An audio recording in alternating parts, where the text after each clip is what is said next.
Hello and welcome. I'm Mercy, the Game Master here at the Be Monsters, and we are here with episode 3 of the main campaign in the Kingdom of Rin. If you haven't been with us before, the Kingdom of Rin is a custom campaign setting that is built in the Dungeons & Dragons version 3.5. That being said, you don't have to know anything about 3.5 to enjoy the game, I don't think. Just some of the roles and whatnot might be a little bit different than what you're used to.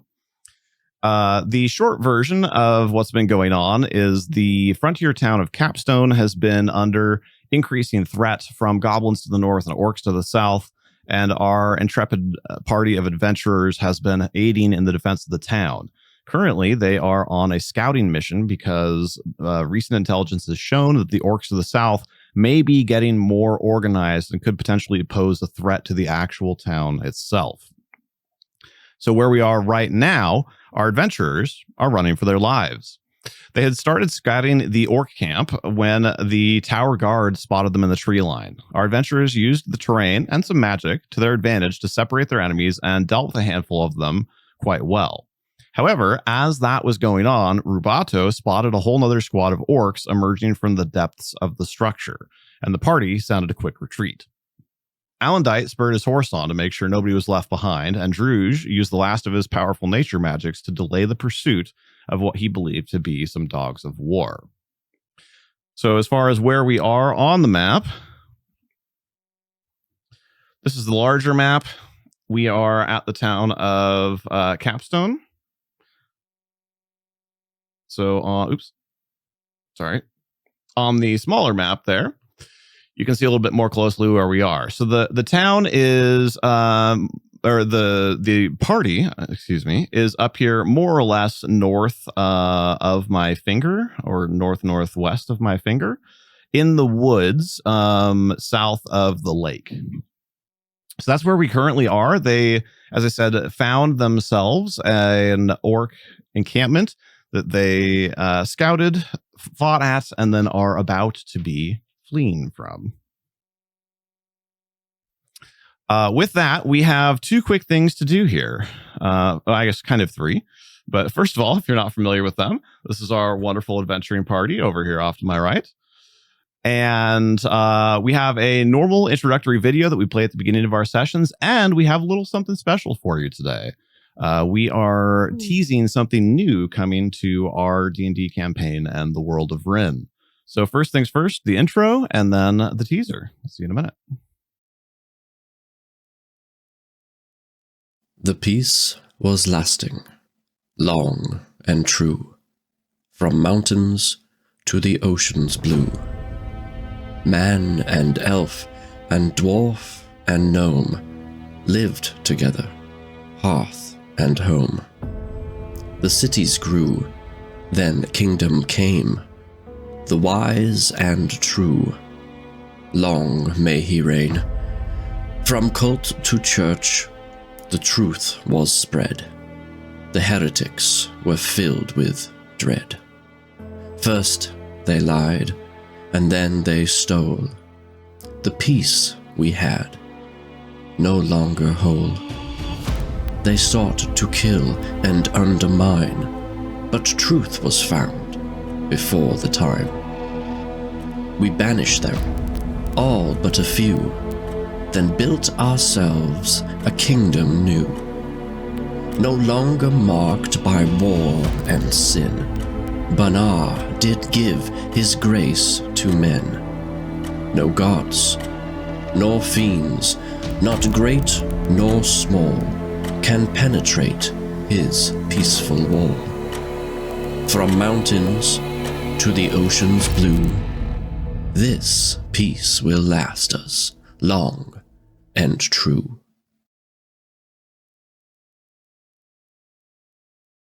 All right, that is an in-world prayer that is often recited by the people in the Kingdom of Rin. And thank you to our friend Atkinson1020 for narrating that. If you liked his narration, we recommend you check him out on Twitch and YouTube. And now for the teaser. Enjoy.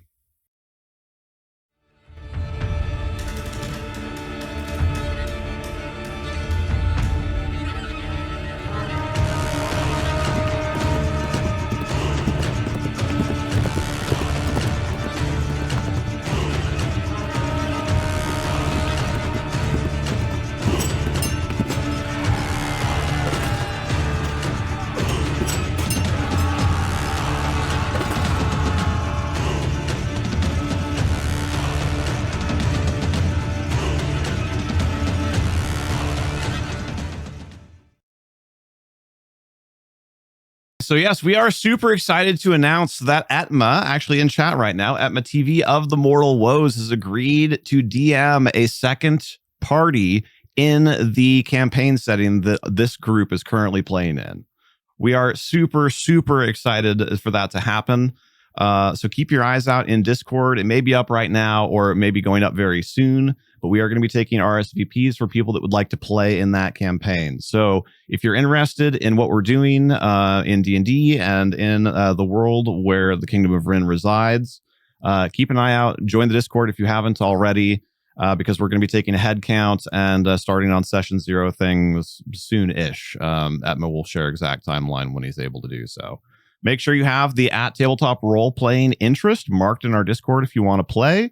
And, as with D&D, we'll probably be taking somewhere between 4 and 6 players. Again, he'll share all the info.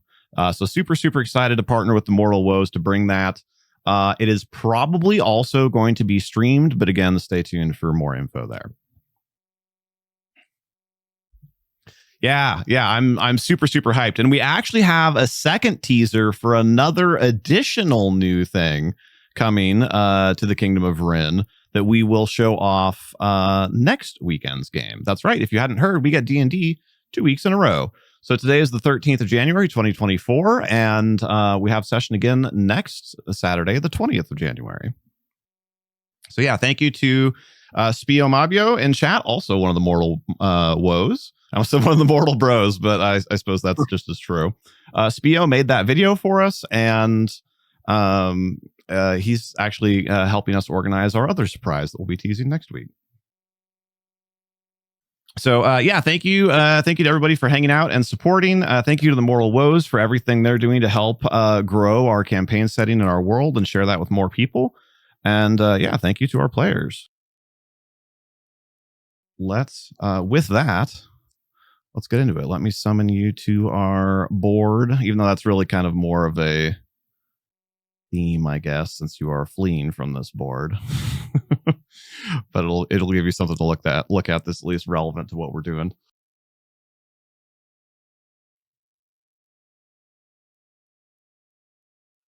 The Mortal Bros. All right.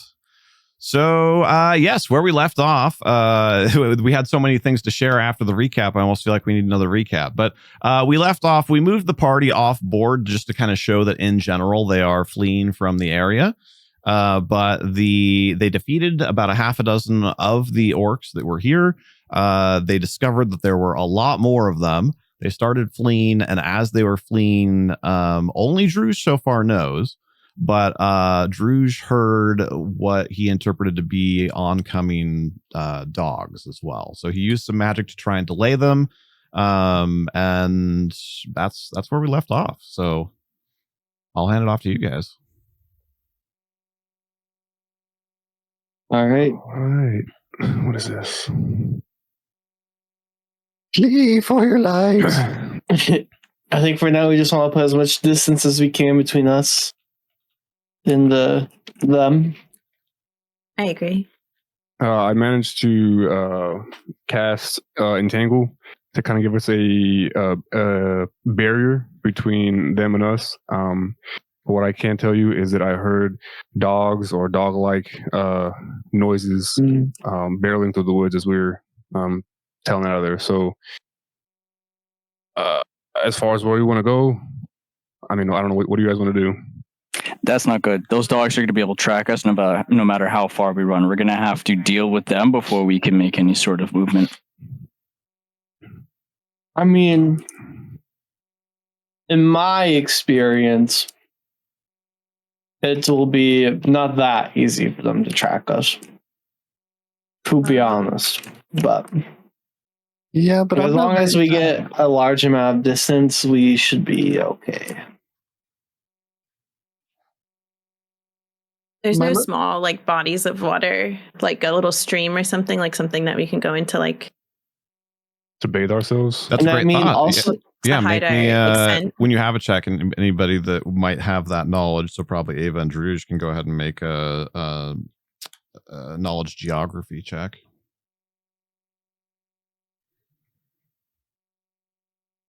If you don't have it, you can still attempt it. Just a 10 is the best result you can get. Oh. I have a map. 22. Nice. And Ava has knowledge geography, right? Correct. Yeah, I have geography and nature, but they're both +4. So Excellent. Okay. Yeah. So I rolled a 13. without even a second thought, actually, Ignore that. because you were the person also who helped navigate the party here initially. If you'll recall, you were the one that was kind of like, reading through all the map information that you guys had acquired and was like, okay, I think this looks like a good location to go and scout. So you guys kick around that idea. You're like, hey, what about water? And then you're like, wait, yeah, I know exactly where we can go.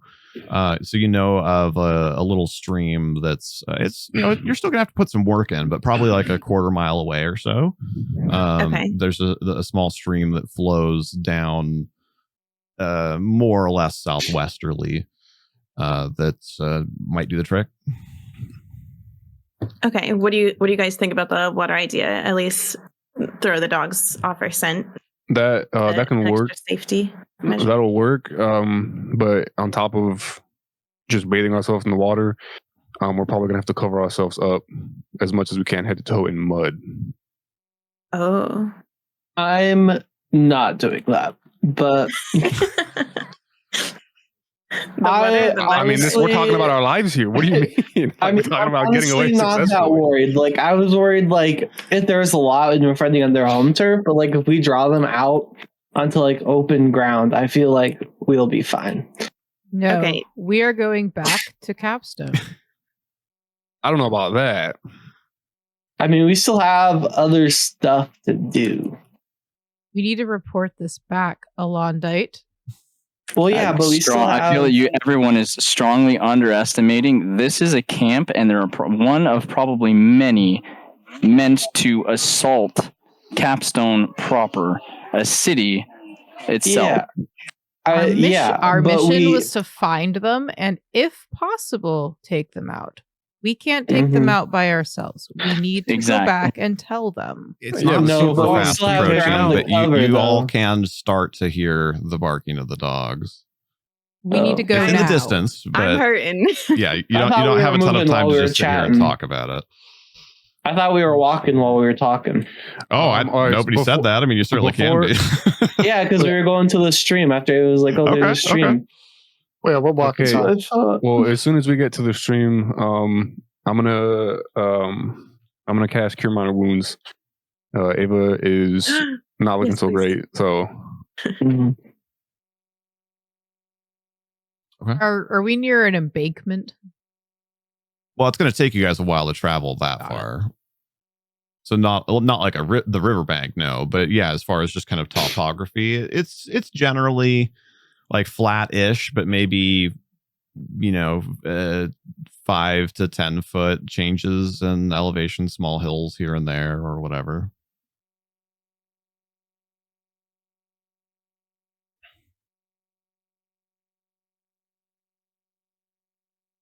Mhm. So how long is it going to take us to get there? Because I can't move very fast. Well, one of us can carry you, right? yeah, you can hop on And my then back. you'll go a little faster. I'm half orc. I can handle the weight. That would be appreciated. Either way, we're going to be mighty slow. How much does Rubato weigh? Rubato weighs. Are you a chonky boy? Or are you No. what is this? Rubato weighs 33 pounds. Yeah. I'm 6'7", 210. Hop on my back. I'm pretty sure a half orc can carry you. Yeah, I'm a little guy. Yeah. You weigh no more than one of my spears. All right, we're good.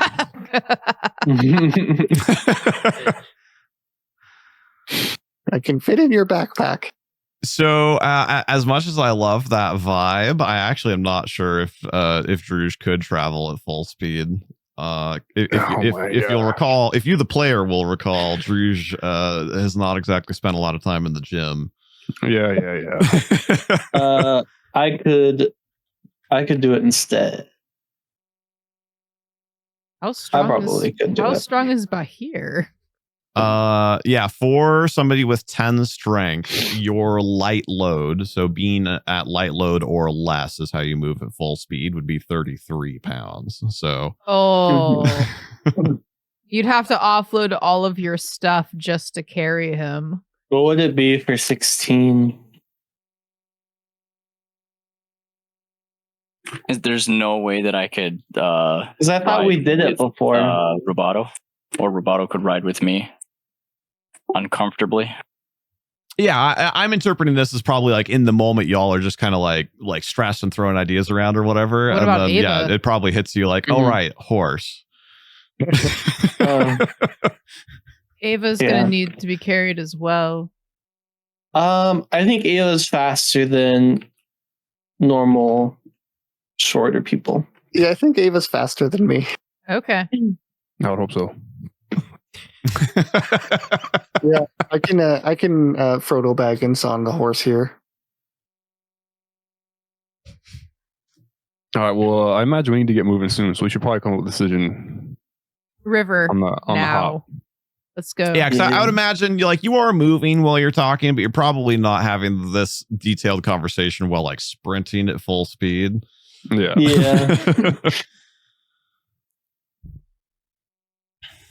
So I'd say, just kind of in case it ends up mattering, you're moving, but I'll call it kind of like half run speed. So, and then that took probably, 4-ish rounds of like talking and like throwing little people and whatnot to resolve. So probably about like 2-ish rounds of like non-movement would be kind of the general effect, because I have essentially like there's a certain number of rounds that you guys are ahead of them by. So Well, hoist me up there and let's get out of here. All right, I put my hand down to lift up Rubato. Sure. Just make a ride check to stay in the saddle. Okay, this is where my actual military saddle comes in benefit. There you go. Unless it's Okay. Maybe 8 plus no. Oh wait, no, that's my search. Why is it in search? No, that's right. Okay, sorry. 8 plus 9 plus the extra. What is it for the saddle? Sounds like a lot. I'm looking it up. Military saddle braces the rider, providing a +2 circumstantial bonus on ride checks related to staying in the saddle. Hey. Should look at that.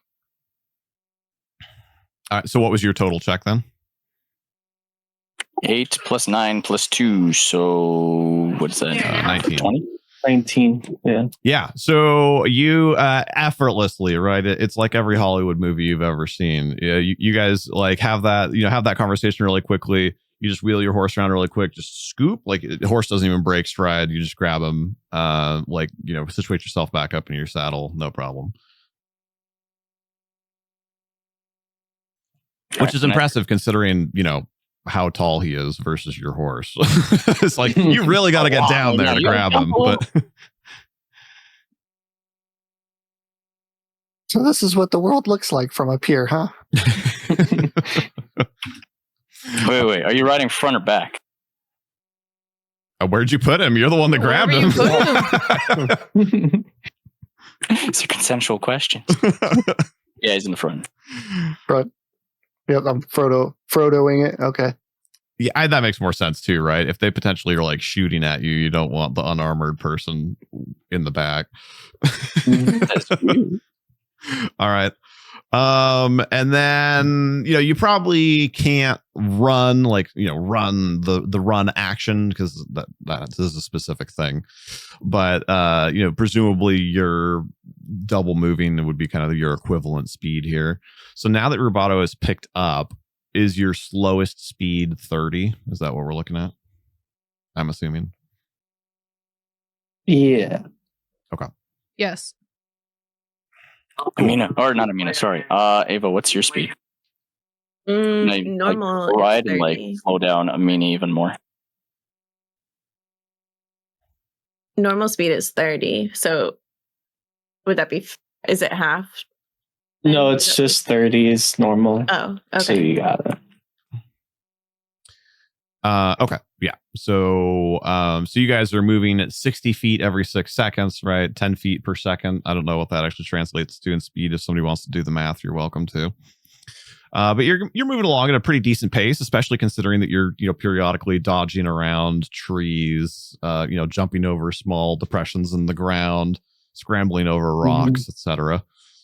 At this point, I'm going to switch from lance to sword.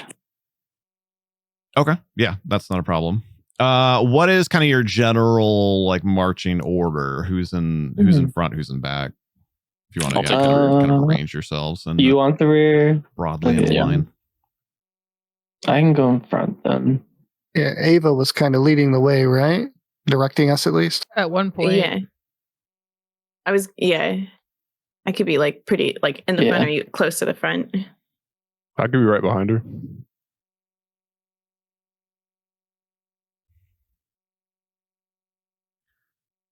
I'm the line leader. Just like Trouubblllee.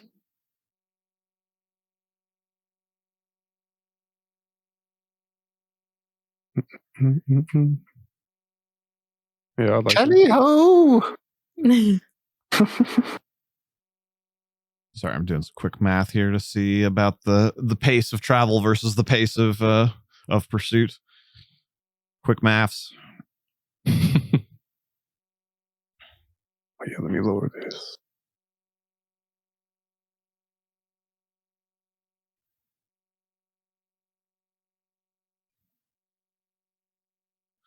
All right, so at your speed, it's gonna take you guys like somewhere between 2 and 2.5 minutes to make it to this stream.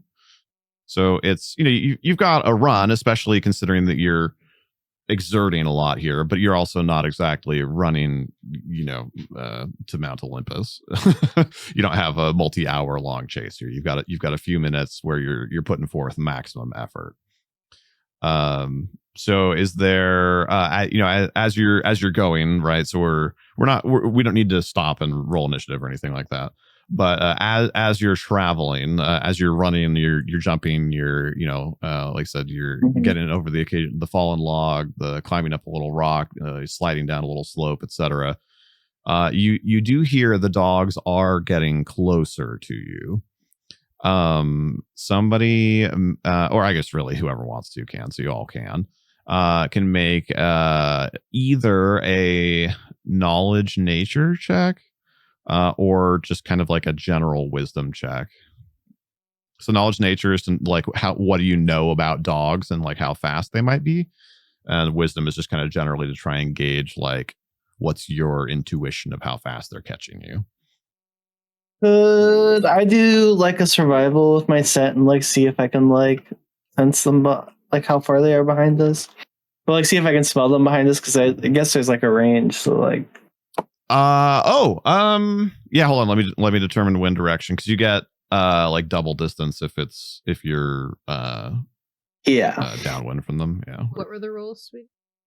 So nature or just wisdom? I'll try a wisdom.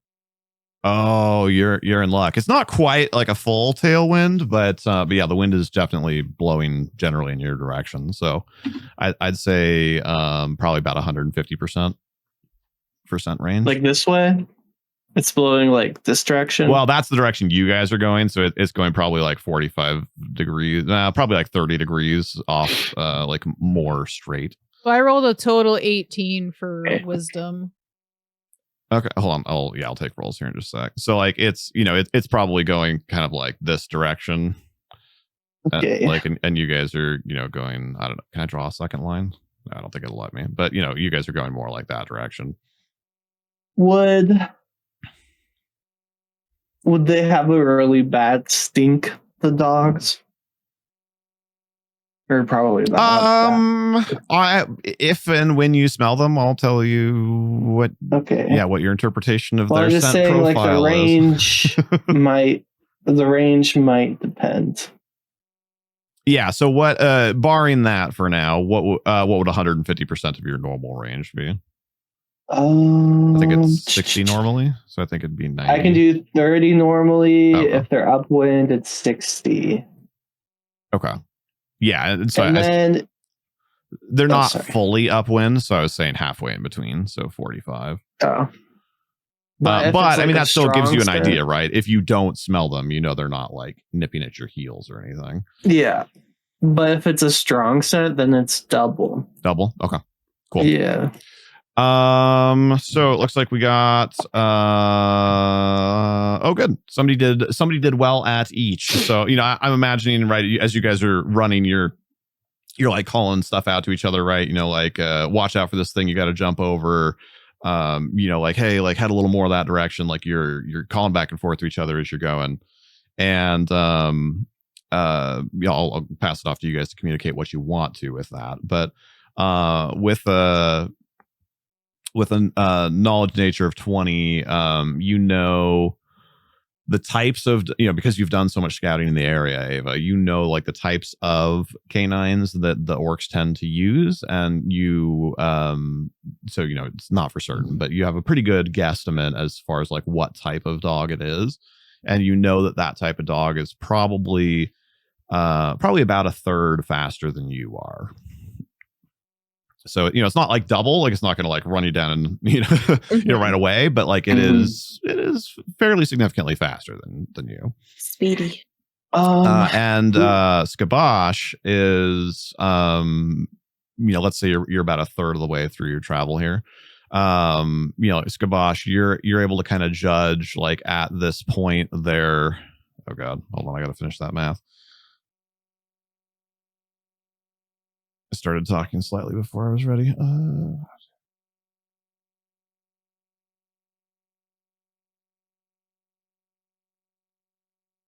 Okay, my calculator app crashed. That's awesome. Thanks for that. How does calculator crash? That's like the simplest program ever. I was just going to ask how that works. The math calculation was too big for it to handle. Right.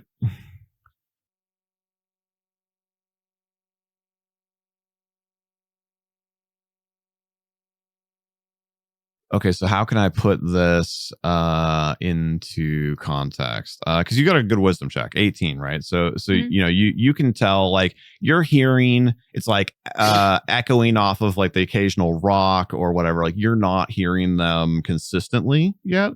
You're catching it kind of when the conditions are right, when you get to like a larger opening in the trees, or, you know, maybe kind of when you can guesstimate like, oh, they would have been on higher ground there, so the sound is traveling better. So you think at the moment they're probably about a fifth of a mile off, maybe a little under.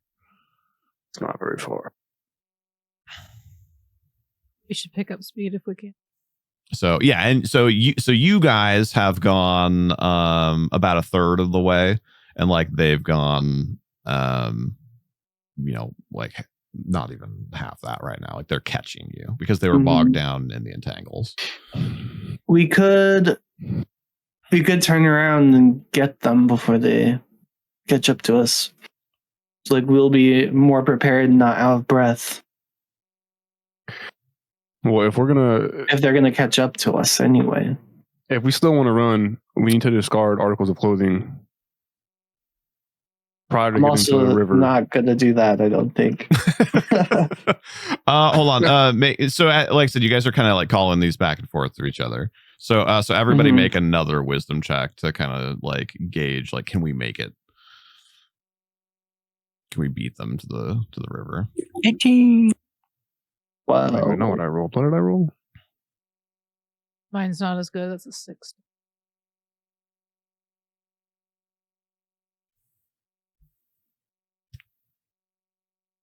What's that total for 21. Okay. Yeah, 21.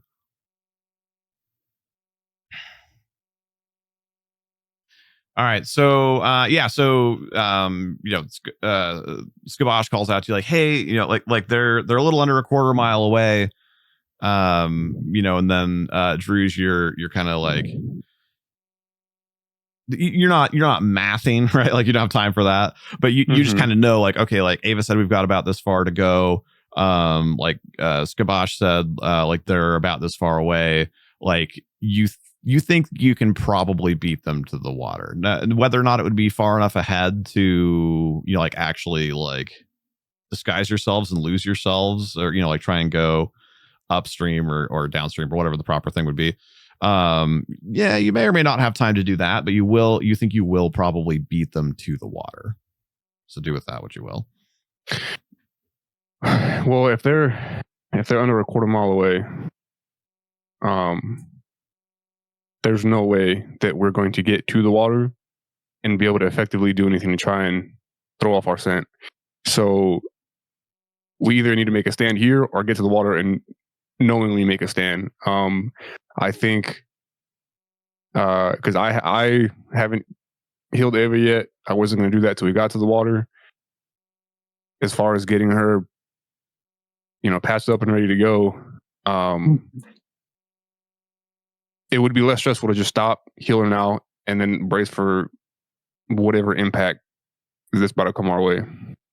Yeah, no, I agree. We got to deal with this now, otherwise they'll tail us. Even if we discard clothing, that just gives them more to smell and follow us further. We have to deal with it. Yeah. Mm-hmm. Load your crossbows. Whether you guys want to get up into a tree, and Bahir and I will deal with it on the ground. I didn't have the best experience with a tree last time, so I might just stay on the ground. I'll give you a boost. Well, as long as we can get the heal first, I think that'll give me more confidence as I pull out a throwing axe. Find a nice small 5-foot tree. Yeah. You mean a bush? So I was helping Pixie with a quick technical thing there, but it looked really weird on camera, by the way. My face was just like floating between Rubato and Skavash. But it sounds like we want to, what you're talking about is you want to try and find some favorable ground to stop and fight. High ground. Yeah. Okay. And then I'm also going to cast Cure Minor Wounds real quick on Ava. Okay. I think we would rather find like a clearing, right? Because then you can use your horse better. That would be ideal with a forest line. Yeah, if we can find one with a choke point, I could throw some caltrops down before it seems like they're at us. Just let me know where you drop them so I don't step on them. Well, they don't last too long, so yeah, you'll know. You guys have already managed to kind of transit the mental leaps here, so I'll just tell you, you've got about a minute until they get to you. Okay. Hey, well, if we have a minute, then we should probably CPO Mendez clicked our channel. Long. Thank you. Does that cure minor wounds? How much does that heal me for? I believe it's 3 because it's 1 hit point, and then with augmented healing, it's 2 extra per spell level. Yep. Okay. So Ava's only at 2 of 10? Well, she was at 2, and then she just got healed for 3. Okay. I'm going to cast it again, and then I'm done. That's it. She's 8 then. That's good. Okay. Thank you. Mm-hmm. I give Druge a thumbs up back. And I mean, the things that are chasing us is just going to be the dogs, because the orcs wouldn't have been able to keep up, probably. No, but this has definitely got to be a quick battle. Dogs and done. Yeah. Okay. All right. Can you boost me up into a tree, Alondite, since I'm already up here? Yeah, I look for a little 5-foot tree. So did we land on more clearing than higher ground then? Yeah. Okay. So we'll just reuse that little clearing that that we were using before. If you want to, move up there, and I'll just hide the existing bodies. There we go. Clean it up.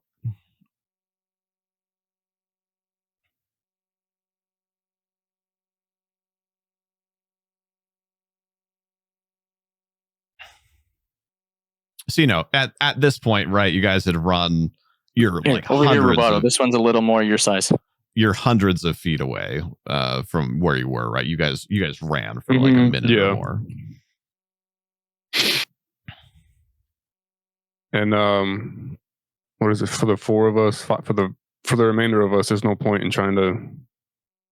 Oh, at least in my opinion, we're fighting dogs. There's no point in trying to pick them off. Just wait for them to come to us and. No, this is going to be a fray. Yeah, they're just going to come to us when they get to us. So, like, I should probably be in front because I can probably take a few nips. Mm-hmm. They're probably going to come to whoever they're closest to. Yeah, which direction are they coming from? You can kind of see them start. You see like blips of them between like trees and bushes and stuff. I assume they're probably going to come from like this way-ish, right? They're dogs. They're going to approach from the sides. They'll leave one obvious target, and from they'll flank from left and right.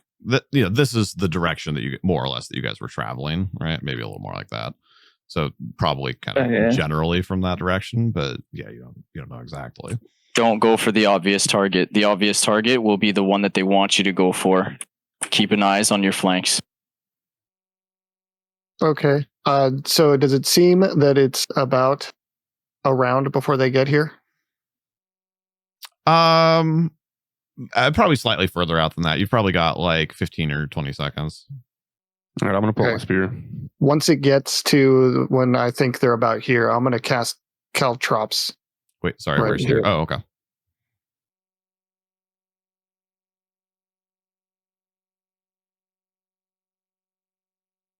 Okay, I'm going to move away from that location. Since it seems like they're coming from that direction, that's where I'm going to I cast Caltrops underneath Alondite's horse. That would be a very D&D party thing to do. Yeah, it would. I'm going to hide up here in this tree, though. Okay, so you want to be closer to where you think they're coming from? No, this was just the tree that Alondite dropped me in. I just wanted to hide here. All right, well, fair enough. It was the only tree of the appropriate 5-foot looking size that was high enough that a dog couldn't reach, but looked appropriate. Yeah.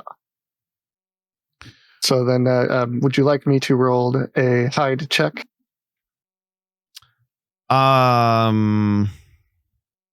No, just because like when you go to, like you said, you essentially wanted to cast the spell right before they got there, right? Yeah, and then I want to try to hide. So, we can wait, or however we want to try to do that. Yeah, so what it'll be is essentially you're going to try and claim, like you specifically, because you're up there, are going to like use a surprise round to cast Caltrops. Yeah. And then, or are you using a spell, or do you like have Caltrops? The spell Caltrops. Okay. So you're going to use your surprise round to cast that spell, and then like combat will initiate. And then, so on your turn, then you could like take the hide action because they're not like they don't see you yet. Right. Got it. Understood. Would be kind of the like order of operations there. All right, so you're happy with where you are? Mm-hmm. Good, because they're coming. I'm purposely kind of staying in the back. I'm going to be not on top of that. All right. Yeah, so Ava ended up at 8? Yeah. Correct. Okay. Yeah. So yeah, I'll just stay in the back and then I can swing kind of like side to side or something if I need some distance to throw and whatnot. Sorry, I meant to grab both of them at the same time. So two dogs. They're like smaller medium dogs. So, like smaller than like a lab probably, but they still look quite vicious. come like bursting. No, bigger than a corgi. I just don't know enough about dog breeds since I'm not really a dog person to be able to like compare it to something. But yeah, something a bit smaller than a lab. Two of them come, they're like slavering, right? They're literally off the chain and they come barreling through the trees at you. Then I will cast the caltrops. Okay. And can you describe for us really quickly just what that does? Yeah, it covers a 5x5 square. Anytime a creature moves into the area covered by them or spends a round fighting in them, might step on one. They make a melee attack against the creature. A successful attack by it deals 1 point of damage. If they are small, larger or small, its speed is reduced by half for 24 hours. Charging or running creature must immediately stop if they step on the caltrops. Oh, snap. Okay.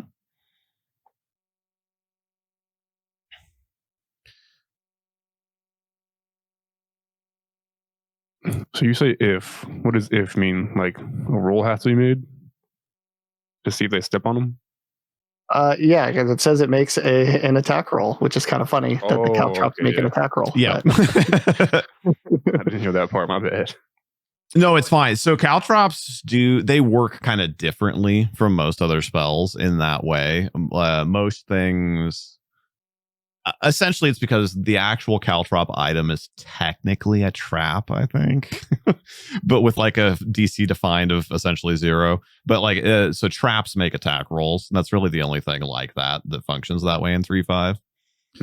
So, okay. Yeah, we'll go ahead and make, I guess, 2 attack rolls for your caltrops. 3 and a 17. Okay. Well, probably to nobody's surprise, the 3 does not hit. The 17 does. What? No. Okay. So the one that steps on a caltrop takes 1 damage, and its like charge is stopped. Yep, and then its speed is reduced to half for 24 hours or until magically healed. Okay. Since I'm assuming they're barefoot. Got it. Okay, so the other one like completes its charge, and then we'll roll initiative and do normal initiative order combat. Oh god, that was awful. Yeah. So I'm gonna interpret that as that the second one, the one that comes at you, is just a little bit behind the other one, and so like it hears the other one like yelp and sees it stop and manages to like kind of look down and see the caltrops and kind of like dodge its way through them, but in so doing it loses a little bit of focus and just doesn't really get like a good lunge at Bahir as it like comes running up to you. Ooh. Wow.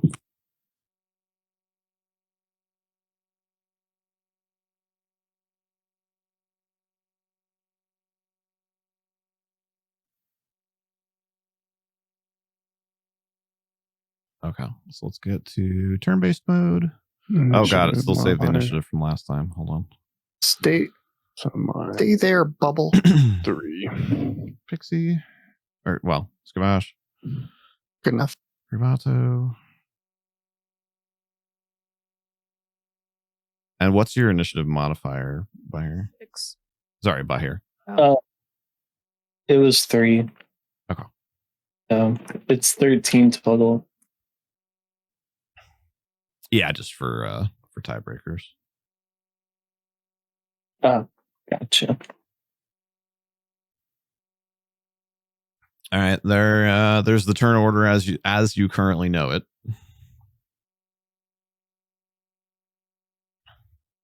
There's an orc in the turn order. Get him.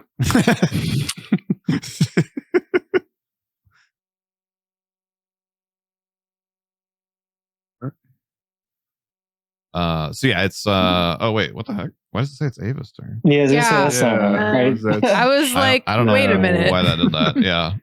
Hold on. Ava's definitely. Oh, yeah, I don't know. That's really strange. Whatever. There we go. Pass. I definitely put Skabash in first. And you are in the correct order. It just for some reason it started with Ava instead of Skabash. It did the Gandhi. Yeah. Never go full Gandhi.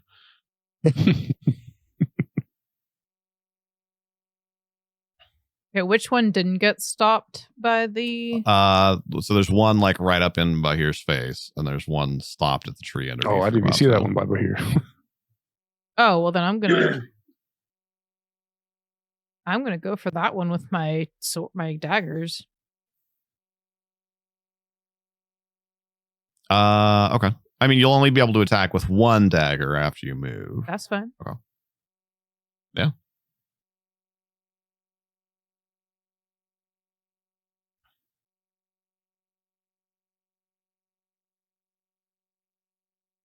Around. I am flanking it, by the way. To get your sneak attacks. Get it. Boop, boop, boop. Oh. Let's see. It depends on what your bonuses are. You never know. Well, I have a +1 to attack. Plus whatever my flanking is. +1? My attack bonus is +1.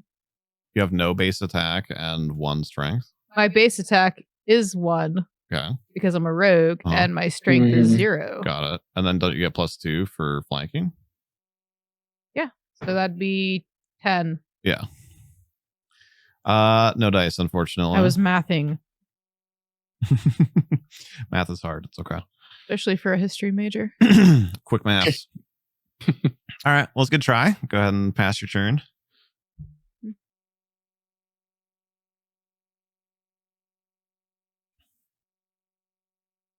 And how long is the half move speed for, Rubato? 24 hours. 24 hours? 24 hours. God, I missed that part. Okay. It got a boo-boo on its foot. Unless magically healed, 24 hours. Okay. Yeah, I heard all the rest of that. My brain just like glazed over what the number was.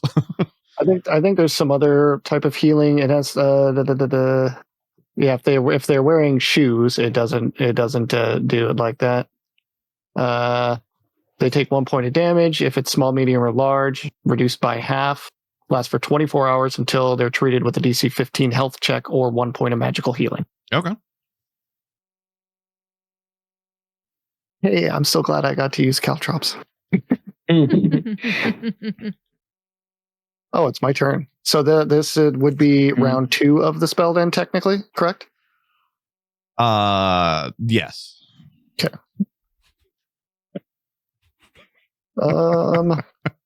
Well, yeah, I think for the moment I'm just going to try to hide up here in my tree, so this one that I just poked in the foot doesn't see me. Okay. So you can even hiding is a move action. You could also prepare an action with your standard action if you wanted to. Oh, okay. Well, I will prepare to shoot that one with my crossbow if it comes out towards the rest of the party. Well, so that's a little bit of a different gig. So you don't have your crossbow out right now because of casting spell. Okay. / you're being carried. I mean, I guess this could be just an issue of where maybe it should have been specified, but presumably running, picked up by Alondite, riding on horse, thrown up in tree, casting spell, crossbow probably not in hand. Yeah, I'll say it's not in hand. So you could hide and take out crossbow. That's also not a bad turn. Yeah, we'll do that then. Okay.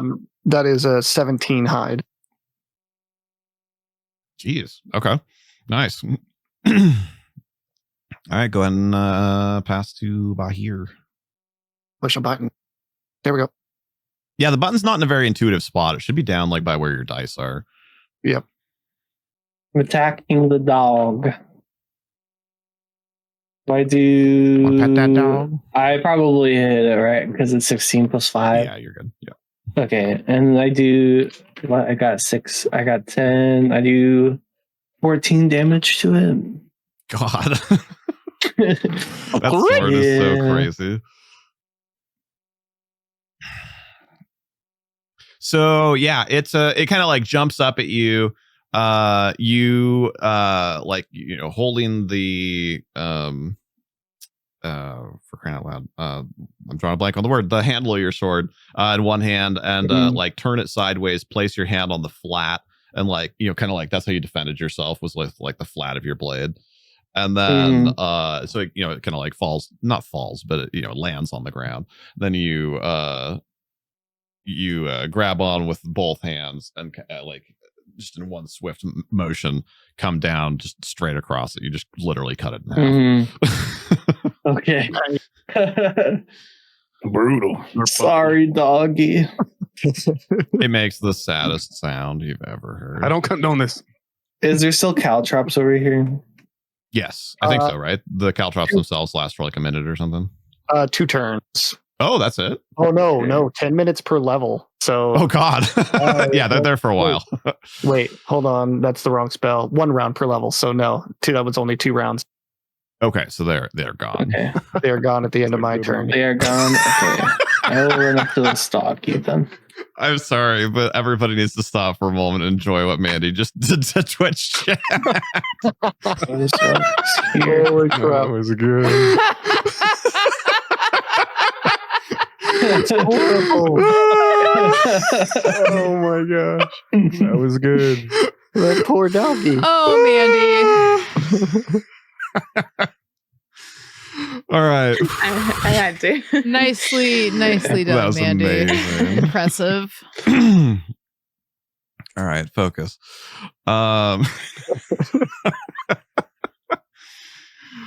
Good God. What is their normal speed again? Okay. And that's half move speed. Was it the doggy's turn? Yeah.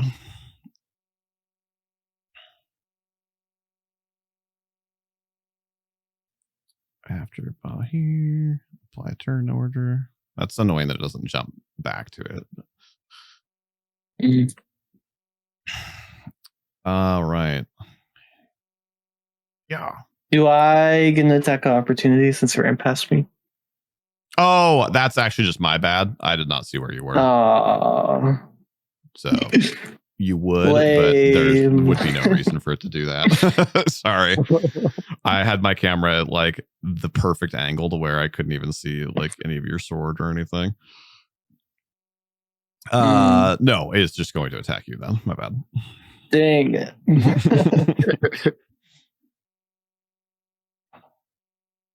It however misses quite horrifically.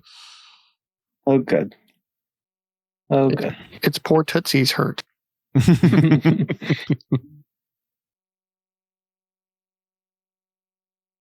Also ignore the names. I just didn't rename them.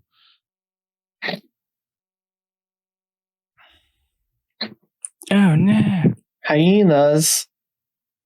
More just like bigger dogs. Oh, okay. Like bigger, more aggressive looking, like 2 kind of German Shepherdy looking dogs. They kind of look like nasty chihuahuas. Come bursting like out of the trees from either side of you. All right.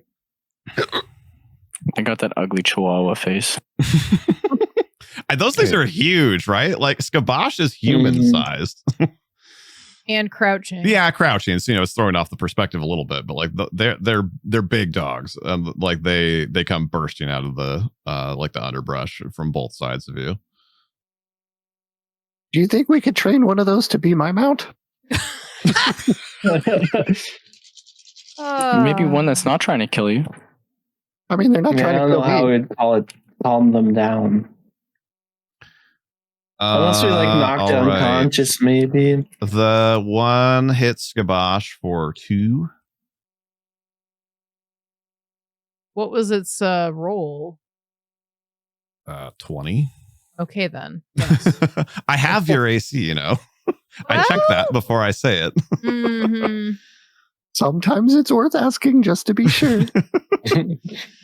And the other one comes like bursting out of the bush right next to Trouubblllee and just leaps and like latches onto your arm and just like rips part of your arm to shreds. It's not like off or anything, but like full on like latches onto your arm and just like shreds your arm. You take 4 damage. He's got an arm off. Appreciate that. Is it the arm with the thumbs up? Did you say 4? If that depends. What direction were we facing the thumbs up? Was it towards the dogs or was it towards where you were running to? Did you say 4, sweetie? Right now, Gabosh was 2. Trouubblllee was 4. I'm updating the things. Yeah. Damn. And that is their turns. All right. I'm gonna assume I'm gonna have to control my horse in this scenario. Yes, very much so. Oh. 9 plus 3. So 12. Hold on, I didn't have that sheet up. Boy, It's got to be a 15, I think. well, I'm glad you dropped me off.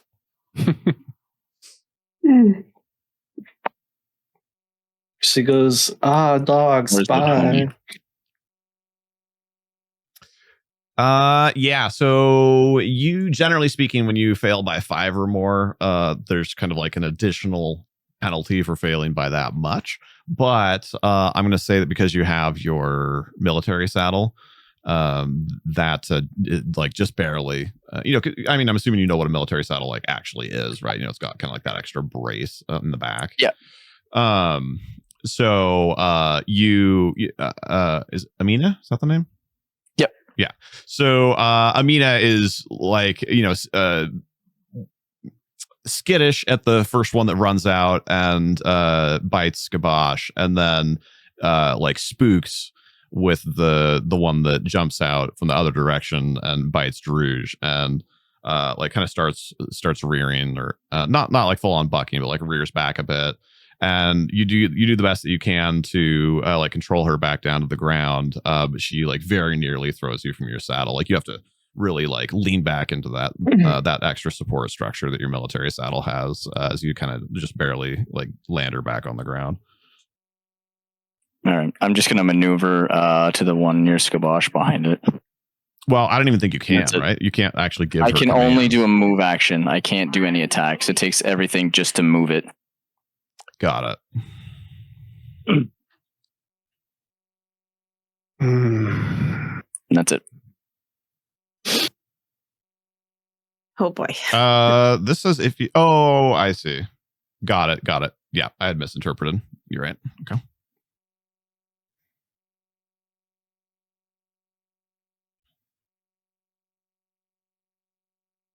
All right. Ava? Okay. I'm going to move 10 feet. Okay. Or like maybe like 12 feet. I'm going to move over here. Mm-hmm. And then throw a throwing axe at the one attacking Trouubblllee. Okay. And Drew's just having flashbacks to Nom. Are you sure?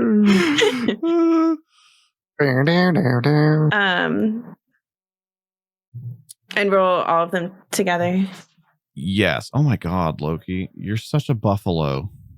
Sorry, Roboto, he you just can about ride knocked Loki. over one of the extra batteries for our stream computers.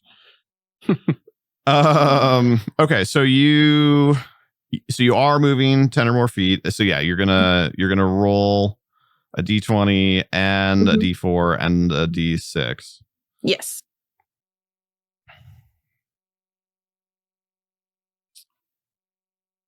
Wow. Okay. Yes, and then as Looney just so astutely pointed out, because that is you are firing into melee combat. That's Oh, why no. I said, oh. Oh no. I believe it is they get 4 extra AC versus the attack, but I'll double check that real fast. This might be the end of me. Wait. I didn't want to say anything because I was trying to like metagame or whatever. But that's okay. Ava's used to operating by herself. I think it makes perfect sense in world also. There goes Drew's thumbs up hand. Yeah, I just want to let y'all know that thumbs up is the only thing keep me from going insane. So if I lose that hand, it's over for everyone. All right. If you shoot or throw a ranged weapon at a target that is engaged in melee with a friendly character, you take a -4 penalty on the attack roll. So that's whatever. It's essentially the same thing. They gain 4 AC or you take a 4 penalty. It doesn't really matter. Okay. 2 characters are engaged in melee if they are enemies of each other and each threaten each other. If your target is at least 10 feet away from the nearest friendly character, you can avoid the penalty. Yeah, that's all there is to it. How does that work? If they're engaged in melee, aren't they like reach weapon? Like pole arm or that something? Makes sense. Yeah. Okay. So that being said, I'm pretty sure you're fine because that's a natural 15. So what's your total on the attack roll?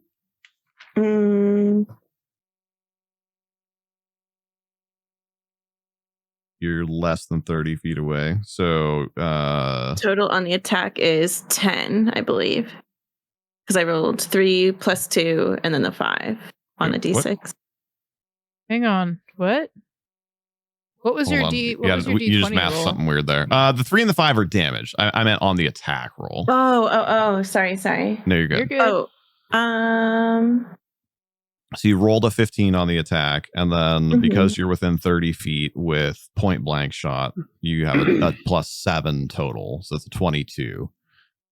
Then -4 for firing into melee. So 18 is the... Oh, I understand now. Okay. Hey, we might be okay. Rouge might live to see another You fight. are indeed okay. Yeah. And in fact, a pretty cleanly hit, despite the difficulty of the throw, because it's literally like got him in its mouth right now. But you don't even really like have to sneak it past him or anything. You just aim, take a second, aim far enough away and sink that right kind of into its lower abdomen, closer to like its haunches. And then that is 5, 7, 9 total damage, it looks like. Does that look right? We've released the murder halfling. She's back. Yeah. So yes, that's correct. Or would it be 1d4 + 2? Not instead of, so it'd be 3 + 2. Well, your D4 was a 2. It was a 3. Oh, weird. It's showing wrong in my game. Yeah. It is. That's so weird. I've never seen that in Talespire. Yeah, it's showing a 2 for me too. Yeah, sorry. I was like looking the like log, in client, not in the combat log. But yeah, you're totally right. Sorry. So No, yeah, okay. so 3 + 2 being 5 is the total for your attack, and then your what's called skirmish, right? Because you moved, deals an additional 5. Perfect. Okay. Yeah, so 10 total damage. That's weird. Yeah. Well thrown. Well done. Thanks. Sorry, I misunderstood where the -4 was being applied to. No, you're good. I confused it further because initially I said, I think it's a 4 to AC, but let me check. And then we read the thing, and the thing was, it's actually a -4 to the attack. So I confused it more than it needed to be. All good. It's functionally the same thing. Just I should have picked one instead of mumbling through all that. But yeah, so that's a move and an attack, and that makes it Trouubblllee.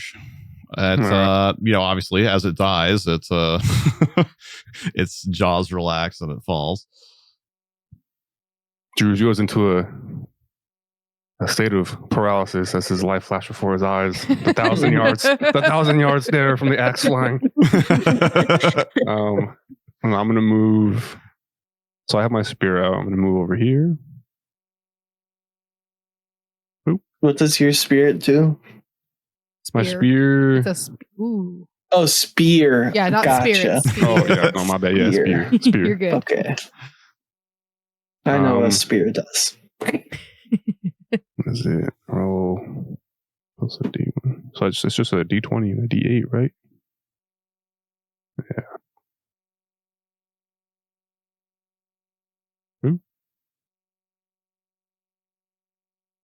Very nice. So the attack bonus is applied to the D20, right? Yep. Yeah, so it's 18. Yeah. And then 3, hit. and then I have a +1 for melee, so 4. Okay. Oh, whoops. There we go.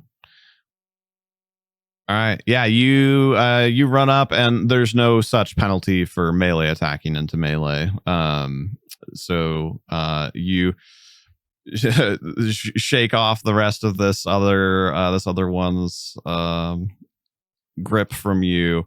Grab your spear, run over, and like just sink your spear right into the rib cage of the one that bit Skabosh. It does not go down, but it definitely looks hurt. Word. And my turn. All right, Skabosh. Now I'm grumpy. It bit me. I'm not happy about this. I'm going to hit with both my daggers. Did I roll both my d20s? Wow, since there's not a good way to differentiate them in Talespire, right? Do one and then the other. Yeah, so do one attack. So roll one attack and one damage. Yeah, exactly like that. And then roll the other attack and its damage. Hello? You're somehow in like mass select mode. I literally don't know how you got to that. Excuse me. There we go. Yeah, that was really strange. I didn't think anybody other than me could even do that. Ooh, Except there we go. Floating die. So that's 14 plus the 2 for flanking. 16. 16 to hit does hit. Is that a 3 that I rolled? I rolled a 3, right? Yeah, I think I saw. Yes, it was a 3 plus whatever damage bonus. Don't both attacks get the negative or two-hand? All right. Oh, so they do. 2. Yes. All right. So then. So what is the total then? I haven't rolled the second. No, of that attack, because did you include the -2 penalty for dual wielding? That would be 14. Okay. That actually unfortunately just misses. Thanks, Rocket. Sorry. This next one will hit, you know? I hope so. No. Oh, gosh. You're good. There you go. Oh, Nice. So that's total of 20 -2 for 18 plus 2. You're flanking too, right? So you get yeah. So the flank and the 2 weapon fighting cancel each other out essentially. So it's an 18 to hit. You get sneak attack still. Oh, right? I still get my sneak attack bonus though. I forgot about that. But that's a damage bonus. Well, yeah. Yeah. So 2 plus. Sorry about that. Yeah, 3 total. Well. 3 total damage. What the heck? That however is enough. hey. Hey, look, Nice. Skabosh finally got a kill, guys. Nice. Is that your first of the campaign? Yeah. No way. Either Ava kills them before we have a chance to fight them, or I miss.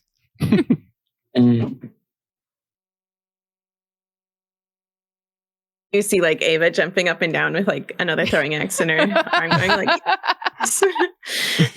I'm glad I have pleased the murder halfling.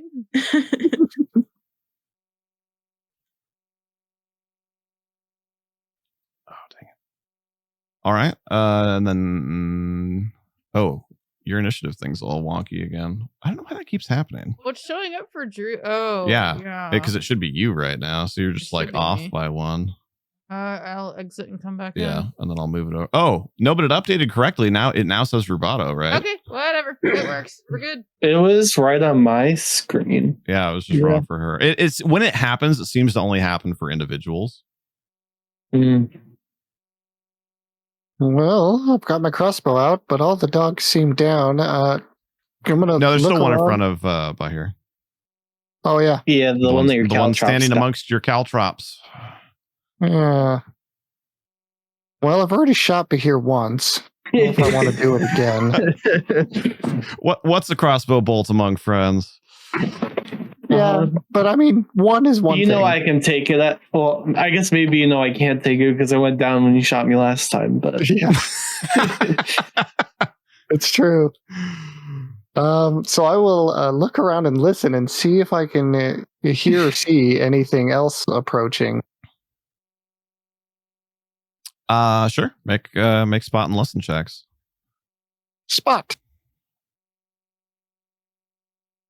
Nice. 16. Listen. Of 13. So spot was 16 and listen was 13. Correct.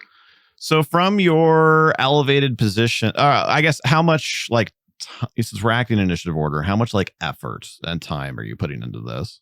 Are you just kind of quickly casting your glance around, or are you spending your turn scouting essentially?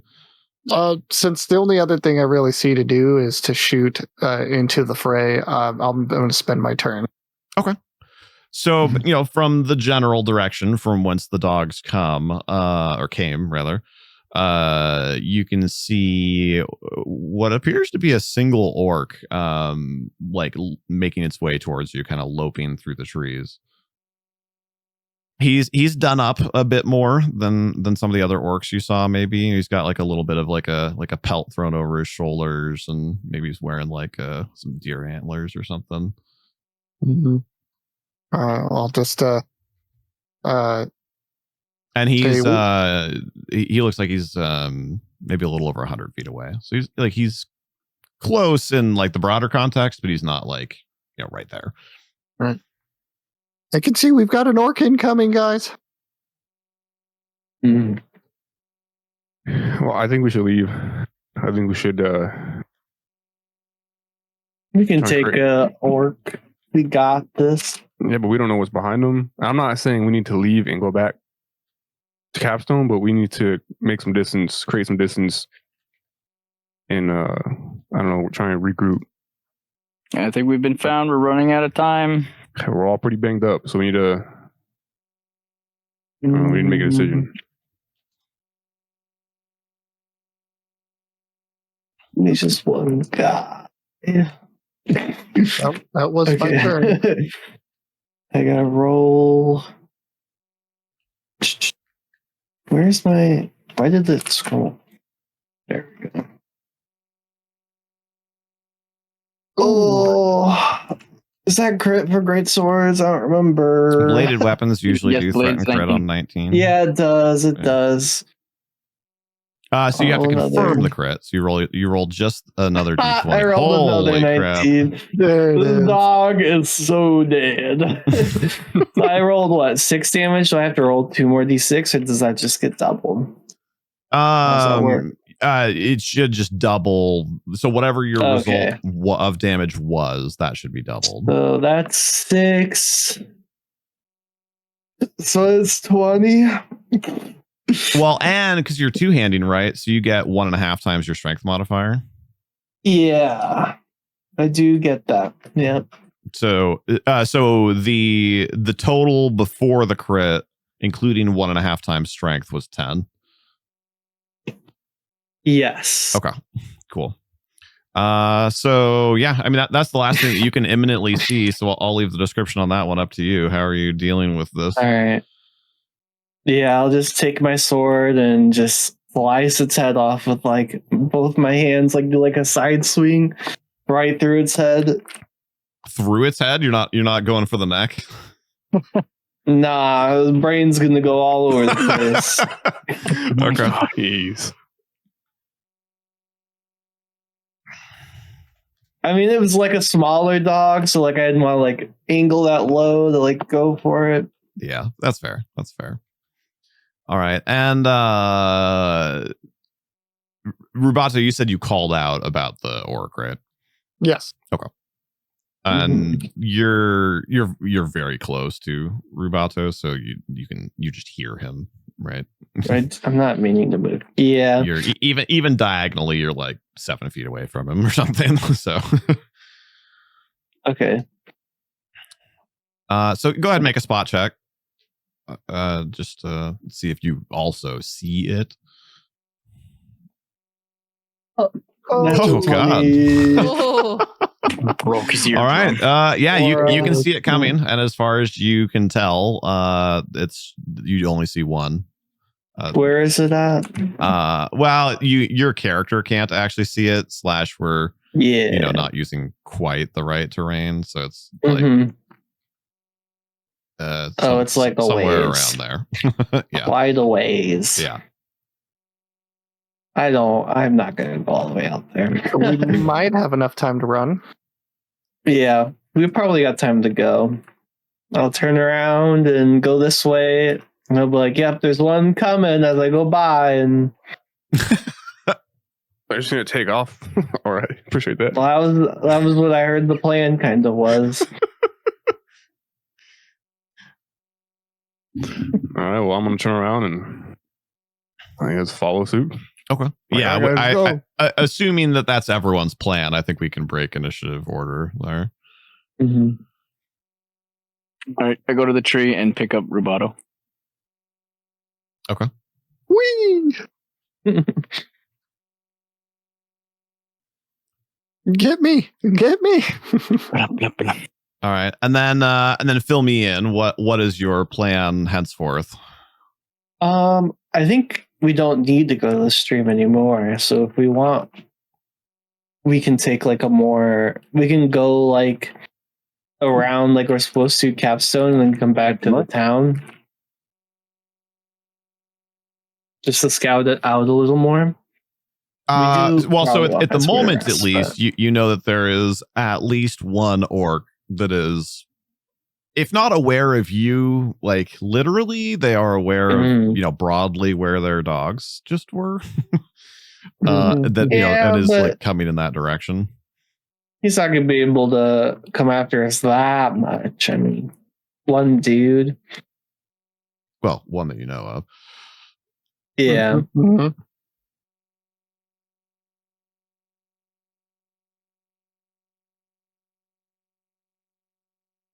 Shame I don't have any real caltrops to put down.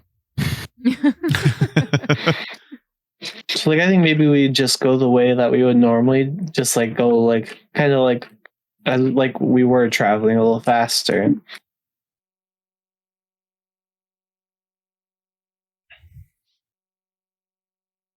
We start making our way north. You ran, more or less south. So if you just go north, you're going to go like right back to it. Which you can do if you want to, but yeah, it depends on what your goal is. If you're trying to kind of circumnavigate it, then you probably want a slightly different path. Should we veer off towards the stream we were going to originally and then loop around? That sounds fine. Loop around to the east or the west? Probably we're heading like north. We want to go north, right? Do we want to go like northeast-ish? Is that where we're going? That was the original mission was to, well, here, I'll map real fast.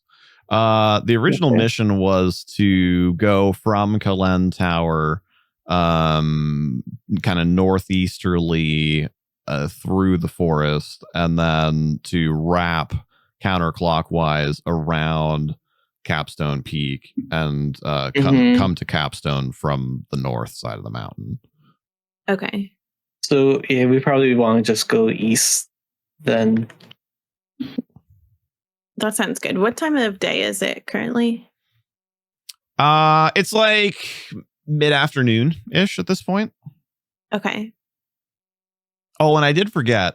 This was supposed to be in the intro, but I was excited about the Mortal Woes teaser.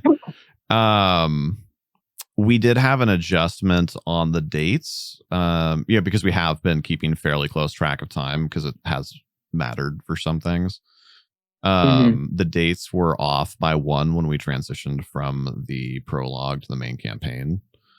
So today is, hold on, let me give it the right thing. Today is actually the 22nd day of mid-spring, not the 23rd. Gotcha. For anybody that is tracking that.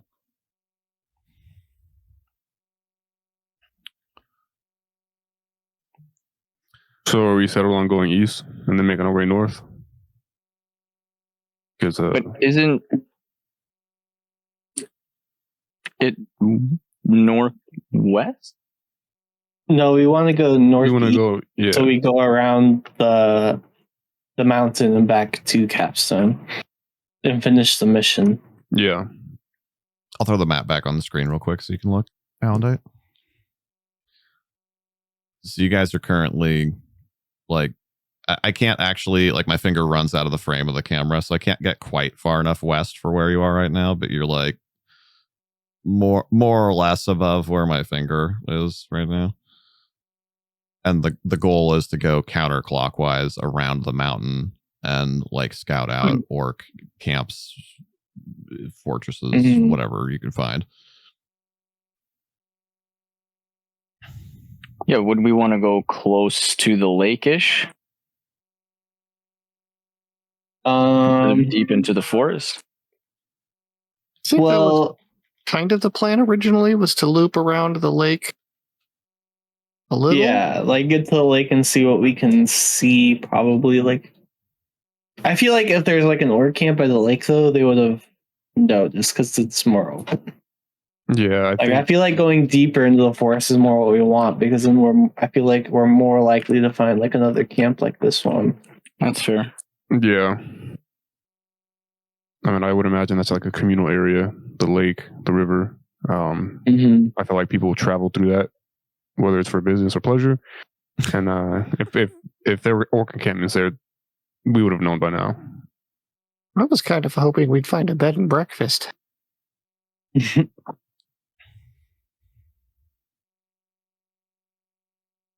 want to peep your Discord real quick, Drush? Oh, yeah.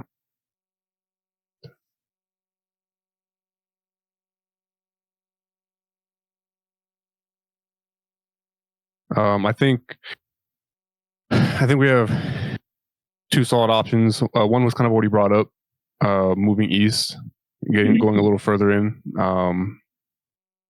maybe about a day or so east, setting up camp, and if possible, setting up camp and kind of hanging out for a day, or going northeast, maybe a day and a half, 2 days travel.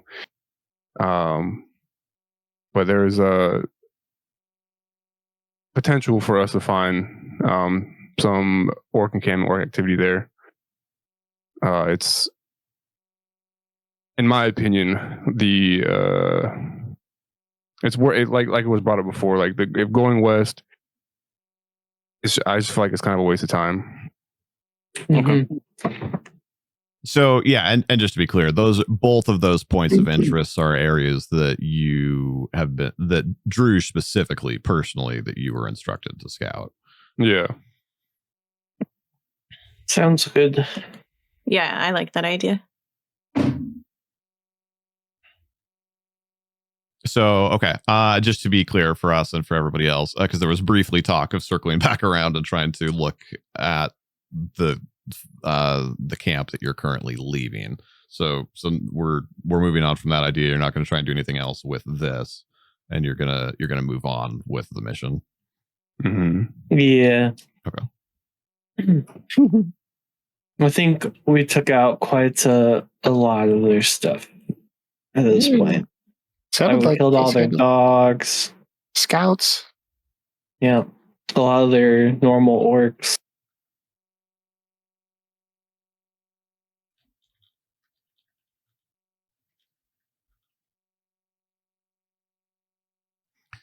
And how are you guys moving while you're having this conversation, or what does that look like? Yeah. I hope so. Okay. No, we were waiting for that orc. Well, I mean, that is still a thing. Like it, periodically it can see you. You can see it. Like it's, it's there. At least for the moment. Actually, do me this favor really quickly too. Make listen checks, all of you.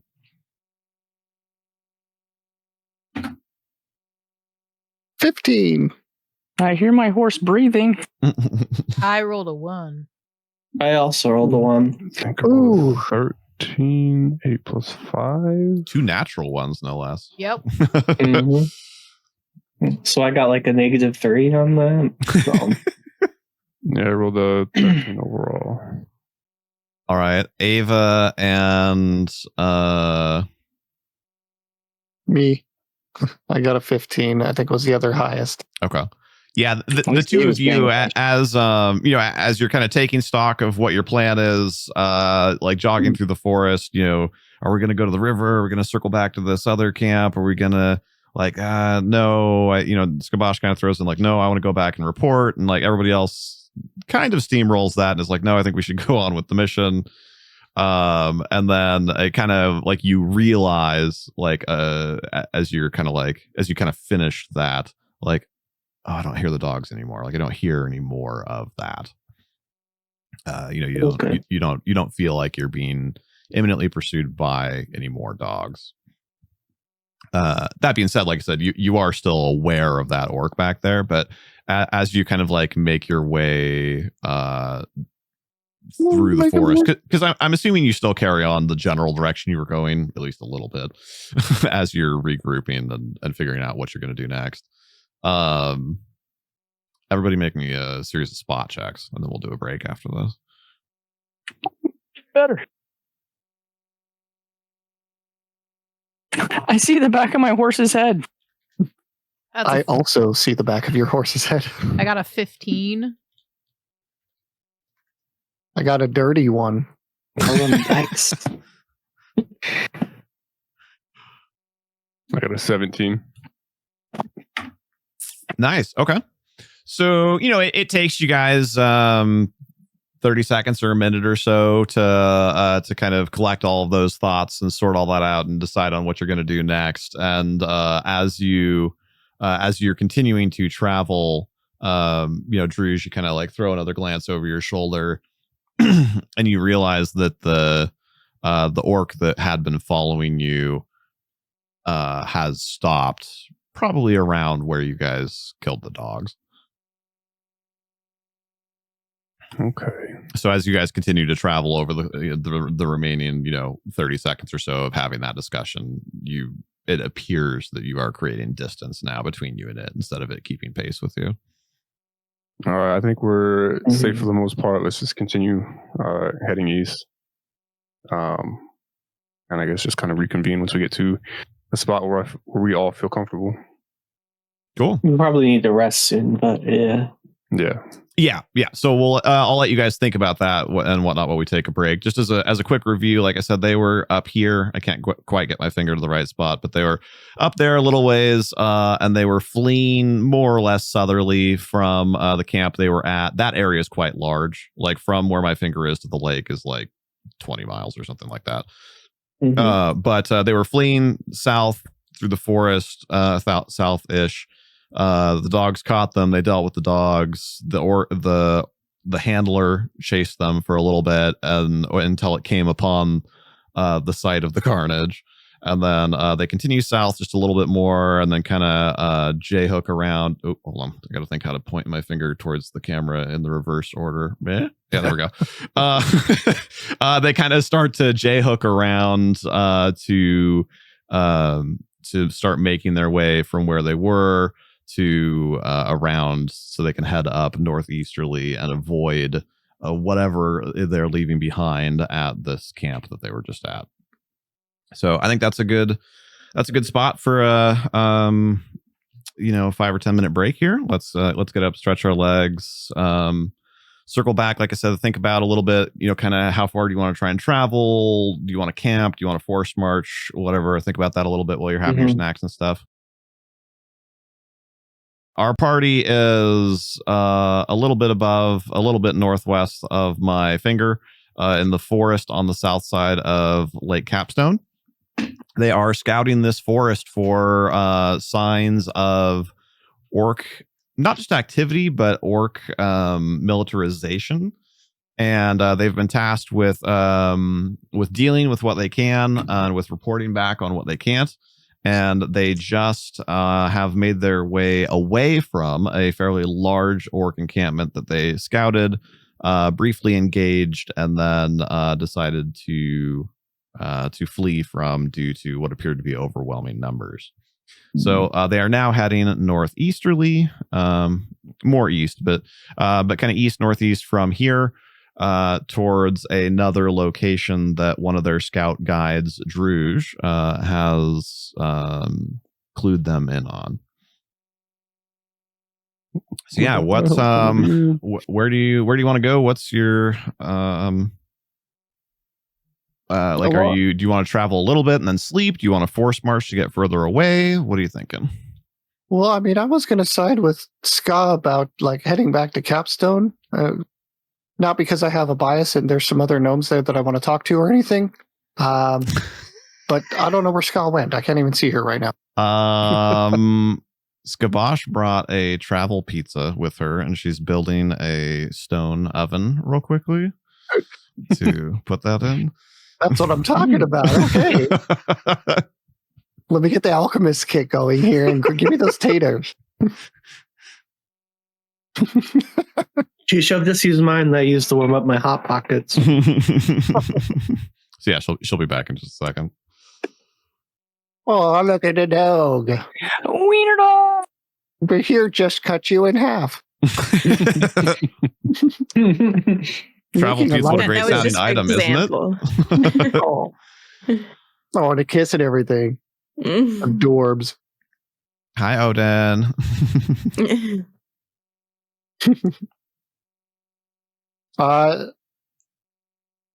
Well, so we need to get away from this orc. It doesn't seem like it's exactly following us, but he might be a little upset about his dogs being gutted. Yeah, murdered. Murdered. We did do that. We did. Yes. So we should probably keep moving a little bit. I think we need to find a safe place that we can camp where we can have a fire. Ixnay on the fire nay. I completely 100% disagree. I can't see anything unless there's light. I can, but I have to have a fire to sleep. So I think we should continue moving until we can find a safe location to camp. Yeah, I agree. Either east, northeast, and we can always try and find what's that word? We can always try and find something that would allow us to build a fire that wouldn't, if you're concerned about smoke giving us away or light, I'm sure we can figure it out as far as how to build a fire. In fact, why don't we just handle some of that right now? Because there are ways to build smokeless fires. I'll put a big air quotes on that because it's not quite truly smokeless.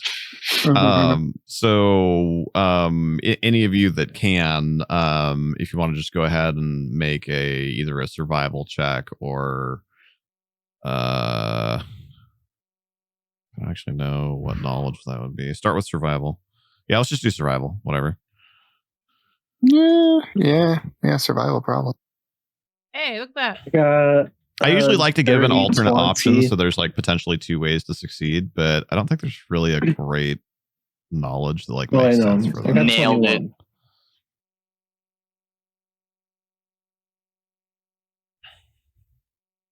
Yeah, low profile fire. Yeah, there's ways to hide the light. There's ways to minimize the smoke. So do your characters know that? Oh man, I love when the dice match up with the narrative. That works so well. Agreed. Wow. Okay. Everybody doing quite well. Who are we missing?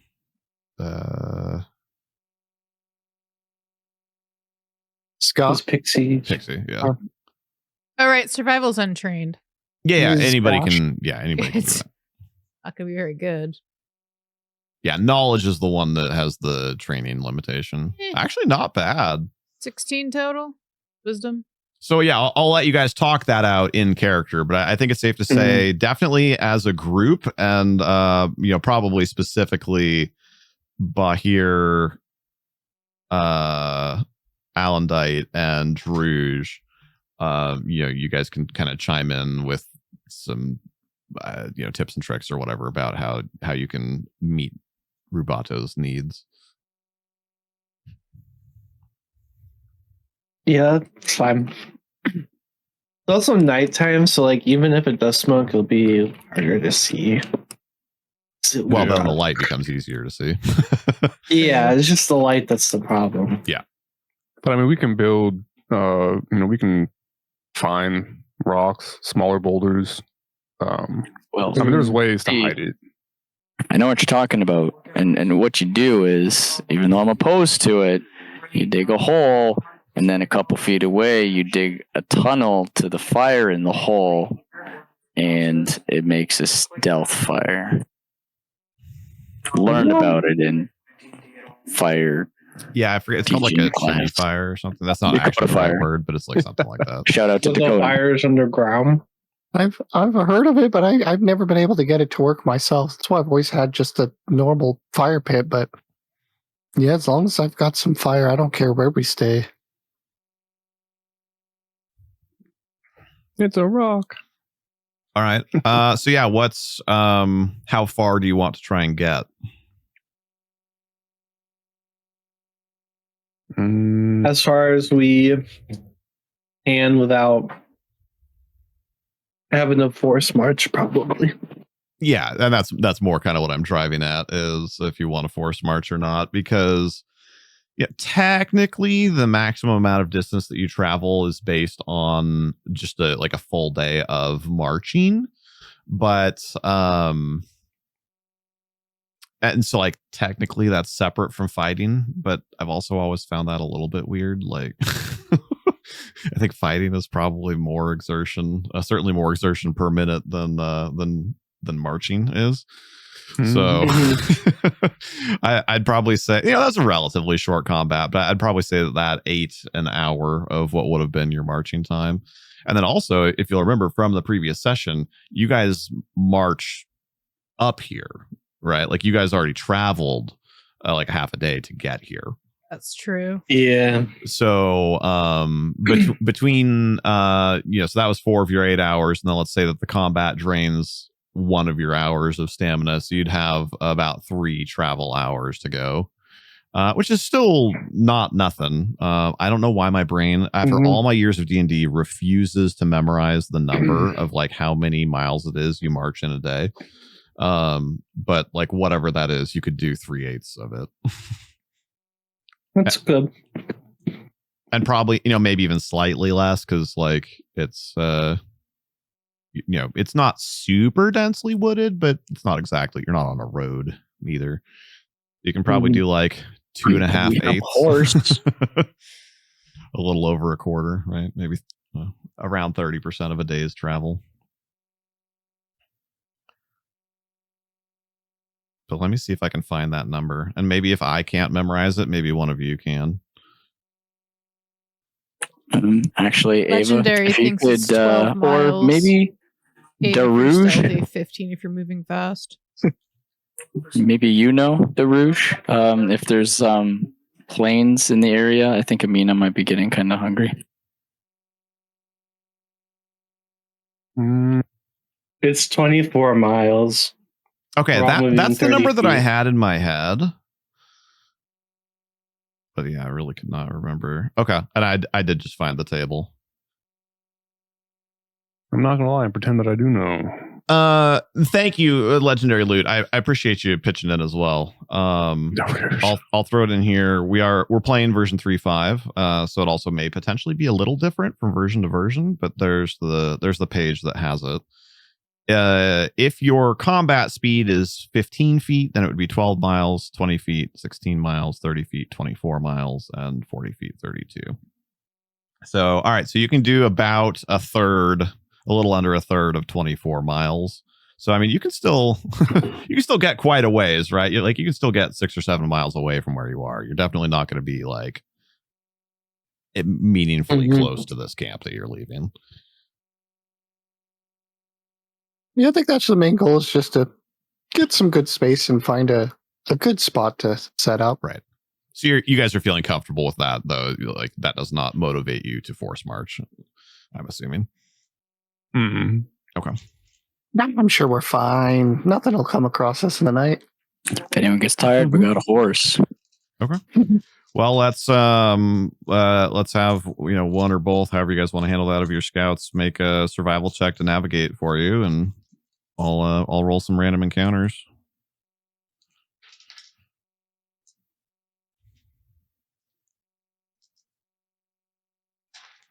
It's gonna be Ava. 20. Nice. You see Drew actually say, "You got to save a thumbs up." Yeah. Because I roll a 6.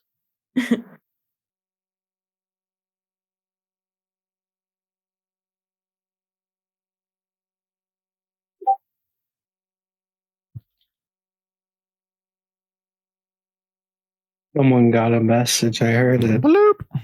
Sorry. I thought I had that muted. Horse makes for good emergency rations. Jeez. Alondite might actually kill whoever did it. I've got a nice recipe for it.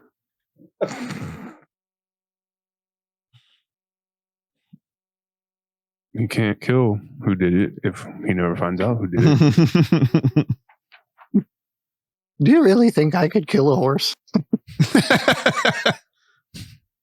You could send it on a crazy magical trip for a little bit. But... Me, on the other hand. Just kidding.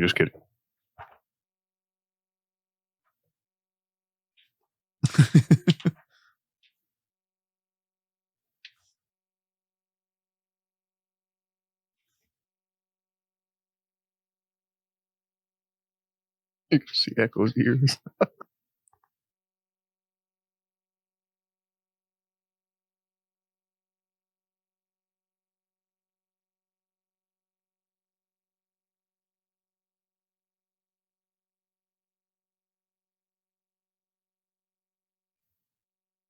All right. And what's our kind of general marching configuration, if you want to just manipulate your minis real fast for that?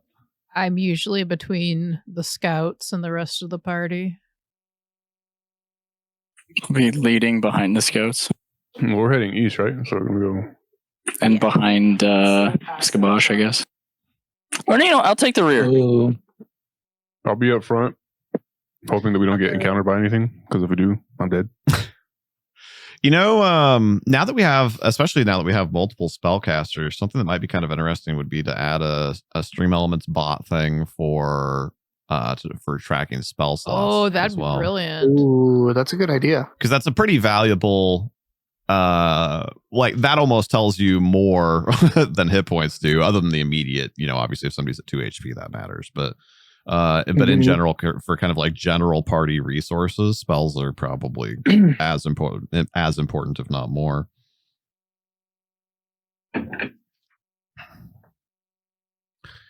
All right, Ava Drusian by here make spot checks. Uh-oh. Man, I'm not having good rolls today.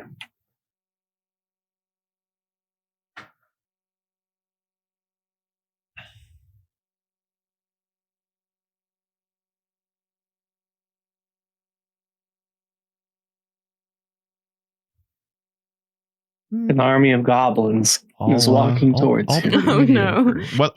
Okay, and those are totals. Yeah. Yeah. Mm-hmm. I think Ava, you actually wait. Hold on, let me make a roll for it. Oh, I just got. Oh yeah. Ava, off in the distance, not really the way you guys are going, but also not that far. Maybe 100 yards or so off through the trees. You see a black bear, like Oh my gosh. I think snuffling is like the right verb. But it's down at ground level, and it's like digging around, and it's got like its snout down in the kind of in the dirt, getting whatever berries and whatever it can find.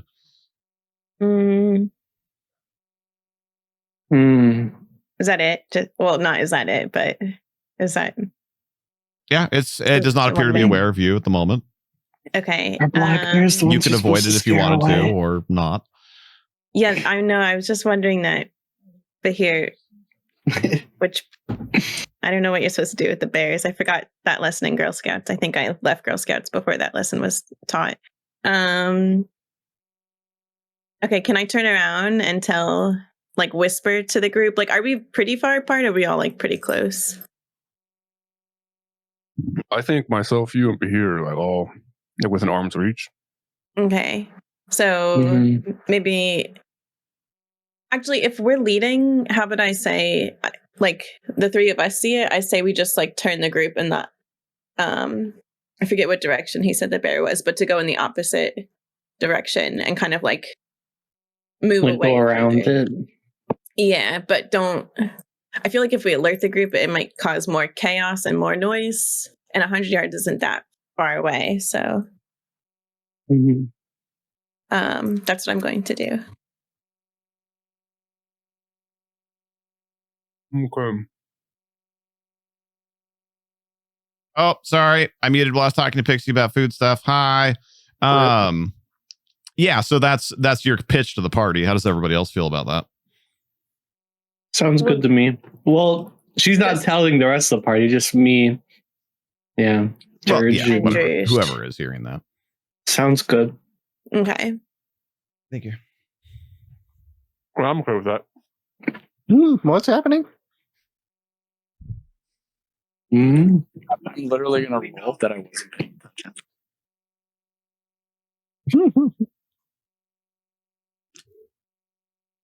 I was also trying to juggle. Sorry, I needed to also take my meds, but I need to mute and hide camera for a second and use my inhaler. I'll be right back. So, wait, what? I'm good. I just need a sec. You say that again, Ava? Wait, did I hear someone say Ava? Yeah. They wanted you to repeat what you'd said. Oh, just about the plan. Just to tell Bahir, Druj, and myself, since we're here in the front, just to tell them or point at what I saw, and then to quietly lead the group kind of out and around the bear. Aha. Oh, I kind of joke and say, I think Roboto wanted to have a mount. You did say that earlier. That would be awesome. A war-trained bear. Yes. We would win every fight. I'm sure I'm really good at animal handling too.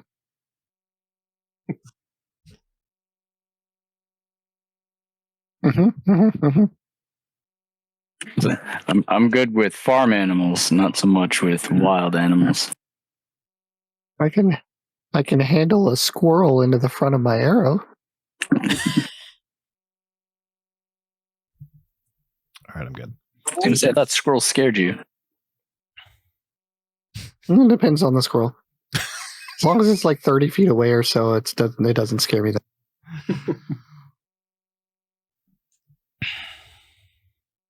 What if shadow squirrels were a thing? Don't you put that evil on me.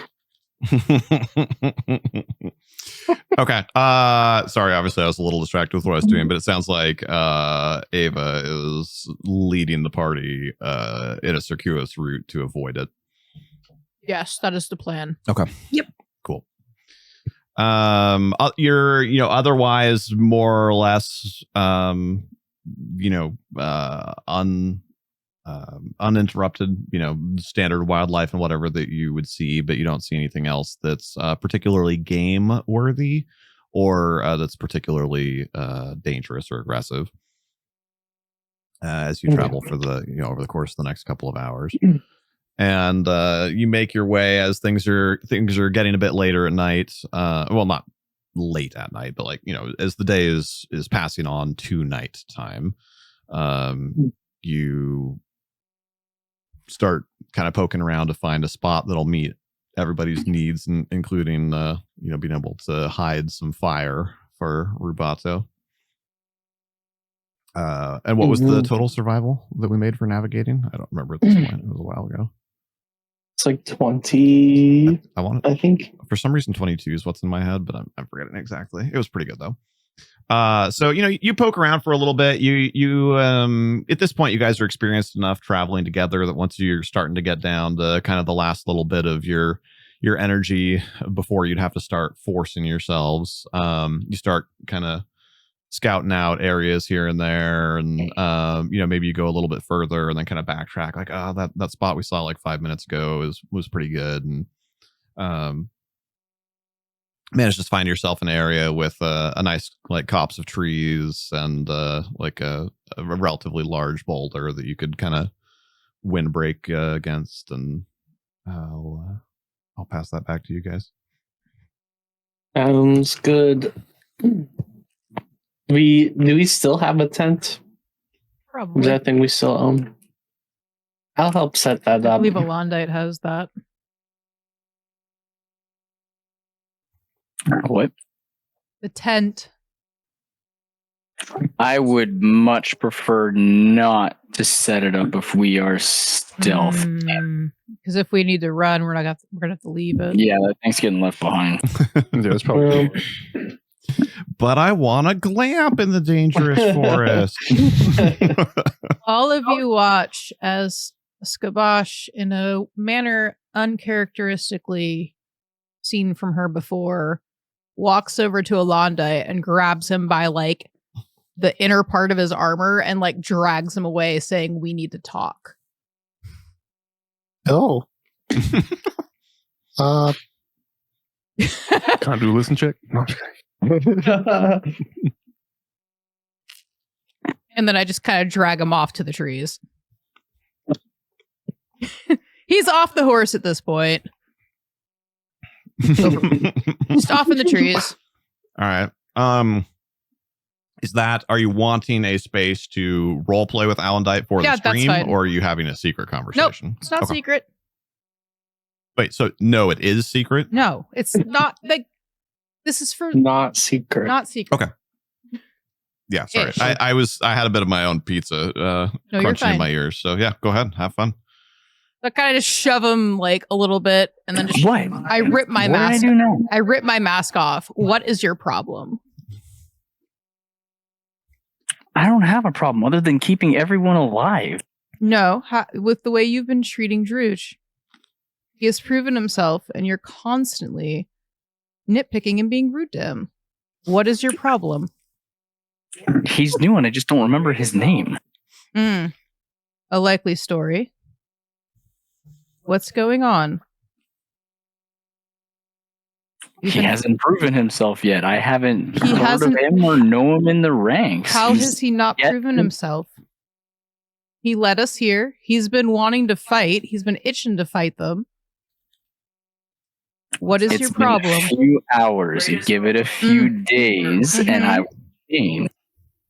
What is your actual problem with him? I don't have one. Give it a few days. It's been a few hours. You've trusted the rest of them far more easily than him. He's a member of the Scouts, like Ava is. What is your problem?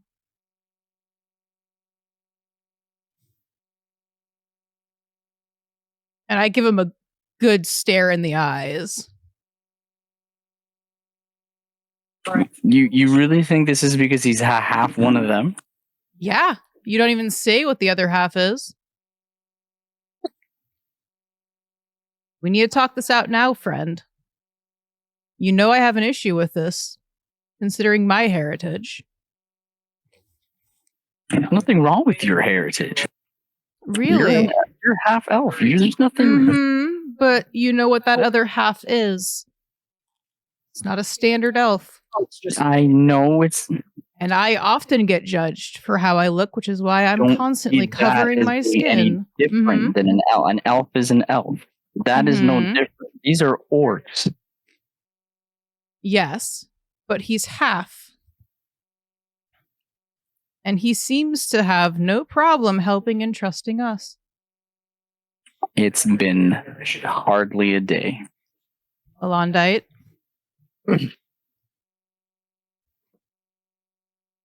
You know what my family has been through with constantly being mistrusted. And I grew up with you. Mm-hmm. But you didn't know me when we very first grew up together, did you? Eyes of a child.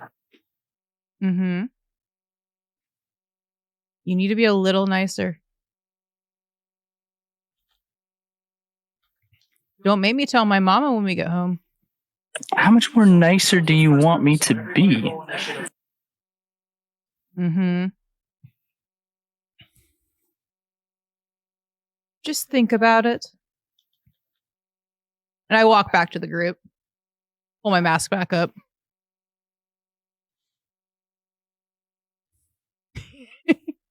All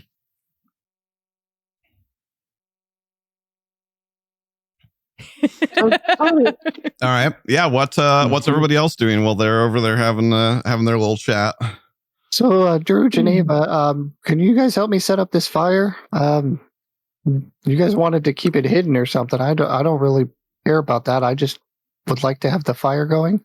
Yeah. I was just Alondite was saying that he knew how to do some sort of stealth fire, so I was waiting for him to come over. Maybe we could build it together.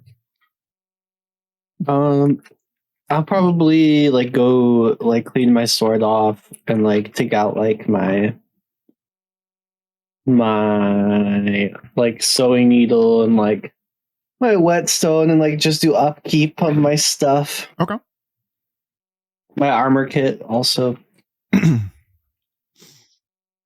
Ava's gonna step off to the side and give herself a little bit of a pep talk because she kind of got rocked pretty hard the past few days, and she's gonna say as if she was talking to a mirror or something, you are a halfling scout. You are Ava. You are tough. You can do this. And then she kind of has to get a game face on and then comes back to the group as if nothing happened. I dig it. Yeah. Yeah. No, I like it. All right. How about Alondite? Do you want to sulk a little bit and maybe train Amina? We haven't done a roll in a day or two because of the situation. Yeah, in this scenario, I'm kind of gonna just look at everyone and see what their reaction to it is. Well, she pulled the cut eye and gauge whether it's not cut eye. That's a bad word. We'll see if any of them actually heard what we were talking about, or if they were just milling about their business. I mean, yeah, Skabosh said, or Pixie said that Skabosh was being surreptitious and moved you guys away from the party and everything. So I was interpreting that as getting far enough away that other people couldn't hear you. Well, people did see me do it, so you never know. Yeah, but my reaction to that was that of a fourth grader, ooh, he's in trouble, and I walked away and did my own thing, just waiting to set up the campfire. Mm-hmm. Yeah, and that's why I opened the floor up for other people to describe what they were doing. So everybody else kind of went and did something. So I think any chance, nobody went and sought you out to eavesdrop, and also everyone was doing something. So I don't think anybody would have incidentally heard you. They're all just going about their business. Sharpening my sword is also probably pretty loud, so. I won't lie, I was curious, but I'll I'll let you have your moment. I don't know. Maybe they were off smooching or something.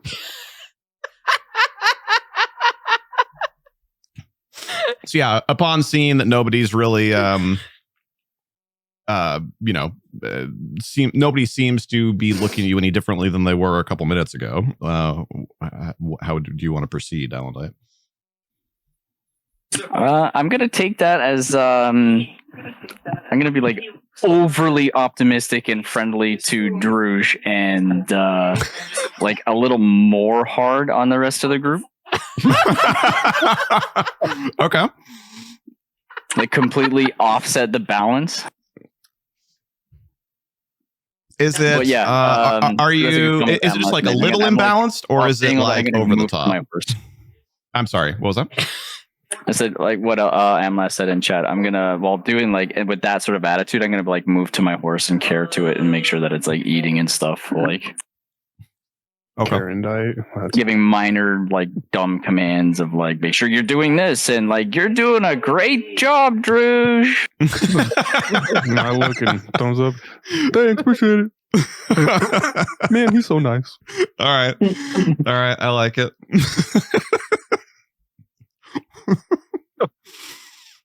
Are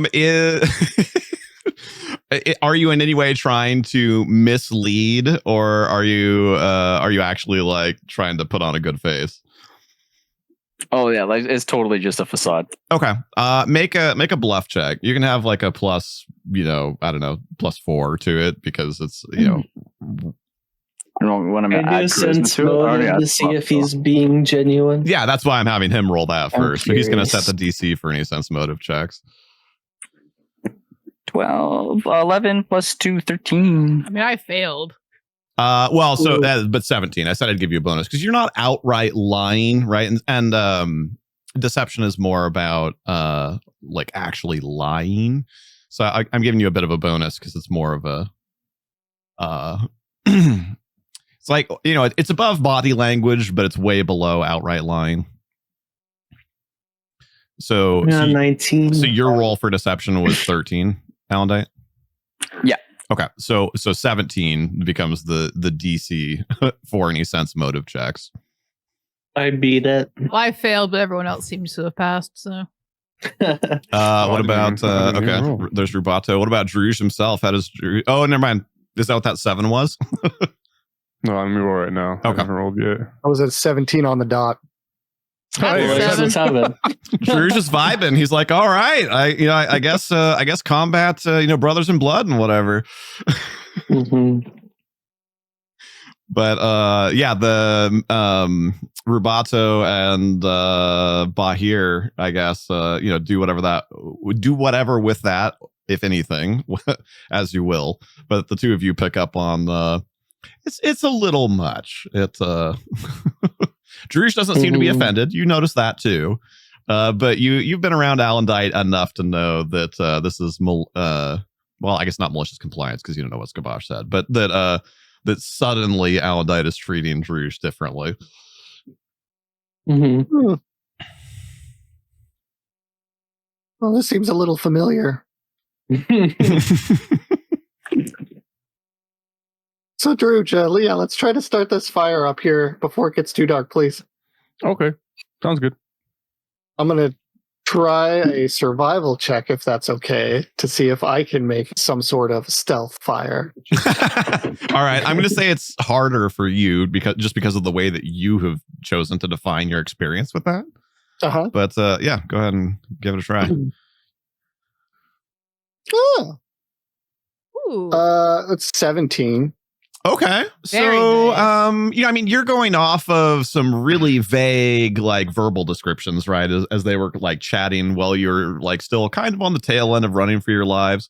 So, you don't exactly pull it off all on your own, but, you're able to kind of get the rock set up the way that, that you think that it probably should look and, dig the little, like, tunnel thing that Alondite mentioned. And, and then maybe you said Trouubblllee and Ava was who you were talking to? Yeah. Maybe one of them kind of steps in and is like, oh yeah, kind of good job, but like maybe don't use wet leaves, and like helps out a little bit more with that. But yeah, overall good collaborative effort. I would say that it's not a super difficult thing, right? So like you guys can teach Rubato how to accomplish that. If you want to role play through it, you can, but I figured we just kind of breeze through it. It's not the way I'd do that. Yeah, but you also didn't want to have a fire, and I would prefer a fire. So You can help if you want. You want me to draw you a picture? that might help. So I get down, like I pull out my book, and I'm just like, all right. Oh, okay. I see what I did wrong here. It's all right. I'll take a little practice. We'll get it. Someone's a little grumpy. Okay. So you want it to be like this, and I start scribbling out, like, just like, you make it the fire like this. You don't want to be too big. You want the hole to be like this, so the wind moves this way into the hole. Okay. You kind of got it backwards, but yeah, it does its job. Okay. All right. Well, so I'm going to sleep here in front of the fire. I can take first watch, though, if you guys want. I'm not exactly tired after everything that's gone down. I'll take first watch with him just in case. Well, we might want to stick to our regular. I think I took first watch with him last time. We took a watch together. I think it's you two, me, and Al. We don't have Druge in our watch list. The last time that we really did that, you guys didn't have a sixth person yet, so you might want to rework things a little. Mm-hmm. Wait, since we have 6 now, does that mean we can take less time? Or is it still the same amount? Yeah, you could shorten it to 9 hours technically, because the 2 spellcasters both need 8 at minimum. And like technically all characters do, but like spellcasters have a huge penalty if they don't. So what you could do is the other 4 of you could have 2 watches of 2. Oh no, but then you'd still only be sleeping 4 hours. We could each have a solo watch.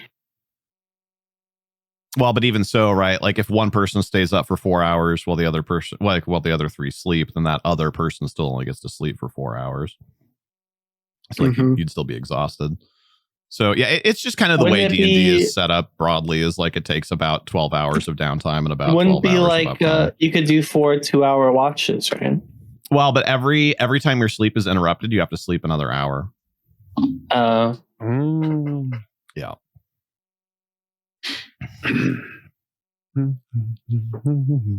Okay. Oh, are we talking about watches? I'll buddy up with Druge, no problem.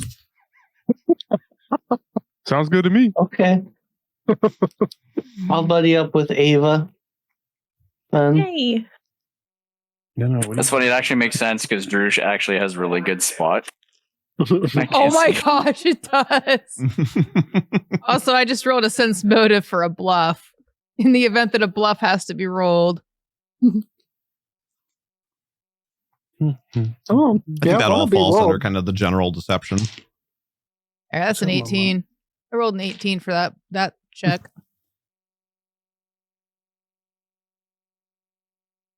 Laying it on a little thick there. Rolling some random encounters here.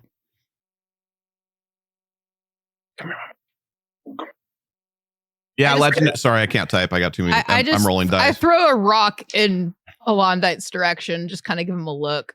But I like that legendary. Yeah.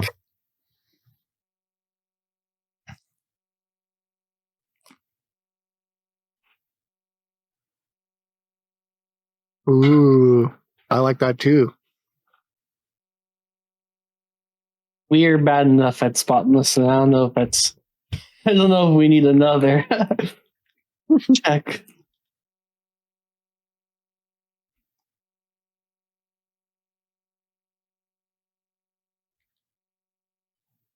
We got all the pets saying hi in stream today. Next episode is just led by the pets. Oh my gosh.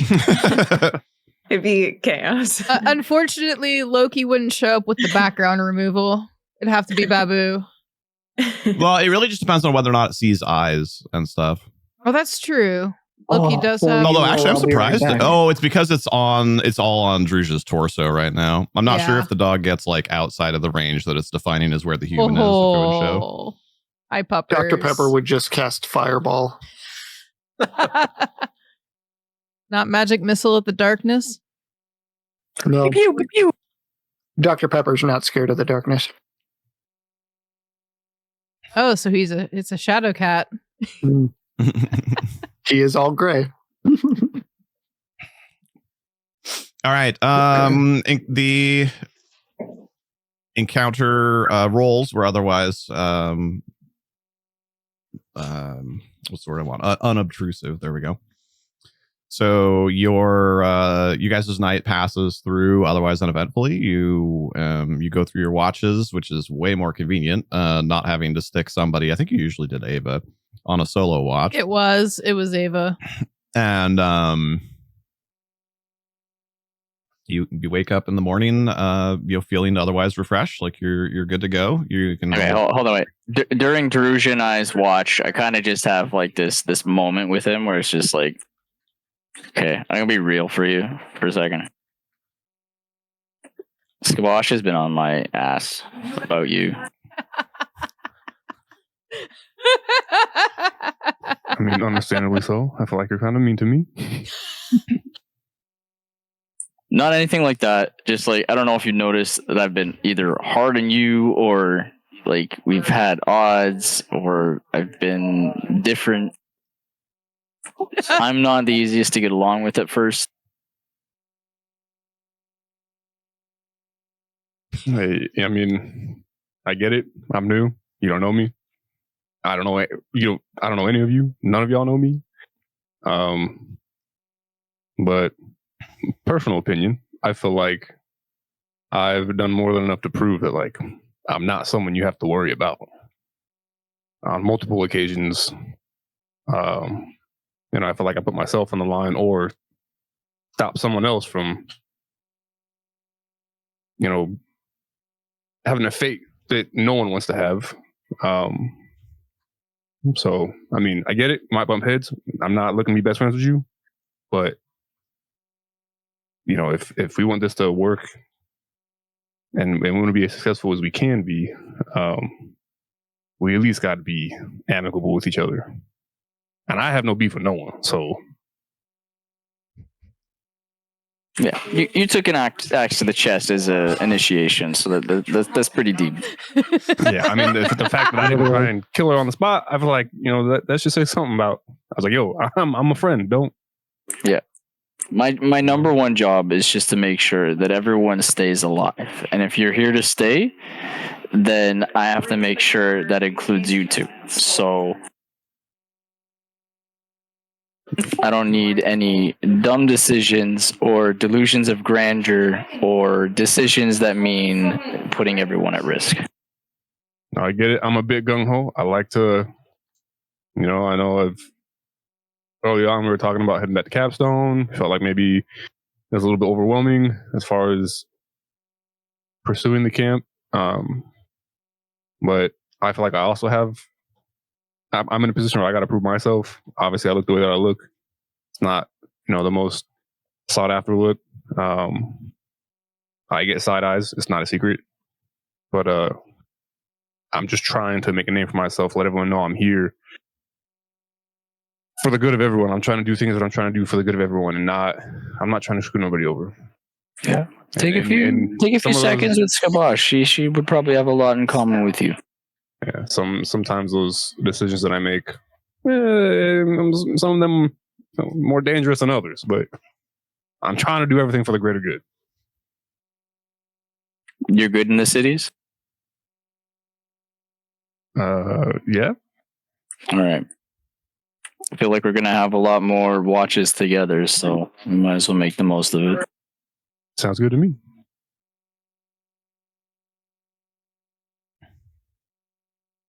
And see. Yeah, no, I dig it. Thank you guys. Mm-hmm. And you said that was while you were on watch, right? So nobody else heard any of that. Yeah. Okay. Yep. And quit biting me. Quit it. Somebody put in the chat. If nobody knows Mike Tyson, they're not going to get what he just put in the chat. Yeah. Also, I do say you do sound like this one guy that I know. Well, what? And were you? I forget. Were you guys on middle watch or last watch? I don't remember what watch they were on. We're on the watch and no one wants to be on. I don't know. That one was. I think it was last watch because the other people were like calling watches. So, all right. So yeah, I guess which one of you is going to go wake everybody up, or are you both going to go wake somebody up, or what's? I don't know. I feel like we should both go back to the camp together and make sure everything's good. Get everyone up, pack up whatever we got to pack up. I mean, we didn't really break out much, so yeah. I was just thinking about DM inciting a little bit. Like, is anybody waking up to a half orc standing over him?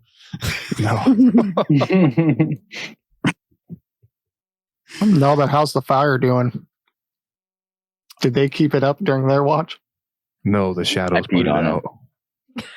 Actually, yeah. I mean, whatever you want for that, you guys. Did Alondite peed on it? Did Alondite and Trouubblllee maintain the fire or not? Alondite said he peed on it. Oh, I mean, it takes a lot. It's two dudes in the bush. Like as a former Boy Scout who has tried to pee out fires before, that's a lot harder than it sounds. Oh my gosh!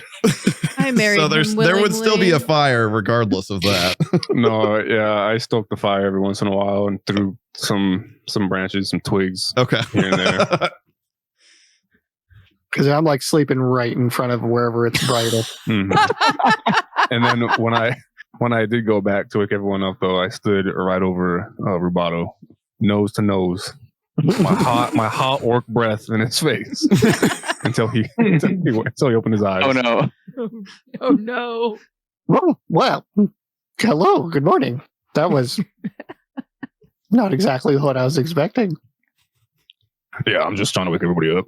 Well, I appreciate it, and I take my finger off the trigger.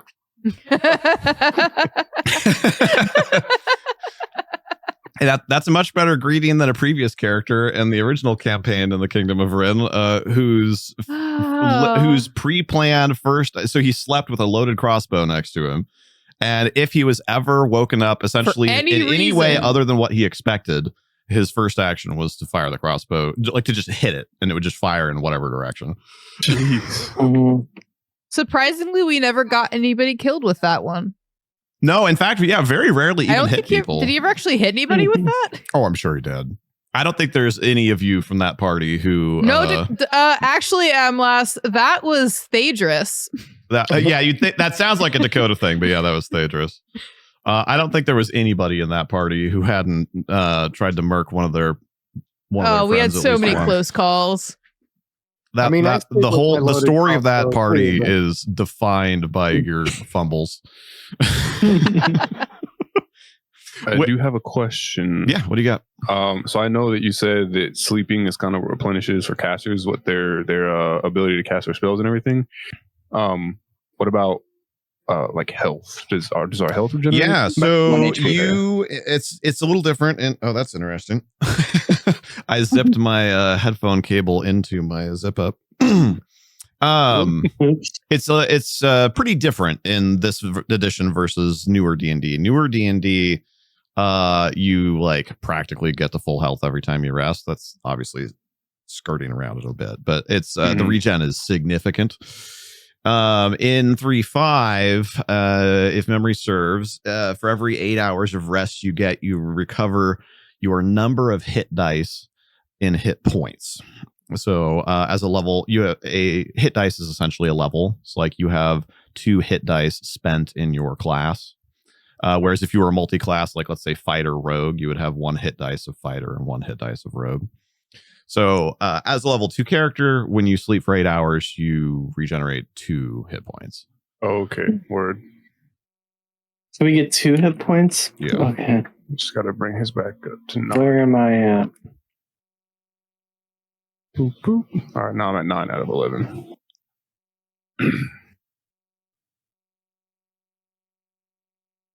Up to 13. Woohoo! And then all of my spell, like I'm 4 to 4 for level 0 and 1.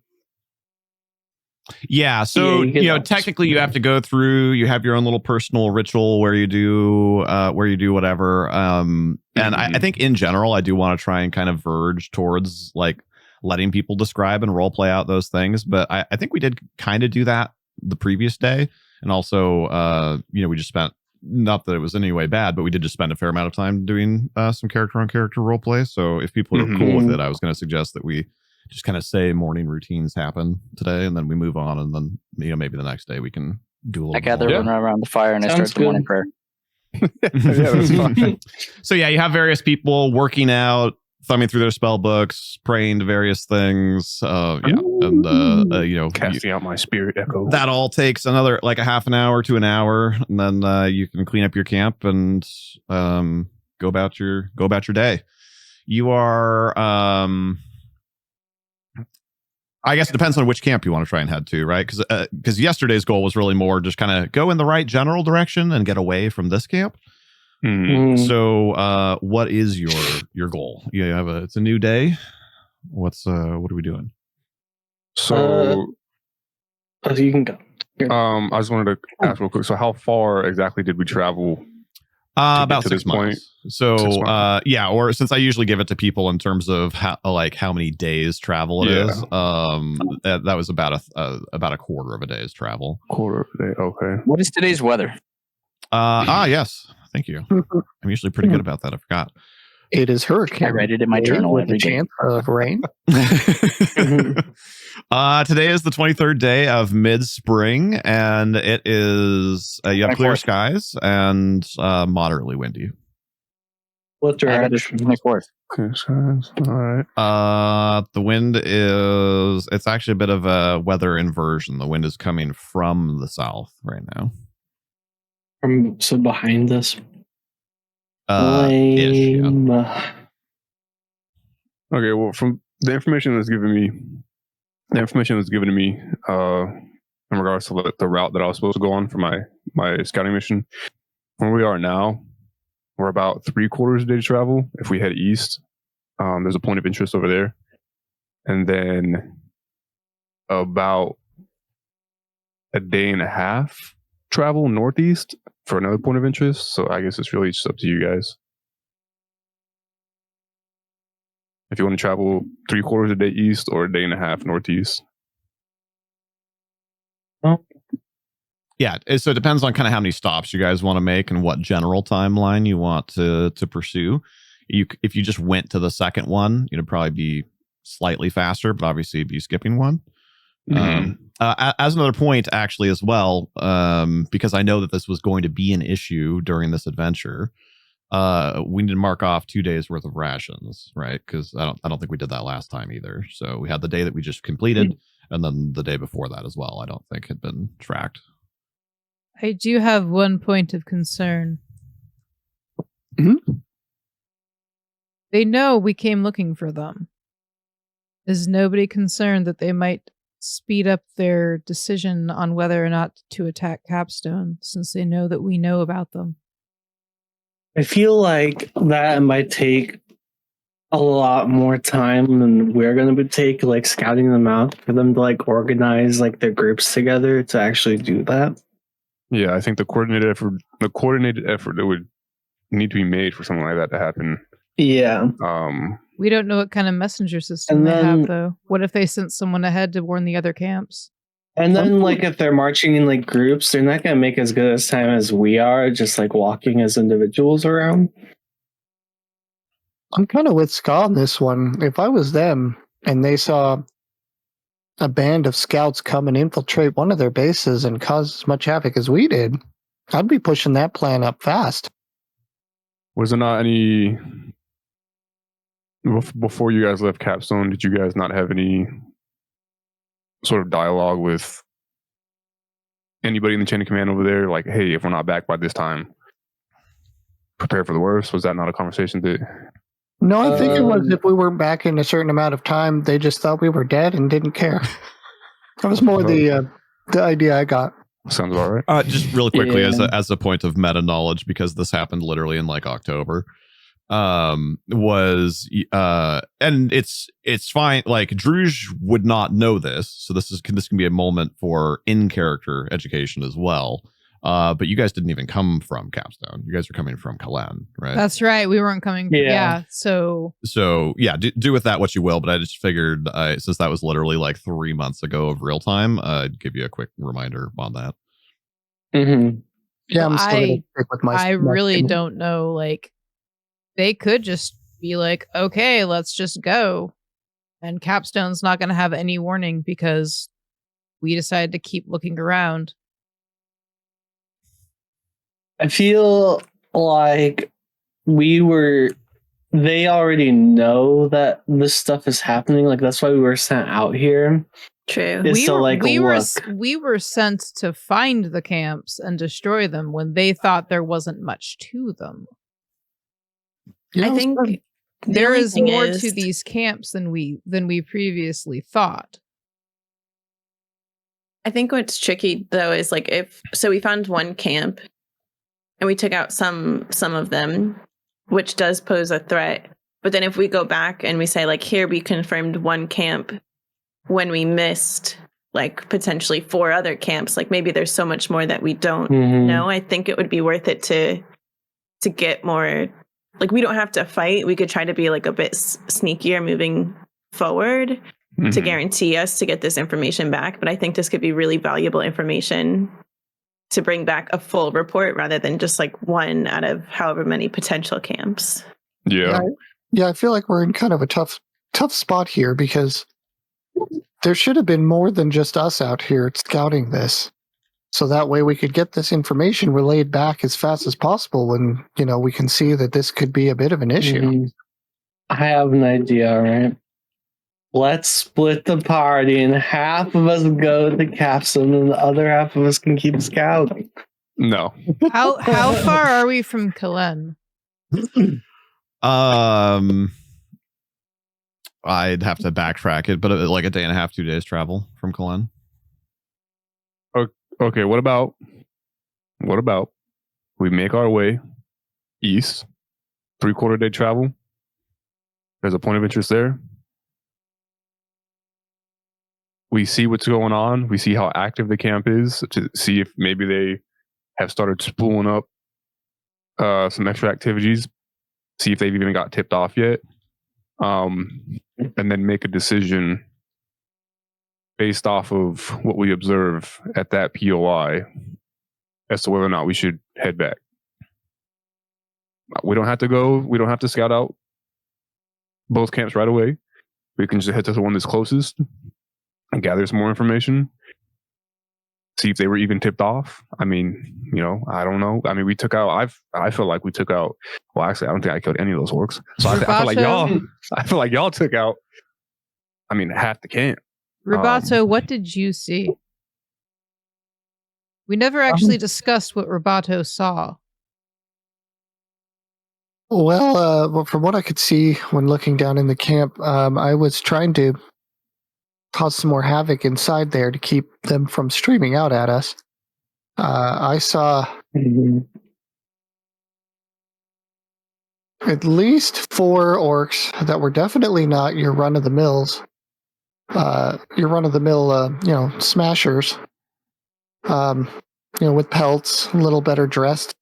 I saw a couple of doors towards the back where there was more coming as well. I don't know if any of them were necessarily spellcasters or just leaders, or just held different standing, but there was a substantial amount more than we could just handle ourselves, I feel.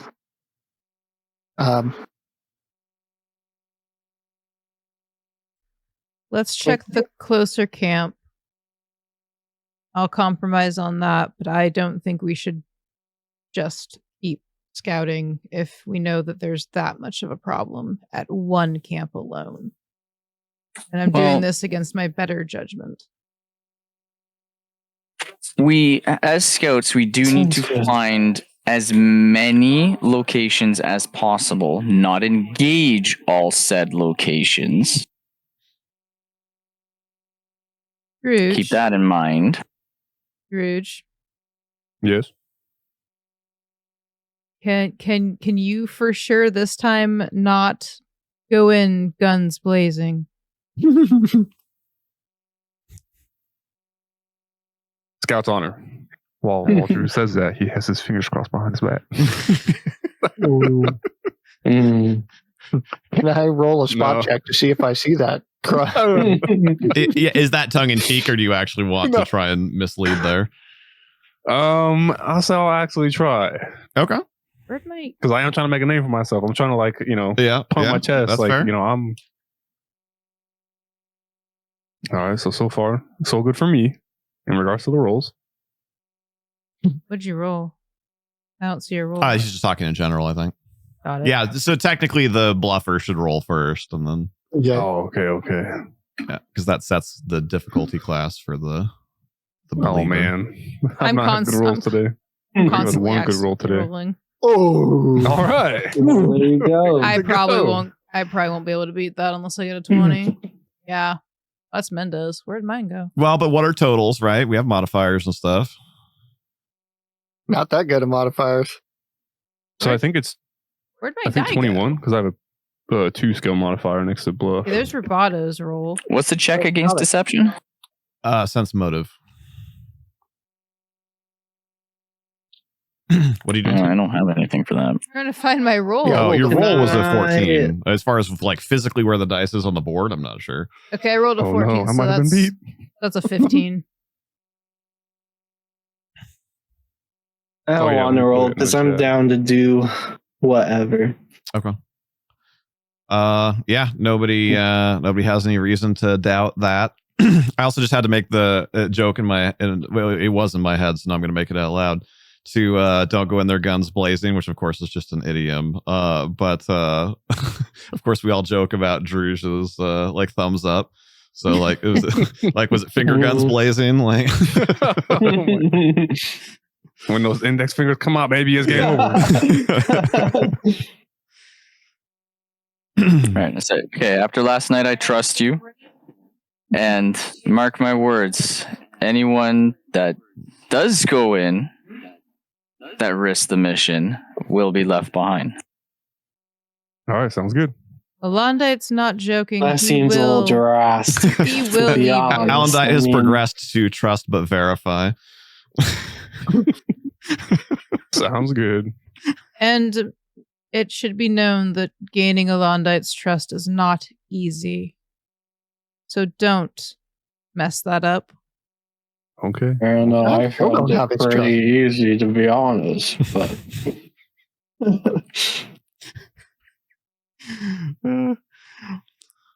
all right, so it sounds like we have a maybe somewhat reluctant but consensus of heading towards the closer of the two possible campsites. Mm-hmm. Yeah. Okay. Mm-hmm.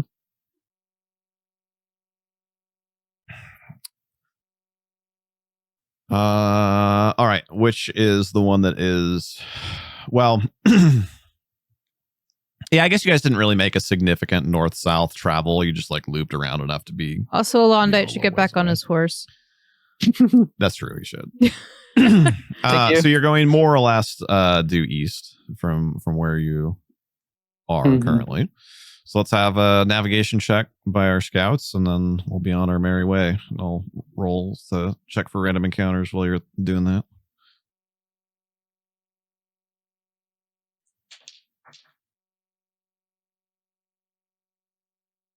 What is this And for? then, yeah. Survival check to like navigate towards okay. You know. Oh, not me. Yeah. Just Rouge and Ava. Yeah, I got a like I made an 18 for you, Scav. I got a 20. 16. Gotta bump it a little. 16 plus 3 for me. 19 for Rouge. All right. I think I thought we were supposed to be going south. I don't know. remember why. No. The shadows are south. Just follow me. The shadows are south. Just follow me. Oh my gosh. North it is. There's shadows that way too. Shadows are every way except for east. Just follow me, okay? Prepare a spell. All right. And then also you guys have your maps, right? I know that was a couple sessions ago, but you do have what Ava was able to piece together from the information that Alondite and she gathered while you were at Kalen. So I'm treating those as like an additional +2 on your rolls. So the two of you put your heads together. No problem. At this point, you're more working together to kind of work out the finer points of where you want to try and go. Like, okay, there's on the map, like there's this little because I think I said that you had kind of vague topographical information too. So, like this area, I'm noticing kind of like a depression. So like there might actually be like a small lake there or something at the bottom of that. So like, let's kind of go around there. And, so you guys work out like a tour guide's dream, path for you guys to travel along today. You're feeling really confident about your navigational skills. Word.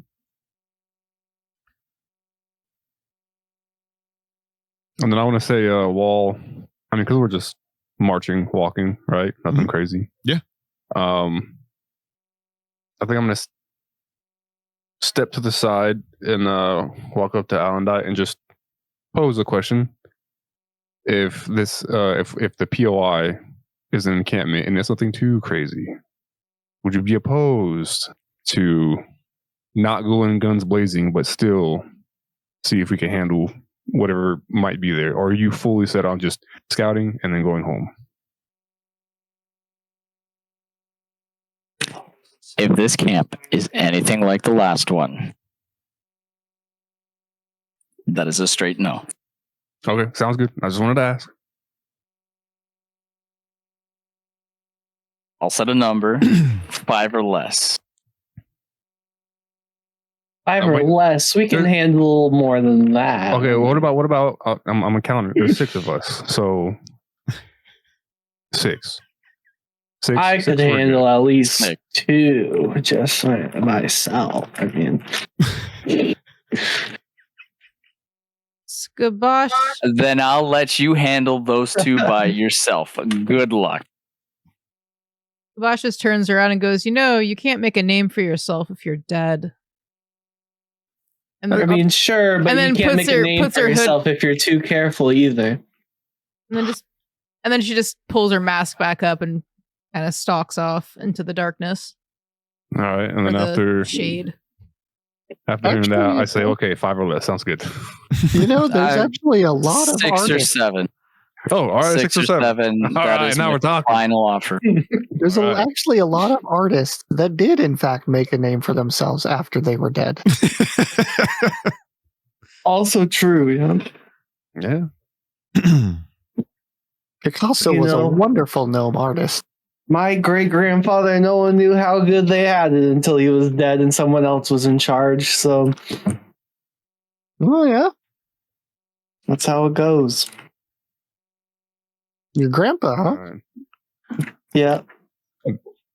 What all was he in charge of? The city-state that I lived at. Oh, okay. Wow.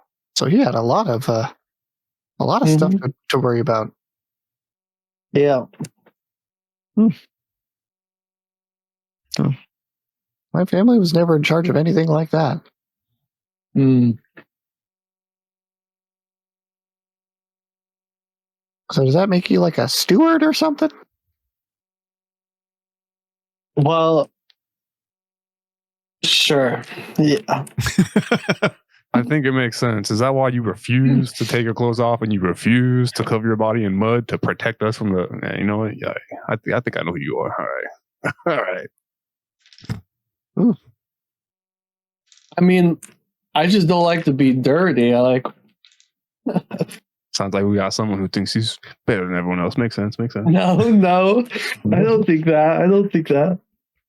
No, I mean I'm with Bahir on this one. I don't like to be dirty either, but I gotta go and get my suit tailored. It's getting a little frayed around the edges. Maybe it's a half working. I might be able to help you with that a little bit when we rest again. All right. I'd appreciate it.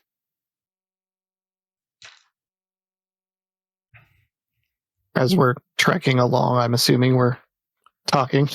Yeah. I'm Yeah. just doing some stuff in the background, which if you can see, just pretend that you can't, because the way the line of sight works here. Well, so far, I can't see nothing. I just see an orc with his thumb up. He's having a blast. I don't know what he's doing, but yeah, go ahead and make me some spot checks for Don't forget about that dog scout. Don't forget about what? Sorry. That dog scout.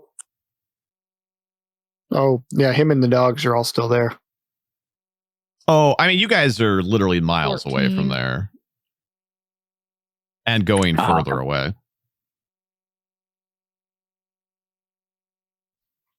I don't know if we were using the same map or not. Oh, yeah, I've just been staying here because it's like generally the right type of like forest and whatnot. So yeah, just pretend that the fort isn't up there. This was for a spot. Yeah, you guys did not camp 80 feet away from the entrance to the fort. Aw.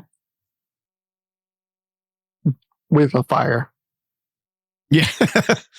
Yeah.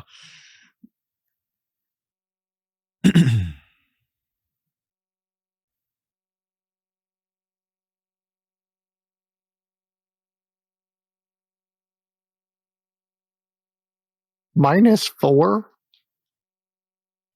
Yeah, man, I have no attention span. Too busy staring at one orc. You should have seen it when he was growing up. He was constantly running into walls. I thought I was the one who couldn't pay attention here. That's my job. I feel like it might be some kind of like inner ear problem. It's kind of off balance, you know? Excuse me, it's not my fault. School is boring. You know, I could probably use my mage hand delicately enough to pull that stick out of his... Whoa. Stick out of what? Ear. Oh, okay. Mm-hmm.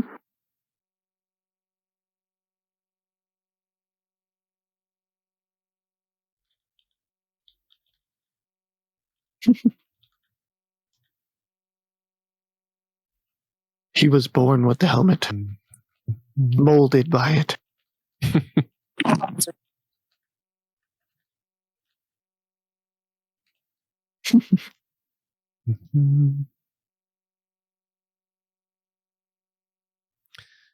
All right. Let me make so I can eat. Nom nom nom. And so our highest there was 16, right? Yeah. And out of curiosity. Okay. Wow, that actually worked out pretty well. So you've been traveling for a while. You're getting to the point where you're probably starting to think about a midday meal. Stop to spot and rest for a little while. It is at least cooler today. If you remember, there was it was a bit of a heat wave yesterday. Not anything crazy, but it was like 15 degrees warmer than it normally would be this time of year.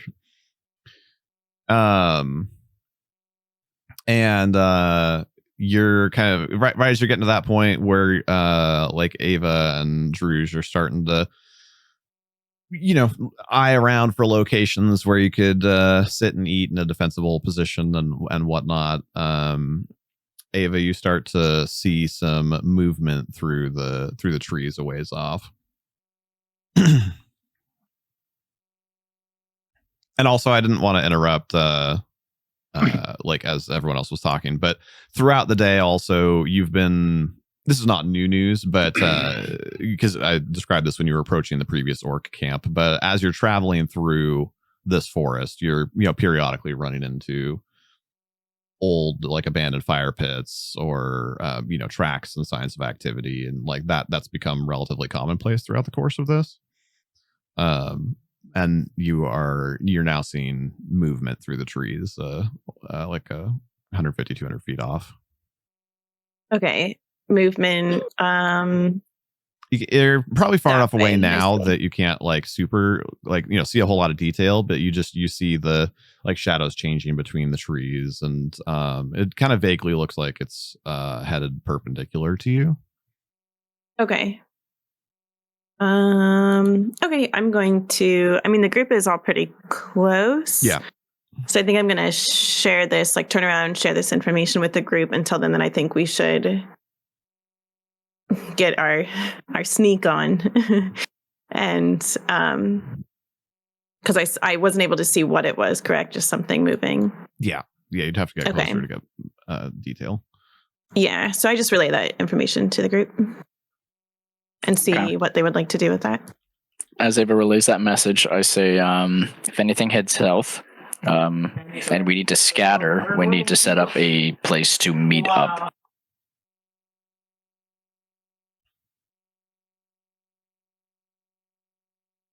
Scatter?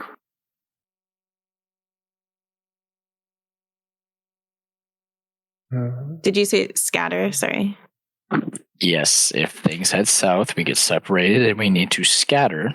Someone gets lost and we need to leave. We need a place to meet up. How about back here? Did anybody see any using like landmark navigation? Did anybody see any unique or like obvious features? It's like if we described it, you would know exactly where to go.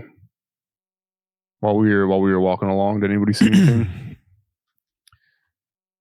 Like, hey, the red tree or this, It would probably be more of like like an abnormally large clearing or something like that. But sure.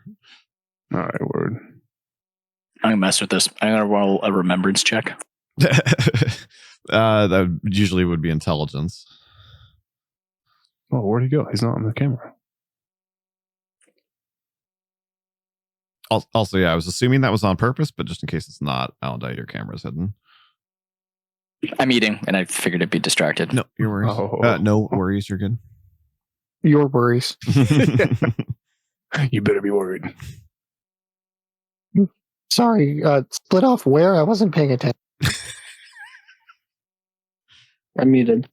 If we split up, we can go back to a clearing. Oh, okay. All right, yeah, that sounds good. That we saw a while back. Yeah, there's a beehive somewhere there. And then I would like to hide since we saw some formless thing. I have a question for Druush real quick. What's up? You were given these points of interest. Were you given like any other information besides just location? Like, is there anything else you know about these? Not as far as like who, what, when, any of those things. No, it was just there might have been some activity there that. Gotcha. Yeah. Okay, sounds good. That's what I figured. Just wanted to check. So I think we should hide. They are moving, like the rustle in the bushes wasn't moving towards us from what I saw. It was moving like across. So maybe we can hide and sneak and maybe just get like a little bit closer and see if it could be a bunny in a bush, but it could be 10 orcs. So I asked kind of sarcastically, but also seriously, in a quiet voice, how does one hide a horse? Oh, yeah. Okay, maybe you stay back a long time. Maybe we just try to go like around them, like we did with the bear. Yeah, I like that idea. Well, if anyone should be slightly behind everybody else, it would be Alondite because his horse can run and catch up to us if needed. Agreed. Just stay near a clearing. Okay. Yeah. So, do you guys want to move to like southeast of them? Yeah. So it's kind of we're just out of board space. I really should just make one that's just like a huge flat forest. Just copy paste it like 20 times. But it's kind of to the southeast of you right now, and going more or less northerly. So like from the direction that you're facing, looking east, it's like diagonally to the right, and it's going north. It's going to your left from there. Gotcha. Okay, so we'll head slightly in the more so towards the direction they're walking away from, or whatever it is walking away from. So, so you want to go southeasterly to kind of like cut along behind it. Is kind of what you're thinking. Yeah. Okay. And how close do you want to get? Not very close at all. If that's okay with the group. Sounds good. Yeah. Okay. I guess I can. My camera messed up. You're a lot smaller suddenly. Is that on his end or our end? Is the phone vertical now? Nope. It just decided to go vertical. Can you sometimes if you like turn it horizontal or turn it vertical and then turn it back to horizontal, can you like reset it? It goes horizontal. Wait, let me see. There we go. That looks right, isn't it? Kind of. I mean, the angle, needs a little work, but that's not how my mount goes. I was trying to move out of the way. Oh. Oh. Everyone's on a roller coaster right now. Now, wait, was the phone vertical previously? Yeah, sorry, I'm trying to figure out. No, it was horizontal. Okay. And what about now? Oh, now it's vertical. Oh my goodness gracious. Technology. He's bringing it around town. Forget you. Bringing it around town. Let me look at it really quickly. Oh, wow. I can control the exposure also. Ooh. So I might have actually been able to relighten Alondite here a little while ago. I didn't know. Please don't expose Alondite. Yeah, hold on. Let me see what I can do remotely with your camera. Just a sec. Or maybe do expose him, and then that'll scare away the orcs. I mean, it's a valid tactic.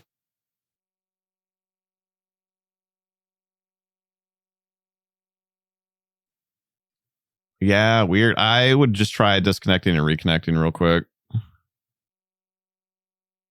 That's really strange.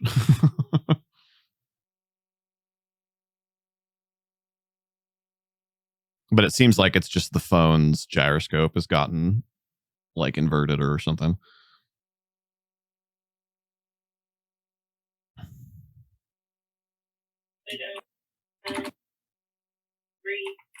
She's gonna do my hair tomorrow, but we are getting some audio from. Looks like it might be Trouubblllee.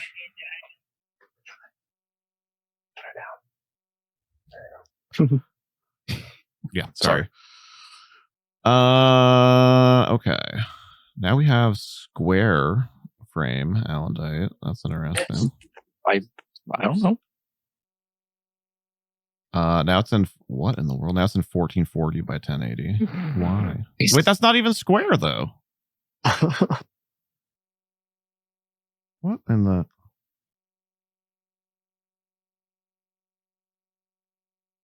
The weather forecast for today. Okay, there we go.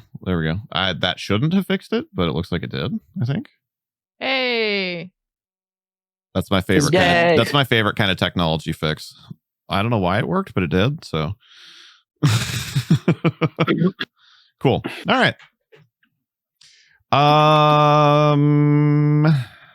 Right. So I think we left off on not very far, but I think I need a little more guidance than that. How close are you getting? Like, what's the maximum closeness that you're going to achieve? You said I'm about somewhere between 150 and 200 feet away. It's a little hard to gauge until you get a little closer. Druge, how far can you see? I thought we were going like this way, kind of. What is the standard? 60 or whatever? I mean, you can kind of see forever. Like, it's really usually your vision's going to be obstructed before you like run out of. Oh, I was thinking because at nighttime I have that thing where I can kind of see because I'm like half orc or whatever. Yeah, that's specifically a nighttime thing. So like most races are like essentially night blind, and then some races have what's called low light vision, so they can see like twice as far as normal races. And then there's dark vision, which is it's like it's unobstructed vision, like you don't lose vision to the darkness, but you see in black and white when you're like looking with dark vision. I was gonna say like this angle, but still keeping, I don't know, maybe like.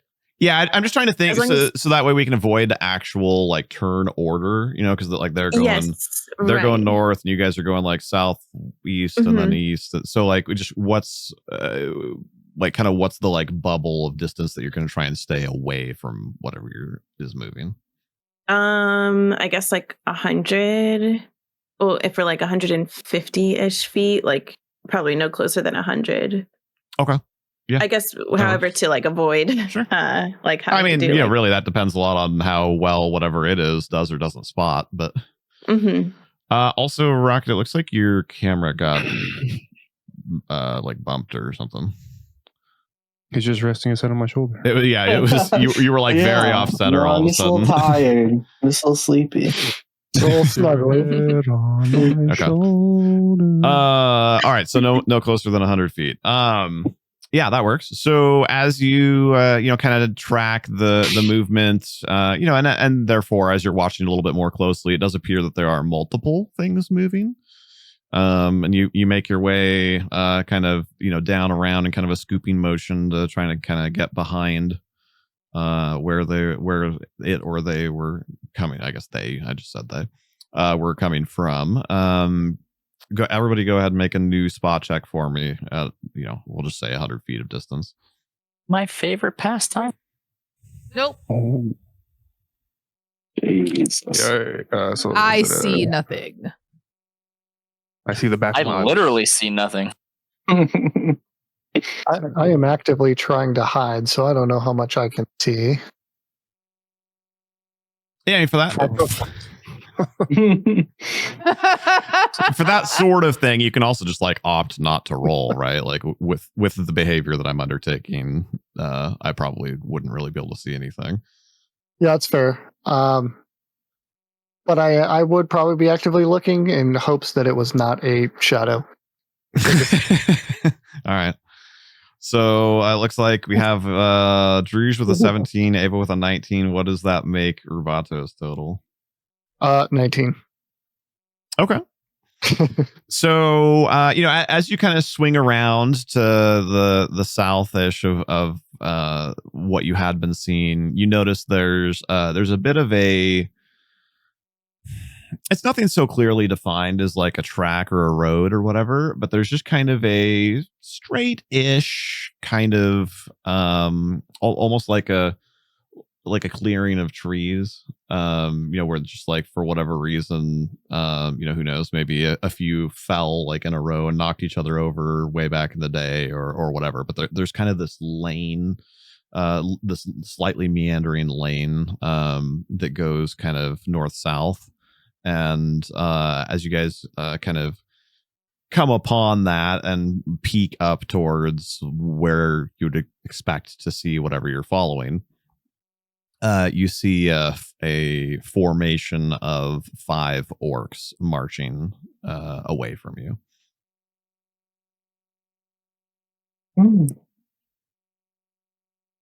Drew speaks up. Alondite, you said 6 or 7. That's 5. I'm not the smartest orc, but 5's less than 6 and 7. Facts, Juge. All right. Proceed with caution. I'm going to speak up now. Sorry, I just smacked my microphone if I blasted anyone's ear. Oh, no, you're okay. So we see 5, but how do we know? Like the last camp that we saw, or who Rubato and Druge, you saw like a couple orcs, and we don't even know how many were coming in after that. Like this could just be 5 right here. We don't know if there's some behind, if there's dogs. I think we document and we move on to the next camp or next point of interest. Okay. Ava, since you had the best, make me one additional spot check. Sure. 14. Okay. Not like you don't really see a whole lot of detail. If you're curious enough, obviously you could choose to try and trail them to get a better look or whatever. But it is worth noting, this isn't just like one orc standing over there or like 2 orcs kind of meandering around like you've seen before. Like this very much looks like a formation. Like they're essentially arrayed like the pips if you rolled a 5 on a dice. But it just catches your eye just a little bit because like this doesn't just look like rabble. Well, and they're in a if they are in a formation, maybe they're at the tail end of a bigger line.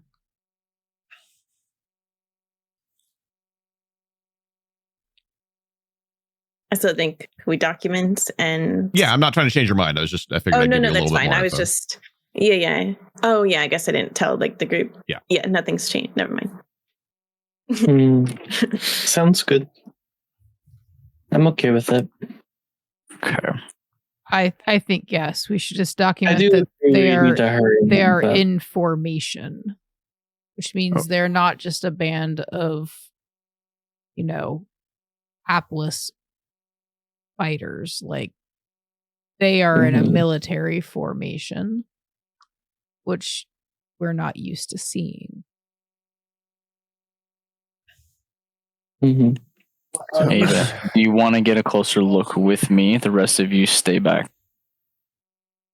I feel like if you go to get a closer look, they're gonna see you though. On your horse. Yeah. It can't be quieted. I think we just go around. I'll stay in the bush lines close enough to Ava to pick her up and grab her and get out if things get hazy, and we are going to book it. The only reason I want you guys to stay far enough away is that if they see us, we can just run. I think we should just go around though, right? Because we can see them now. What if I try and work my way up, get an extra peek in? But what else? Like I worry this is the last we're going to see you.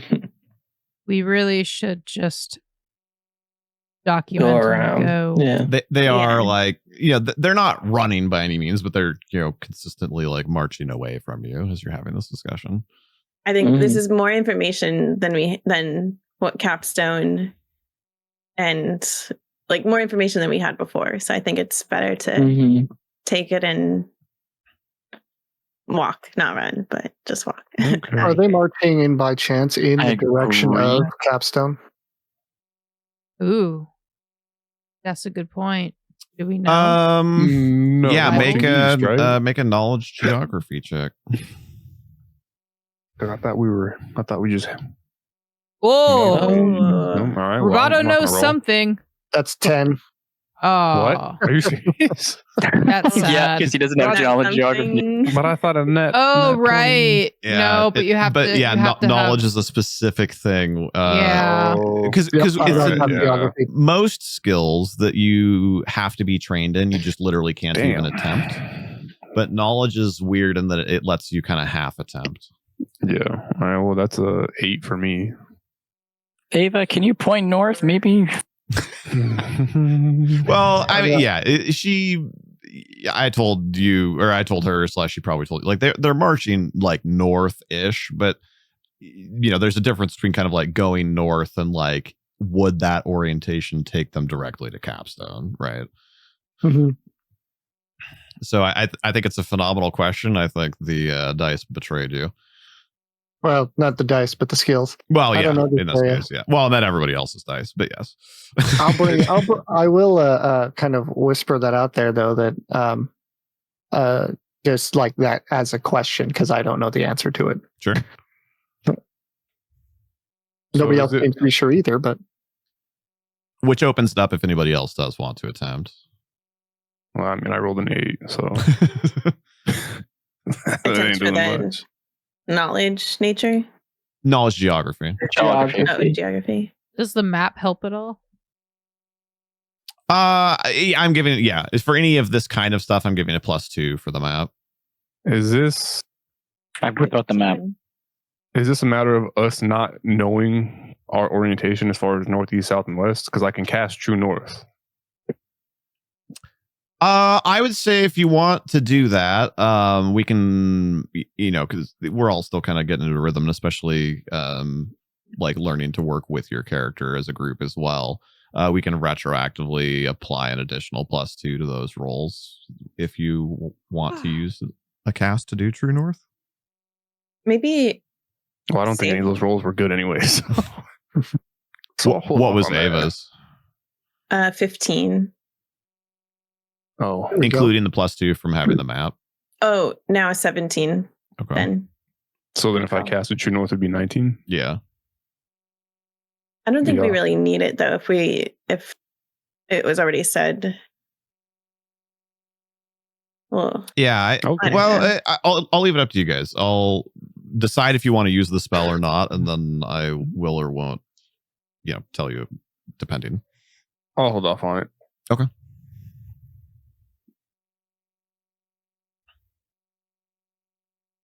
All right. So then otherwise I'm assuming going to kind of chill for a few minutes to let them get further away.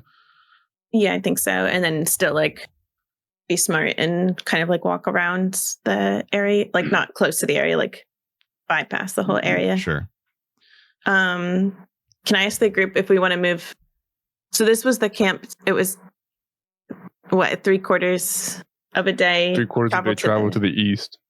And then where was this next point of interest? It would be north. It would be north because it was either go east 3/4 a day travel or go northeast a day and a half travel. Okay. Maybe they're kind of going that direction. So if they're heading north, they might be heading to the other POI. I was just thinking that. To maybe gather in like a large gaggle before they head down. Did you say a gaggle? Yeah, like just a collection. A collection. Yeah, no, that was. Yeah, that sounds good. Okay. Well, I think we should just be smart and cautious and slow and make our way just southeast after they move past. Okay. So that was, probably just using noon as a good easy midday point. That was like kind of 11 a.m. ish. So normally you would stop and eat probably around noonish. Like I said, that's totally arbitrary, but just as a good working point. Do you want to kind of, it's not actually force marching, but you can want to kind of like force march, just as far as like in character effects go, for another hour or two to get a little further away before you try and stop. That sounds good. Okay. So yeah, you spend another probably another, like, let's say you go for like 2 hours, which would be what, like another 5 or 6 miles, to distance yourself a ways from that kind of weird like clearing path that you found, and then stop, have your midday meal, rest a little bit. Where, speaking of meals, and you don't have to mark one off yet because it's just days of rations, but like, where are people on food? Because I know there were some people that left Kalen without having enough food to complete all this. I have 4 left. So I don't 100% remember going over the rations. No, that's okay. That was kind of before we added you. Okay. I still have 7 days worth of rations. Maybe like a mouse or something? Jeez. No, I came prepared. You brought 33 pounds of rations. We divvied up the rations like right before leaving Kalen. How many do you guys have documented? How many you had then? Because I think we were all around the same amount. I only got 2 rations left. I think everybody got about 4. I had extras before we did that. Okay. Mm-hmm. Yeah, I'd have to go back and review the tapes, but yeah. 3. I also got a few extra from the cook. Yep, same. Oh, yeah. Yeah. I believe I need to do at least 2 or 3 days of hunting to cover. I think we should wait to do those until like on our way back, though. Yeah, that's fine. I just wanted to make sure there wasn't anybody that was like at 0 now. Mm-hmm. Which it sounds like Ava potentially, and what about? I don't know how many think I had prior to our departure at Cullen.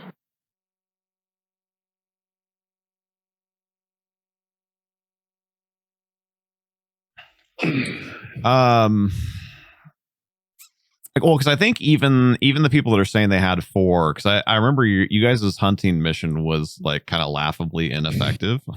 Very. So honestly, I think you guys only came back with like 1 or maybe 2 additional rations each.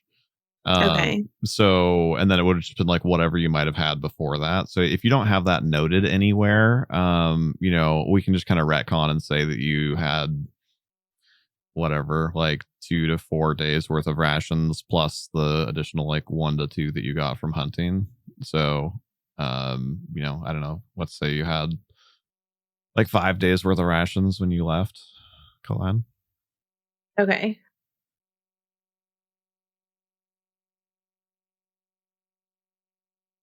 And this is you're halfway through day 3, so there are solutions to that. Like that's not just like, I guess I just starve now. Like you can punt and you can spread out your rations and and whatever. But as far as just kind of like assuming that everything is working normally, you're about halfway through what you left with. Sounds good. And we can just kind of apply those general numbers to anybody else that lost track of it. But it would be good to keep track of henceforth. So yes. So anybody and that's fine. I'm not like coming down on you. Just no, it's fine. So you have 3 left currently, and then when we get to camp tonight, you will mark off another one or erase or whatever. So could I just jump in at the same spot? So I'll just jump in as far as like rations, like same amount. Yeah, it's honestly it's just easier. Word. For the sake of making it arbitrarily different, we could like roll a dice or something, but that doesn't really, I don't think that adds anything to, to the experience. Mm-hmm. All right. So, so you stop, you eat, probably a few of you kind of take inventory of what you have. And, then you pick up camp, you keep making your way, easterly towards making my way towards what you anticipate to be this other camp. And it's also worth pointing out is because you only had 3/4 of a day to go, you had traveled for about 3 hours before 6/8. So you had traveled for about 3/8 of the day before you found that those guys that were marching, and then you traveled for 2 more hours to put you at 5/8 to get away from there. So where you stopped to like camp and whatnot for your midday meal is actually not super far away from where you're trying to get. It's miles. I mean, it's not the same thing. You're not like overly close or anything, but you're most of the way there. So if you have any like planning or just anything that you want to do before you get closer, you can do that now. Otherwise you've got about another hour's worth of travel to get to the general area that you're hoping to find something. So are we heading back in the direction that we came from when we found the first encampment? Sorry, say again. We're heading back in the direction that we initially came from when we found that first encampment, right? To make our way back to Capstone. Like, are we going to pass by that first orc encampment on the way back? No, you're going. That would be west to get back there. You guys are going east currently. Oh, we're continuing behind them. Oh, okay. No, they were going north. They're perpendicular. Mm-hmm. So they were east of where you were, and then they were going north. Okay. Word. So then you guys let them pass you, and then you continued easterly. Okay. Got it. All right, that changes my plans then. We're good. Okay. So yeah, you're about 3 miles out. Not hearing anything significantly different from there. I already pre-rolled for random encounters or whatever. Mm-hmm. From this point on, you're definitely seeing more and more signs of activity. It was more intermittent. Even just when you started today, and then it's been kind of slowly increasing in intensity. There's probably more periodically seen, just kind of like a little bit of something off in the distance, and then kind of like, okay, like let's chill for a minute here, like make sure it's not coming our direction. Okay, like we seem to be good. So it's definitely a little bit more stop and go-y. So it probably takes like closer to 2 hours to travel that last couple miles. But it's also, it's not like you're not like Mission Impossible in here. You're not, but just periodically over the course of the next few miles, you're seeing more and more signs of activity, which is both concerning but also kind of good news, because of course that's why you're here. And as you kind of get to the general area that you want, I'm gonna have you guys make one more survival check to to navigate to like the exact location. Essentially, kind of like how hard is it for you to find the actual point of interest? Nope. I think it was just the scouts, not us. Yeah, sorry, just the people that are leading. Sorry. Oh. Yeah, it's an 8. Yeah, I trot ahead and I start looking around. Oh, Ava, there we go. Carrying the team. You said one more spot check, right? Spot. Survival. No, Survival, for navigation. So yeah, so because I mean you're essentially like I can't even think of what a good comparison. Like you're in the middle of the Amazon. Not really, it's not that dense, but like you're in the middle of a huge forest that goes for dozens of miles in every direction, and you're trying to find like literally a building. So you guys navigated really well to get to like the kind of the general area where you were expecting to find something. You're now in that general area and you are finding things. So now I'm kind of having you roll one more survival for like, okay, can you actually figure out like literally where the building is? Gotcha. So yeah, with a 22, you're you're keeping tabs on where you're finding tracks and where you're finding kind of like hunting blinds and like patrol burned out, but like evidence of patrol fires and that sort of thing. And you're able to navigate through that pretty well to like find your way to what you're looking for. Sorry, it's starting to feel really uneasy here, guys. Before we get too close, I'm gonna be like, we should be a lot more careful with this one, because I feel like the last one, the patrols were only 2 orcs each, and we came across one that had 5, and on top of that, one of them was like a notch above the other ones, so it's probably going to be bigger. Okay. And I've got the next board pulled up, but I think probably most of us who ate and drank and whatnot over the course of the last hour and a half could use a quick break. So let's do just like a 5-minute break. Oh, wow. And the bot just ran ads. So that's good timing. Let's just do like a 5-minute break here and then circle back and, kind of have our last push for the session. Sounds good. Cool. You can find all of our other sessions on youtube.com/hearthe3monsters.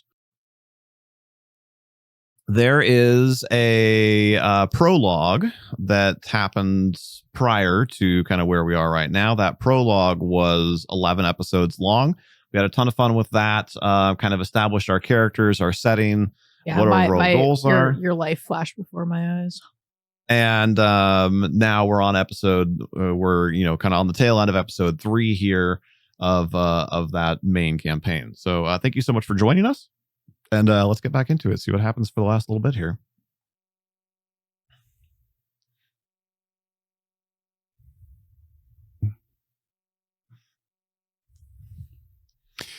Oh God, Alondite! They were joking about trying to scare the orcs away. That's funny.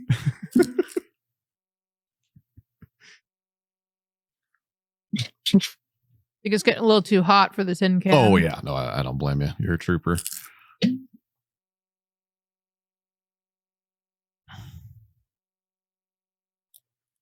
Looks like we're still waiting on a Bahir here, but I'll go ahead and summon you to the board so you can start.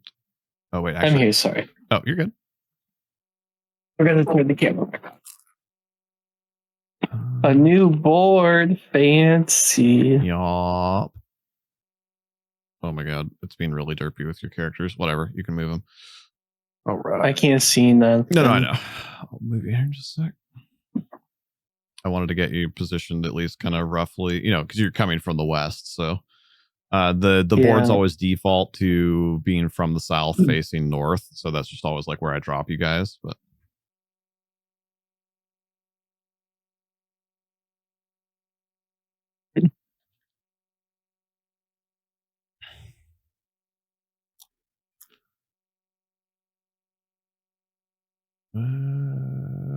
God, I always forget where that button is. There we go.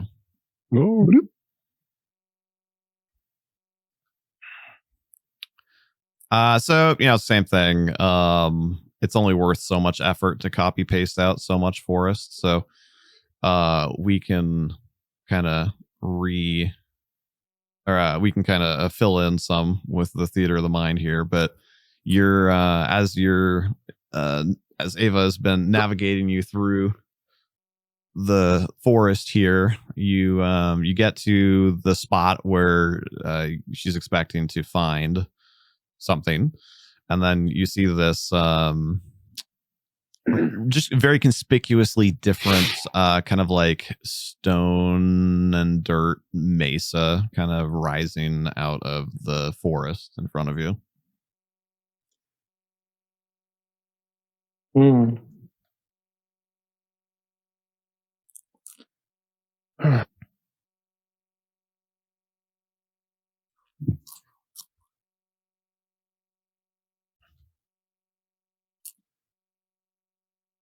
Well, that's probably actually about right for distance. There's just not forest beneath you, but yeah, you're probably about 100 yards away ish. Okay.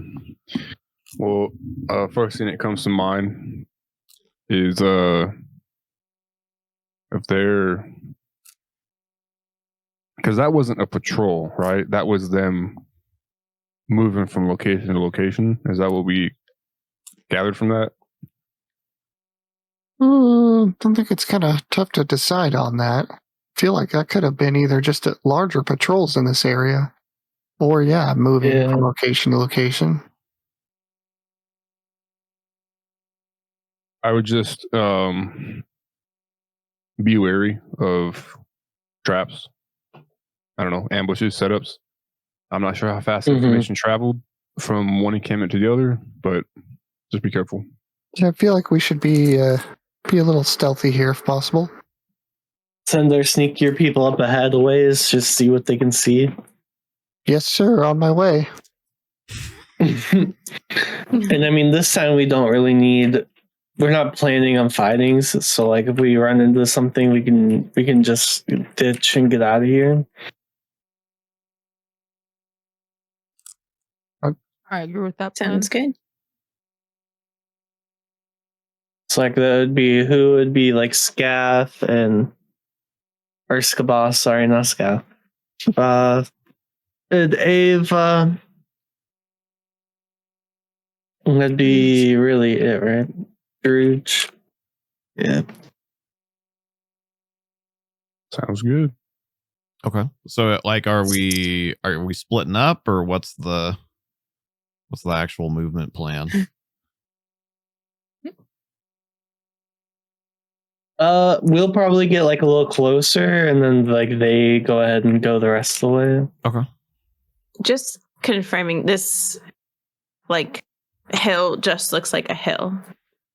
correct? I mean, yes, but like that in and of itself is noteworthy. Like the topographical changes, barring a few things like whatever, a sinkhole here or there, or like a stream that cuts through or whatever.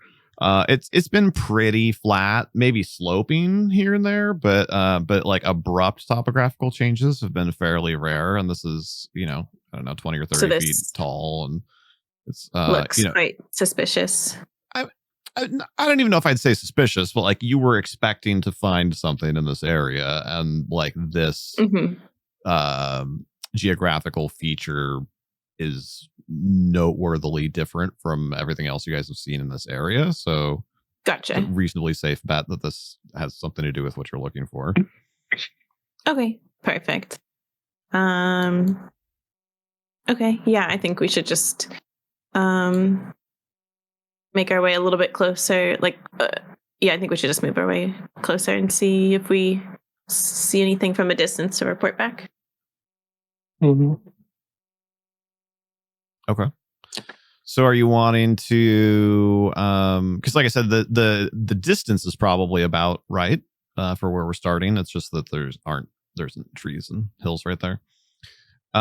So how close are you wanting to move the rest of the group? What are the Vanguard people doing? Are you going up the hill? Like, are you going up there, or what's? Maybe we move at least up up here in this little clearing area. I like that idea. Okay. Yeah, and there's kind of a like copse of trees there that looks like it provides a reasonable amount of coverage as well. Yeah.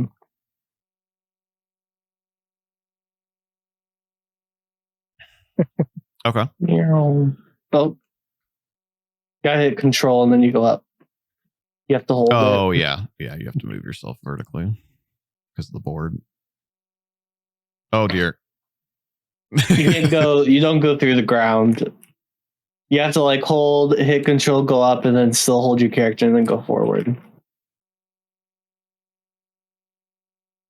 I can do it. You have to hit control. Don't let go of left click. Hold left click the whole time. Yeah. So and then so hold control to get height. Hold control, pick yourself up, and hold left click. Then keep holding left click, but let go of control. Okay. And then Man, this half I feel like I'm trying to teach my grandma how to use her iPhone. You should have seen us on the ladder. Oh boy. Be happy you weren't here for that.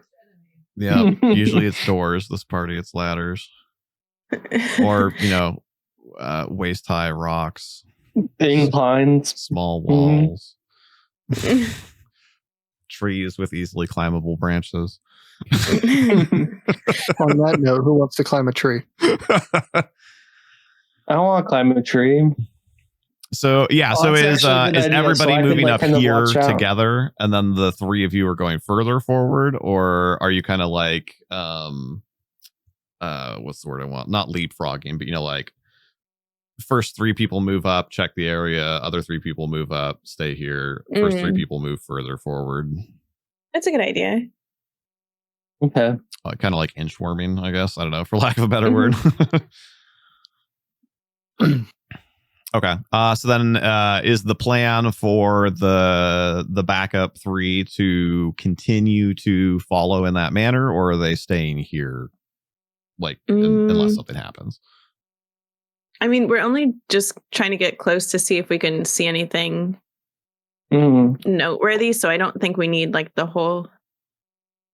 I want to include everyone and bring everyone up, but I'm a little worried, to be honest, about the horse.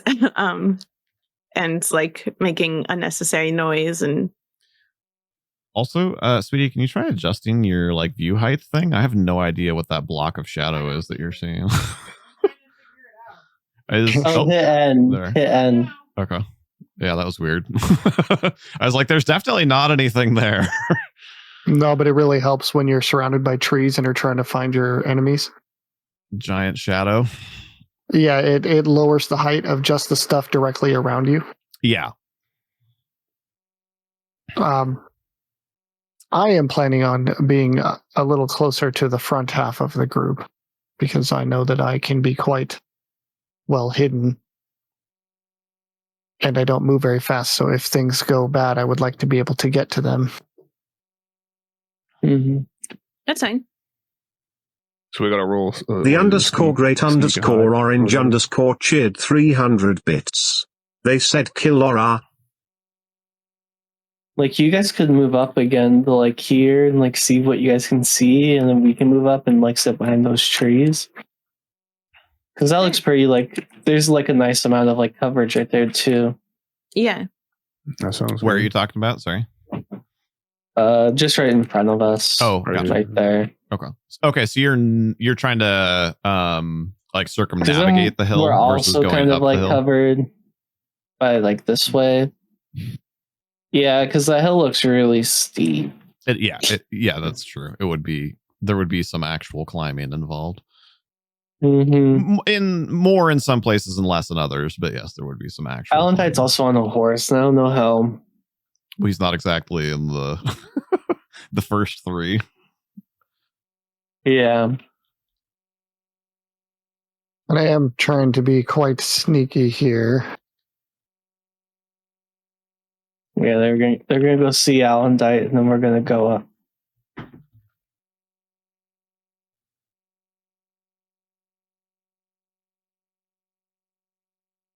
Do they see anything? Sorry.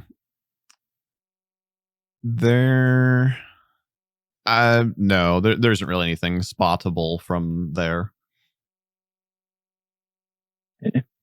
How do I cancel it?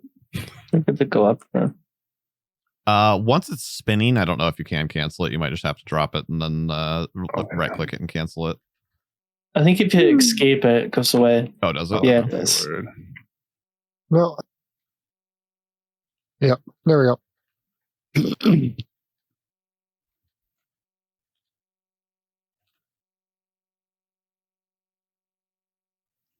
I get moved? Or did I accidentally move? I think you were accidentally moving. Everybody is, other than Alondite, is now up there together.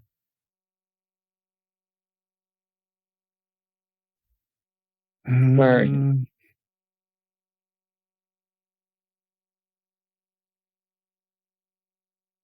Should we roll to be quiet?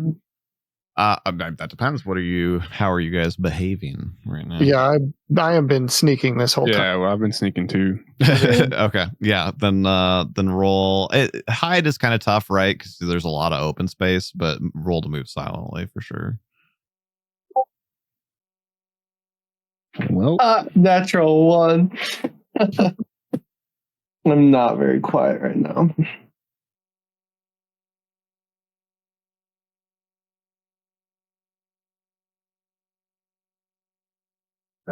Man.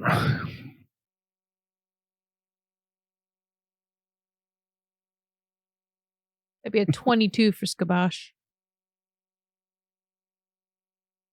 This is move silently, right? Yes. Mm-hmm. Okay, 18 for me. Yeah, can you guys type them out? Oh. That's been really helpful. Overall, that was a good call last time. If it's move silently, I thought it was hide. Move silently is. Yeah, no, I said hide's a little harder because you're you're going. There's large open areas between trees and rocks and whatnot.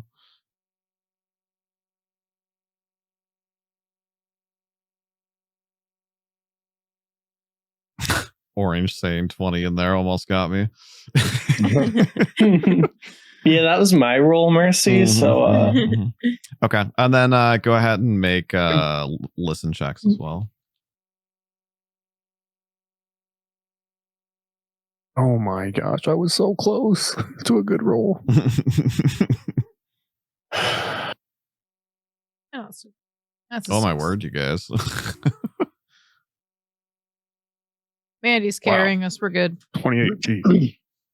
I've been muted this whole time. Oh no. Oh, hi.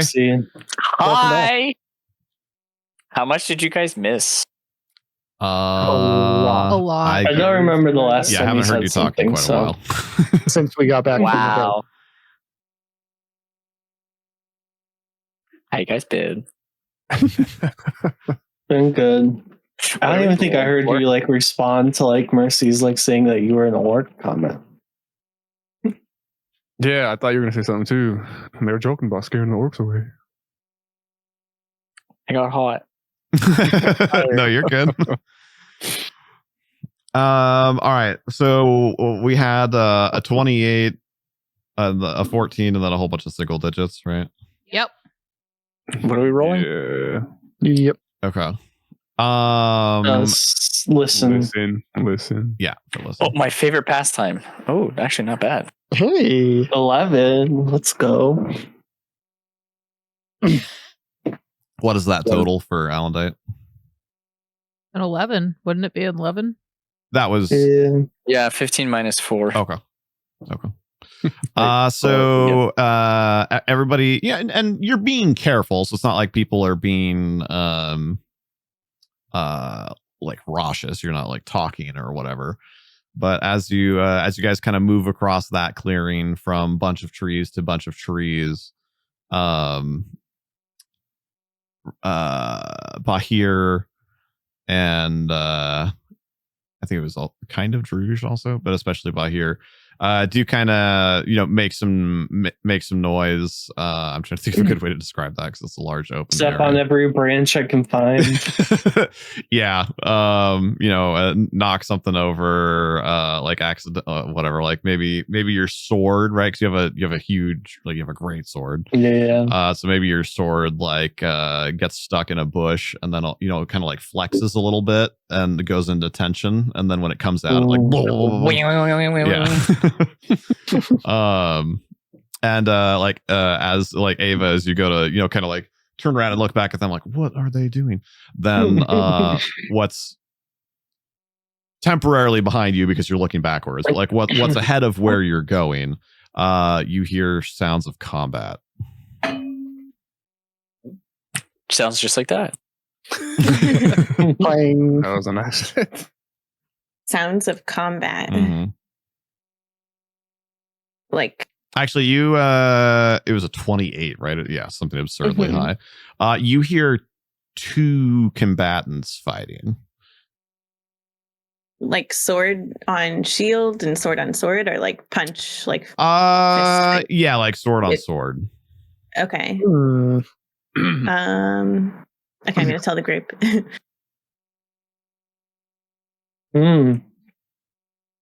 Right ahead of us, you said? Kind of like over this little hill that you're next to. All right. Should we run over? Maybe let's. Can I ask? Does it sound like very close? Like the hill that you're talking about? Are you talking about You're talking about this one, I think, yeah. right here. Yeah. Okay, cool. That's what I thought. Maybe. Yeah, I mean, obviously you don't know exactly how big that hill is since you can't like see the other side of it, but right. Like 50 or 60 feet as the crow flies, like it's pretty close. Maybe because that noise is so close, maybe we just have like 1 or 2, like maybe like Drew, like your move silent is like pretty high as well. Like maybe the 2 of us just move, see if we can get like a view of it, document it, and then skedaddle. Yeah. I mean, well, wait, no, my move silently. Oh wait, is it not good? It wasn't very high. It wasn't a good roll. It was like a 6, I think. Mm-hmm. Yeah, he was one of the ones making noise that you were like about to scold. So we continue with the same move silently. It's not a new roll. I mean, you could. That kind of depends on how you guys like play it in character, right? If you're like, hey, like cut it out, like get your stuff together and come with me. We're gonna like sneak around the hill. Only Ava hear the sound? Only Ava. Yeah, heard it, only Ava heard it. Oh, and she didn't tell us. Okay. Oh no, she told us. I thought. Oh, okay. So that could be either training swords or someone in danger. How? Can I try to climb up onto this ledge quietly? Yeah, I was gonna say maybe like some of you guys go around the right side and then some of us go like up the hill, maybe. Are you just doing it, Rubata? Yeah, I can't hear them talking. I'm assuming they're talking quietly. Yeah. Okay. My worry is that if like all of us start trying to get eyeballs on this, then it's like more chances of getting caught by whatever this is. Yeah. Okay. Yeah, you and maybe Cabal could go around the side. Okay. Like, or over the hill, whichever way you want to do it. Yeah. And maybe try to like look through these trees here. So out of character. I am on my horse. Just my morph is not active on this map. Yeah, I couldn't remember how to add the thing to the morph. I tried, but I couldn't remember what the process was. I think you just drag the icon into the morph wheel or something. Right, but what's the or something? I couldn't figure it out.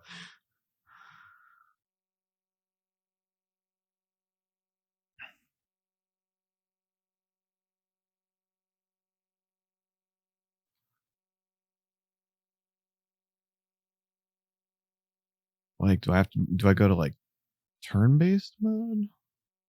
Yeah, I couldn't figure out how to. Hold on a sec.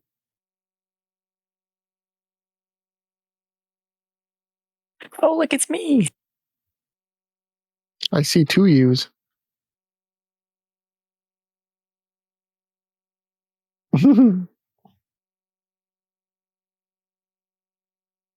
I remember there was something. I remember I couldn't figure it out before, and you were like, "Oh, just do this," and I was like, oh, "Okay, that was really easy, but it was super unintuitive." And then, like, now I can't remember what it was.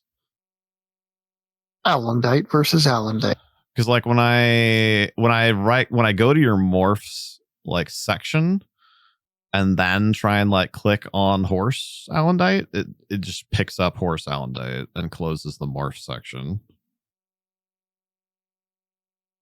Well, now I can't do anything. Yeah, it's because it's in turn order. Turn it off.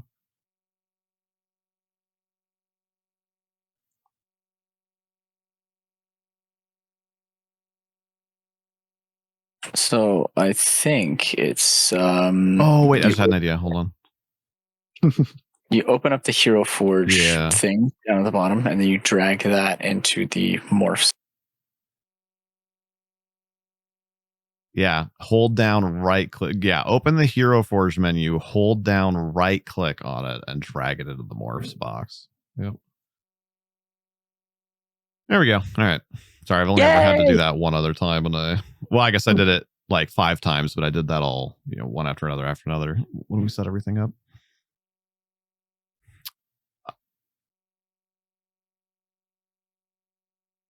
Did my 10 succeed?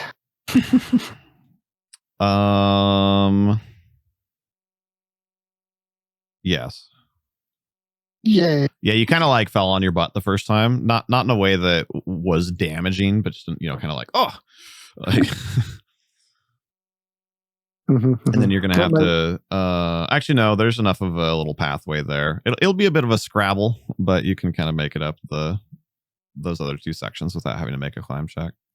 Yep, I'm just trying to go slow and quietly. Yep. Yeah, go ahead and make a new move silently check since you're doing those. Oh. Nat 20. There we go. Sound? Not at all. That's what's just down? 20 flat. Okay. And what about everybody else? Because he kind of went off to do this on his own. So what's everybody else doing? Hey, where'd Roboto go? The shadow took him. It looks like Ava has moved around a little bit already. What is anybody else going with Ava, or is it just Ava? If I do decide to move, can I re-roll for a move silently? Yeah. Okay, cool. Yeah, ideally we just want to move towards handling those kind of things in character. Since we'd already established that you weren't doing a good job of it, we want to try and get towards like Ava being like, hey, like, get together, like fix your buckle that's making a bunch of noise or whatever. I'm just readying my lance. I am lance equipped this battle. So it's a 15 overall. Okay, I Or, can yeah, I'm gonna head over there then. see a little over this ledge now. I'll go ahead and say for this, it's whatever you can see, Okay. The line of sight and everything inherent to the engine should handle that. So Yep.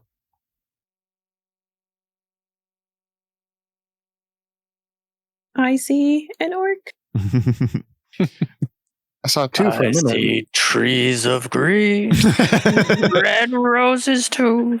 You can I would also, like if you want, to- sweetie, kind of get the aerial view is fine, because same thing. It'll only show what your party members can see. Yeah, now that I see that, I'm going to kind of crouch down and just hide in behind this ledge. Yeah, you see him, like swinging his big nasty sword at something. You're not quite far enough over the ledge to see what he's swinging it at. Okay. And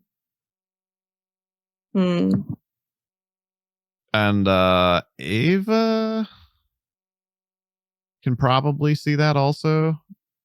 I think there's enough stuff in the way Druj and Skabash can't quite see it yet. So Ava and Rubato can see that. The orc. Yeah. Okay. Since I'm kind of in his field of view, I'm just going to duck down and kind of hide right here. Okay. Hey, guys, I already see an orc up 15. there. That's what was making that noise. Is that the only one you see? I only see one. Okay. And he's fighting something. And he's fighting something. Can I continue to make my way over here? Sure. Go ahead and make a hide check as well. Okay.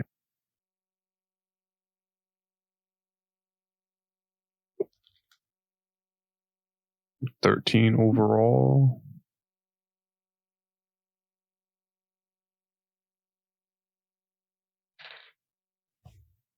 Boop.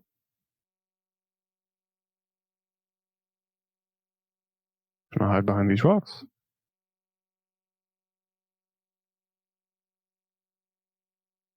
Can I do a spot check? Yeah. Sorry. Yeah. My No, throat was a little dry there. Oh, Yeah, I see the back of my eyelids. Sorry, guys. Yeah, that's it. You got to that perfect spot to hide, right? You're like, I'm not going to be the one that ruins this again. But also forgetting that hiding behind that big tree also means that you can't see around it. Oh, that's just Druj. All right, I'm hiding too over here with a dirty 20. I thought Druj was an orc. Or sorry, an enemy orc. And I'm gonna try. I'll try and spot. Nope, that's a 5. All right. And what was your hide, sweetie? Dirty 20. Okay.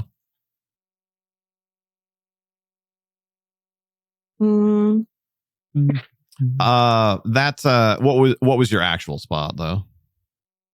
Mine. Yeah. A 4 plus a 1. Oh, it's 5. Okay. Yeah, there's just enough stuff kind of in the way here. You just you can't quite get a good view of like what is happening. Can I listen for maybe orcish coming from multiple individuals or? Sure. Yeah. Okay, cool. Yeah, kind of cup your ear and focus. Yeah, absolutely. In fact, you get a +2 for kind of like spotting or listening in a direction, so to speak. Okay, cool. Because otherwise it's just kind of omnidirectional. +2 +5, so 20. Nice. Okay. Yeah, so you get to your good spot and you're like, God dang it, I can't see. And then you're like, okay, wait, hold on. I can solve this problem. And then you kind of listen in. And yeah, you can hear these two guys. I mean, it takes us another couple seconds of kind of focusing over the sounds of like a clang here and there, and like scuffling and grunting and whatever. But you make out you can hear these two guys like I don't want to say jovially, but kind of like friendly competitively.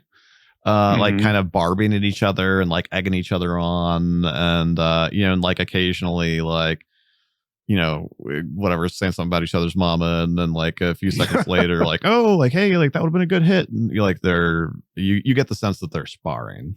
Word. Okay. So I'm gonna turn to Subash, and Ava's in earshot too, so I'm gonna let him know like, oh, there's 2 other orcs, but it looks like they're just practicing their combat skills or whatnot. I kind of want to go in.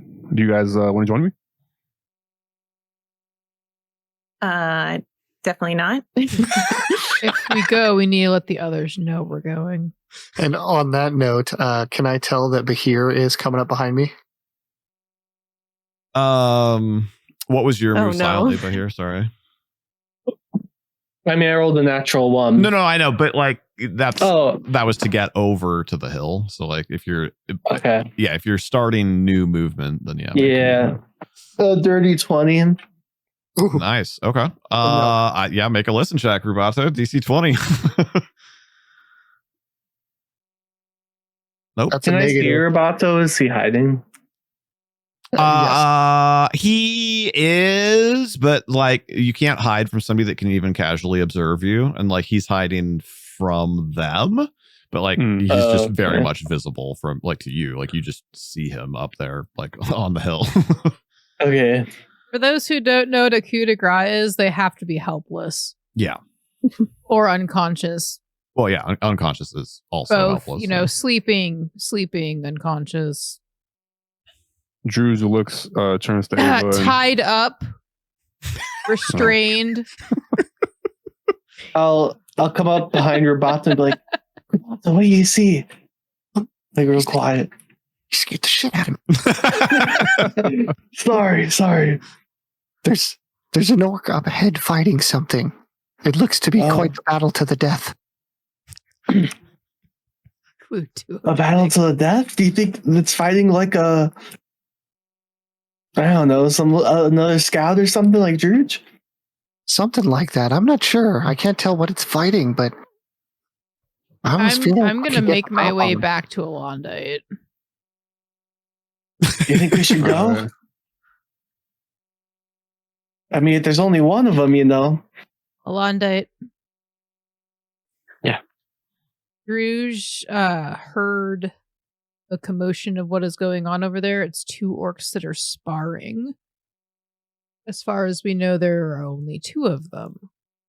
If I shot it with my crossbow, if there's anything else, they might come over here and be easy pickings for you. Your call. Do you think you can assassinate them? I don't know what else is over there.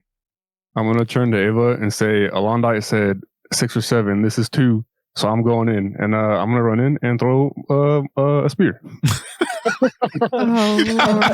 me Rubato over here like, yeah, show me the crossbow. Right. They're over there like, yeah, with the spear. I know I'm heavily distracted, but can I see him from like the corner of my eye making maneuvers? So yes, but so the way it works in D&D, and this is generally more of like players versus NPCs or NPCs versus players, but I'll explain more here in a second, is like you trigger a surprise round, right? Like when you like take unexpected unprepared, unobserved action. So anybody who is participating in the surprise round gets to act there, and then we roll initiative and like go in normal order after that. So 2 groups can surprise each other, 1 group can surprise the other, et cetera, et cetera.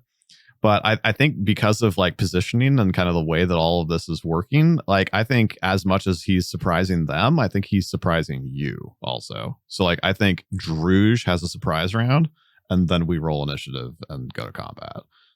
Okay. Well, let me explain what I want to do. So like as he's throwing the spear, I want to say, Druge, no, wait, don't. And it's like this. Yeah, that's totally fine. I wanted to shoot my crossbow at the same time.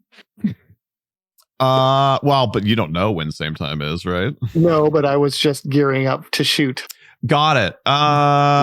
Sure. Yeah, we were making the plan over here together. Yeah, that's fine. That's fine. So I imagine the rules don't really change, right? I can just run 30 feet and then I'd be able to throw my spear. Correct. Yep. But that looks like a pretty, pretty decent spot. Like a pole vault. You're like gonna Achilles throw the spear like midair and be like, definitely not. Definitely not. Mind you, I'm not the most physical worker. Hey, sweetie, you want to watch Troy for like 12 weeks? Oh my god.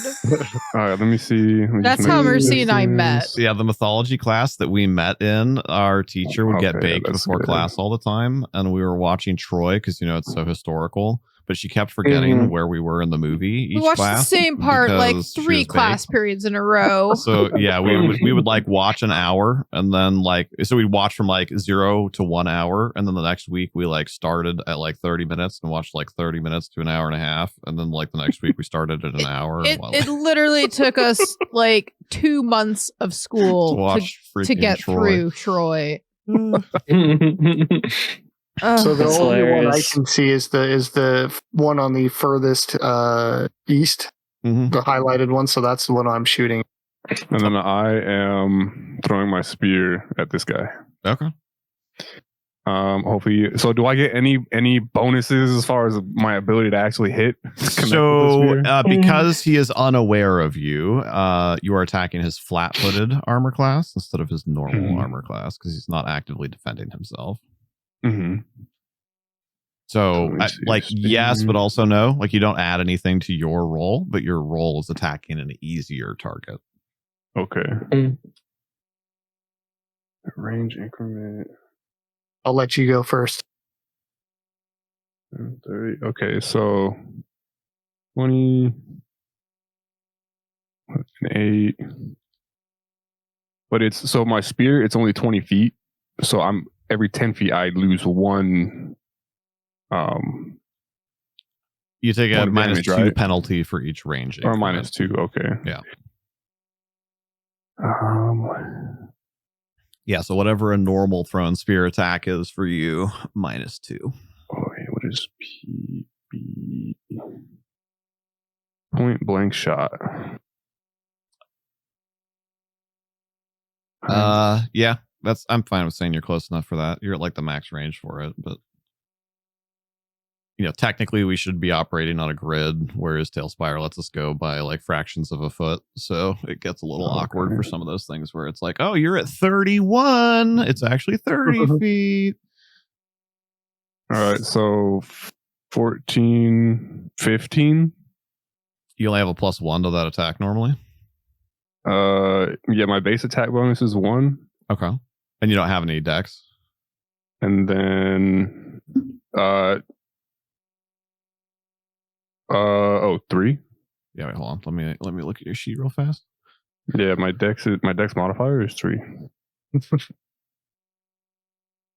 Yeah. So that's what when you look at spear, it says M +1 R +4. That's for melee and ranged. So you're making that ranged attack at a D20 +4. And then there's the asterisk, which is you get an additional 1 if you're within point blank range of 30 feet or less. So it's going to be if you math all that out, it's +4 and then +5 for the point blank, and then -2 for the range increment. So it all comes out to D20 +3 is your attack roll. Okay. So you rolled a 14, so your total attack roll is 17. And it was 4 damage. Yeah. You have strength? No. Okay. All right. Yeah. And how about Rubato? What was 9, and then I think that's also in point blank range. Do you have the point blank feat? Is that a feat? I thought it was a general. No, that's a feat. So I'm on the wrong thing. Okay, so nope. So 9. Sadly, no. Would have been cool if you both drilled him. I'm gonna guess I was startled by a spear coming out of left field. Yeah. Although you can't see its target, so probably also not the spear. But maybe the orc is startled. Let's go The with shadow that. of the spear. Yeah, the orc was startled as his friend got pegged with a spear. Yeah. All right, let's roll some initiative then. And don't forget to type them in, please.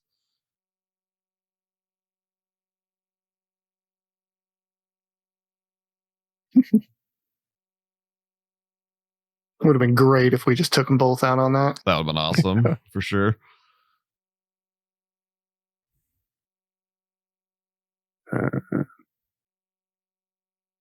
-3, I believe. Let me double check. Yeah, so 10.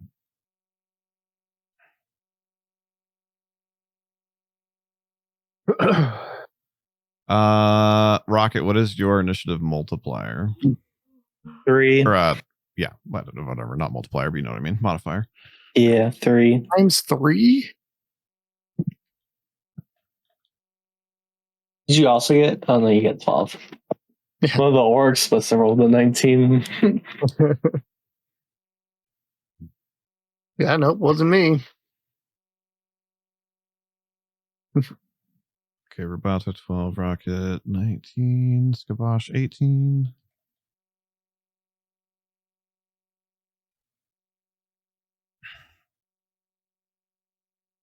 And what is Alondite's initiative modifier? It's negative, isn't it? Nope, my initiative is +2 Oh. What am I thinking from now? dexterity. I guess I'm thinking of Mine's -3. yeah, Druge, thank you.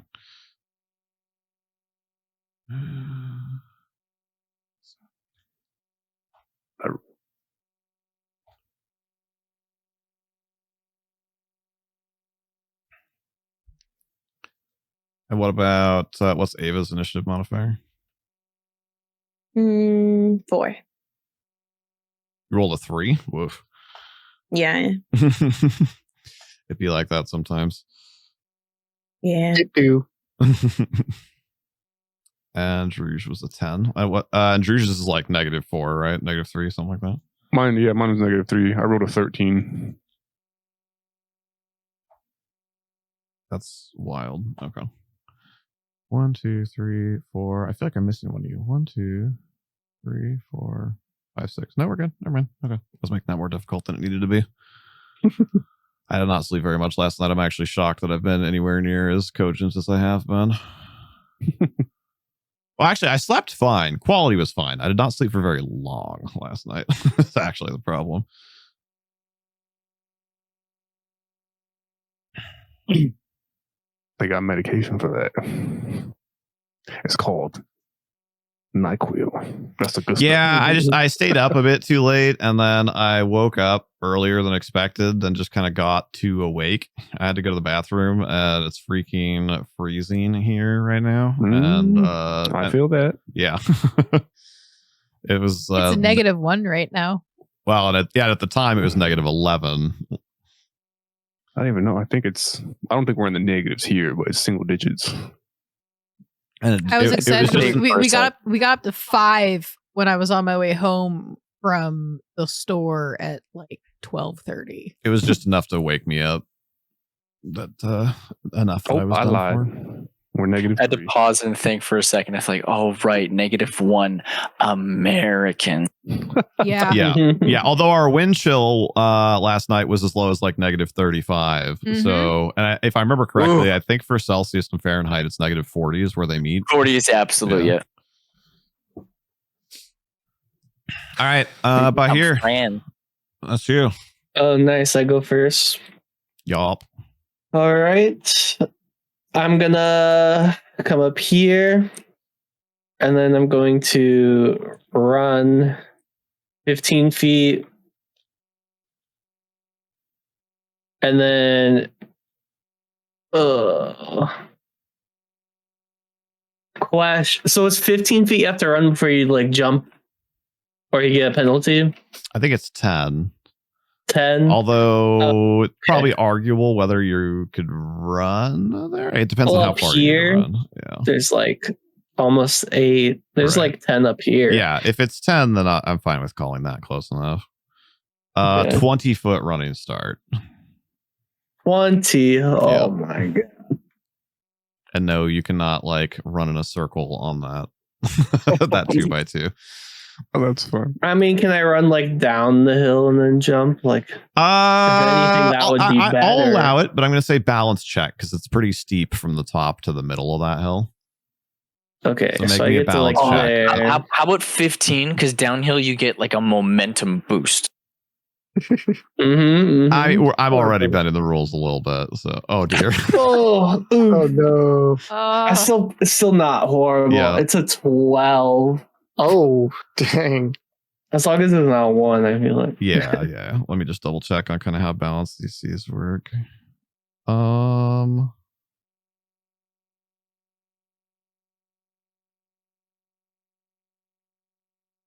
Yeah, sloped or angled floor is just a 10. So you come because you were kind of like back where Rubato was, right? Mm-hmm. Yeah. So you kind of come, that happens, right? He shoots. You hear the grunting or like the yell or whatever that happens. You probably assume Rubato hit actually because you don't know what else was happening there. So you burst into motion and run over the hill and kind of like whoa, kind of like wobble a little bit because it was a little steeper than you thought on the way down the hill there. But you stabilize yourself and you can go ahead and make your jump check or whatever. All right. Hit him. Oh, baby. Nails it. 30. That's good. Okay. So I like jump over his head and land in the middle of him. I'm fine with that. Technically, you can't exceed your normal movement, like total distance. But actually, I use it as a swift action, so I think it works different. You're still limited by like movement terms, though. But I actually have a different thought for you. If you're cool with it, we could because I was gonna say you could go 15 feet. I'd let you go 5 feet over, so you could like land right in between them and kind of like 3-point landing. But you're kind of coming from above them, right? And like from the top of the hill, it was probably more than 10 feet above them. You just made a heck of a jump check. If we want to actually obey the distance rules, the distance wouldn't be right between them. It would be right on him. On top of So I'd give you a D6 of like falling object damage on him if you want.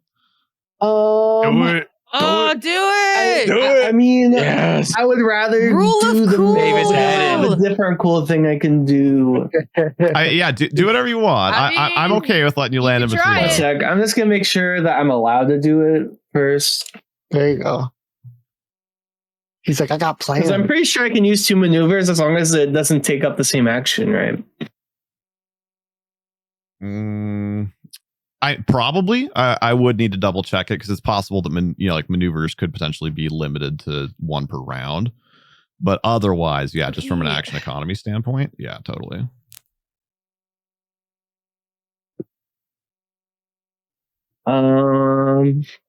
Does Thadris has been in chat? Do you happen to remember Thadris? You used maneuvers a lot.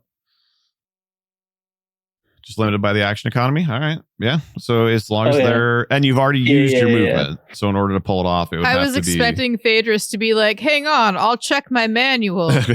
Well, and you said you were using your swift leap thing, right? Yeah. Yeah. So you've used your swift and your move action, but if you have a standard action maneuver that you currently have access to, I forget how your maneuvers work there. I'm gonna use Steel Wind Strike so I can make 2 attacks on different opponents. Okay. And then I'll hit them both. Like I land like I'm crouched down, and I take my sword and I like swing around in a circle. Yeah. So I end up like facing him. I dig it. So this is for this one. 14 plus 5. I was probably hits, right? Yes. That'd be like 19 or 20. Yeah, 19. Yeah. Okay. Oh, I forgot to roll damage. Sorry. You're good. There's that one. And which one are you calling the first one? The one closer to Rubata? Yeah, so that'd be 11. Okay. Well, the first one would have been the one behind me at the moment. Because I would have been facing him when I landed. And he wouldn't have known about the other one being there. Yeah. Yeah. Okay. So that's 11 damage. Yep. And then it will let me pick me. No, it won't let me pick those up and do it again. Okay. This is for the other one. Ugh. So that's a 9 to hit. That misses probably. That misses, yes. Okay. It was still really cool. It would have been even cooler, obviously. But yeah, you think like samurai anime kind of thing. You land like as you land, you like go into this big like roundhouse sweeping motion.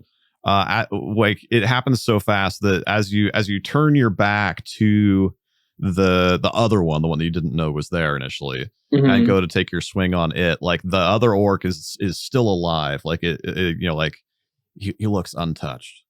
And then as you continue your spin around after you miss the attack, you come back to the other orc and he's like falls apart. Okay. Nice.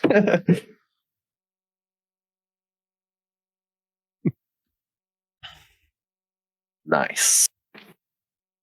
And then that's everything I could do. How much damage was it on that attack? 11. Yeah, 11. All right. Yeah, that makes it Skabash. Wait, never mind. Do you have to roll a 19 on the dice for it to be crit, right? Like before modifiers? Yeah, it has to be natural 19 or 20 to be threatening. Yeah. Okay. I'm good then.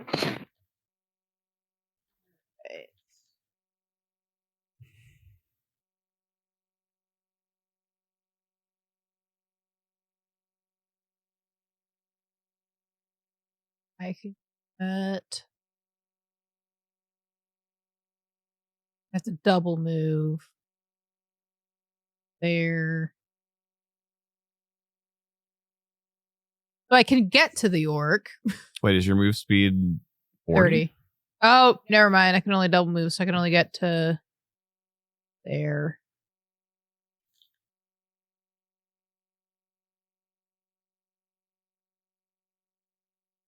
I'm going to move up to the tree behind Trouubblllee.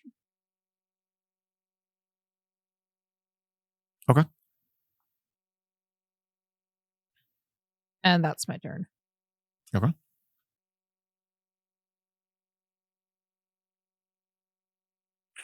All right. The best I can do is actually just enter combat.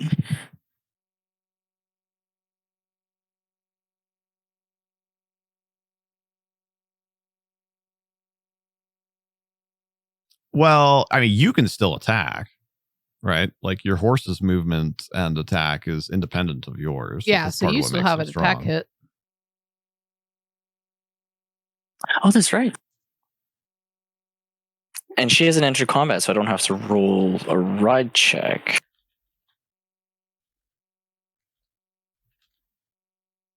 Yes.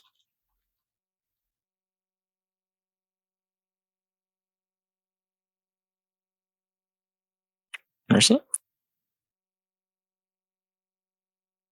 Say again, sorry.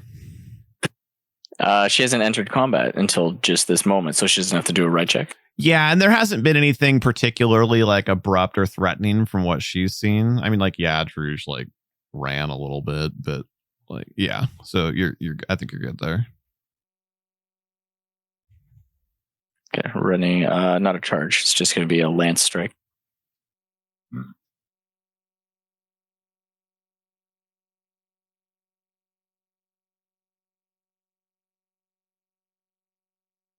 Sorry, that was supposed to be a D8. You're good. You just roll a D8 instead.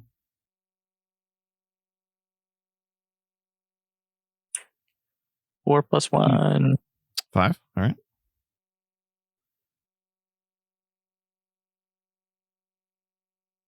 Yeah, I'm sorry. That's 18 plus 3 and for the modifier. So yeah. Yeah, you come winging around this kind of rock and tree formation to see Bahir standing over one dead orc and with one combat facing isn't technically a thing, but he said he was spinning in a circle. So with one like kind of at his back, and you like come riding around, and you don't really have the full force of a charge behind it, but you get a good just like you just like muscle it and manage to bring it down. Nice. Bring it down now. Bring it down now, y'all.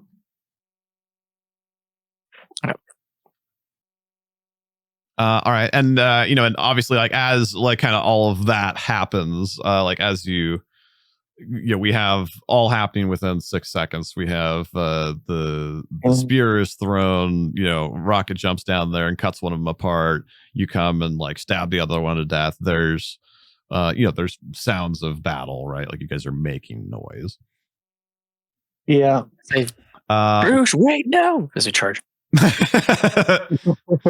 What about Trouubblllee? How do you want to follow up your missed attack / seeing Bahir go running over the jumping? You can see that jumping over the edge of that hill you're hiding behind.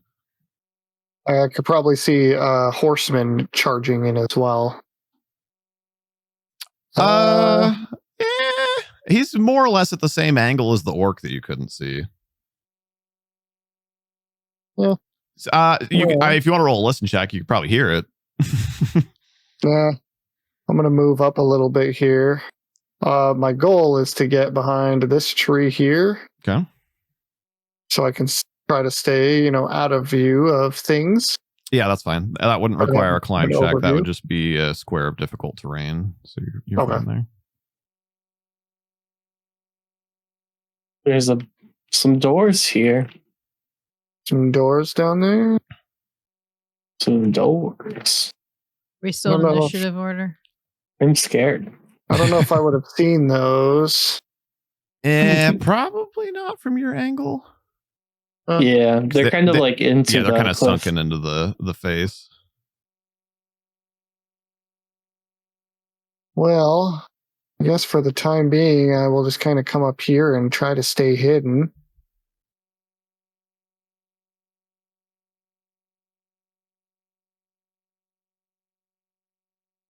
And I guess reload the crossbow. That's all I've got at the moment. Just like, oh dear. Talespire, why are you the way that you are? Hold on. It's really awkward and annoying.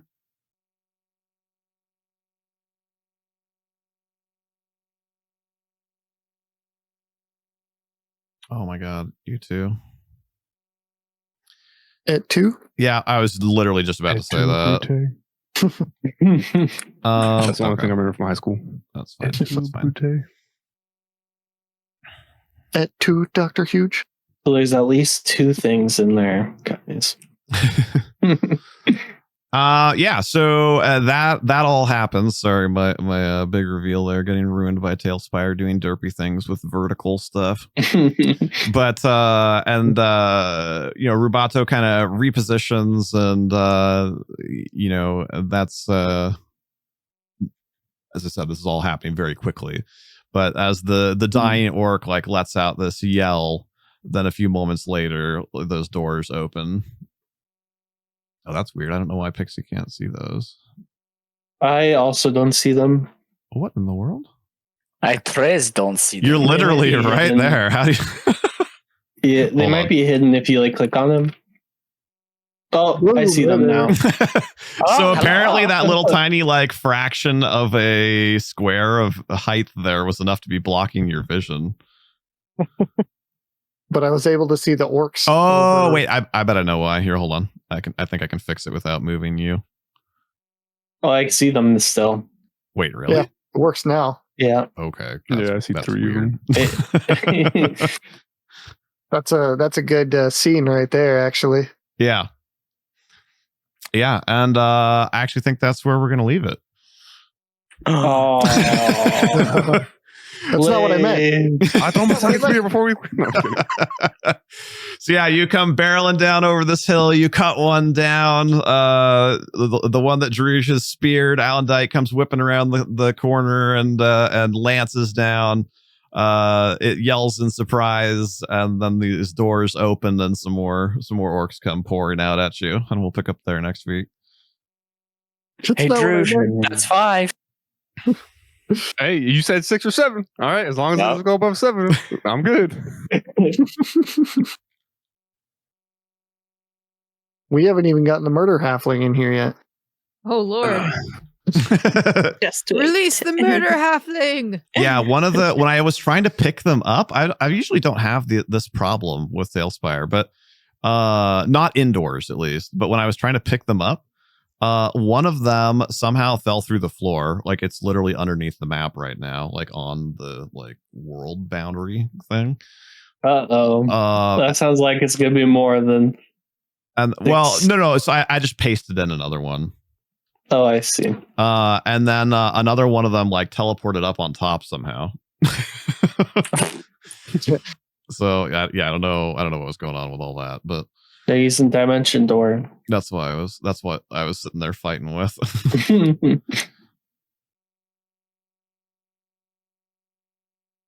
Oh boy. It's business time, guys. It'll be fun. We'll be all right. Yeah. Goodness, is we have next week. Yes. So for anybody that hasn't heard, wait a whole 2 weeks.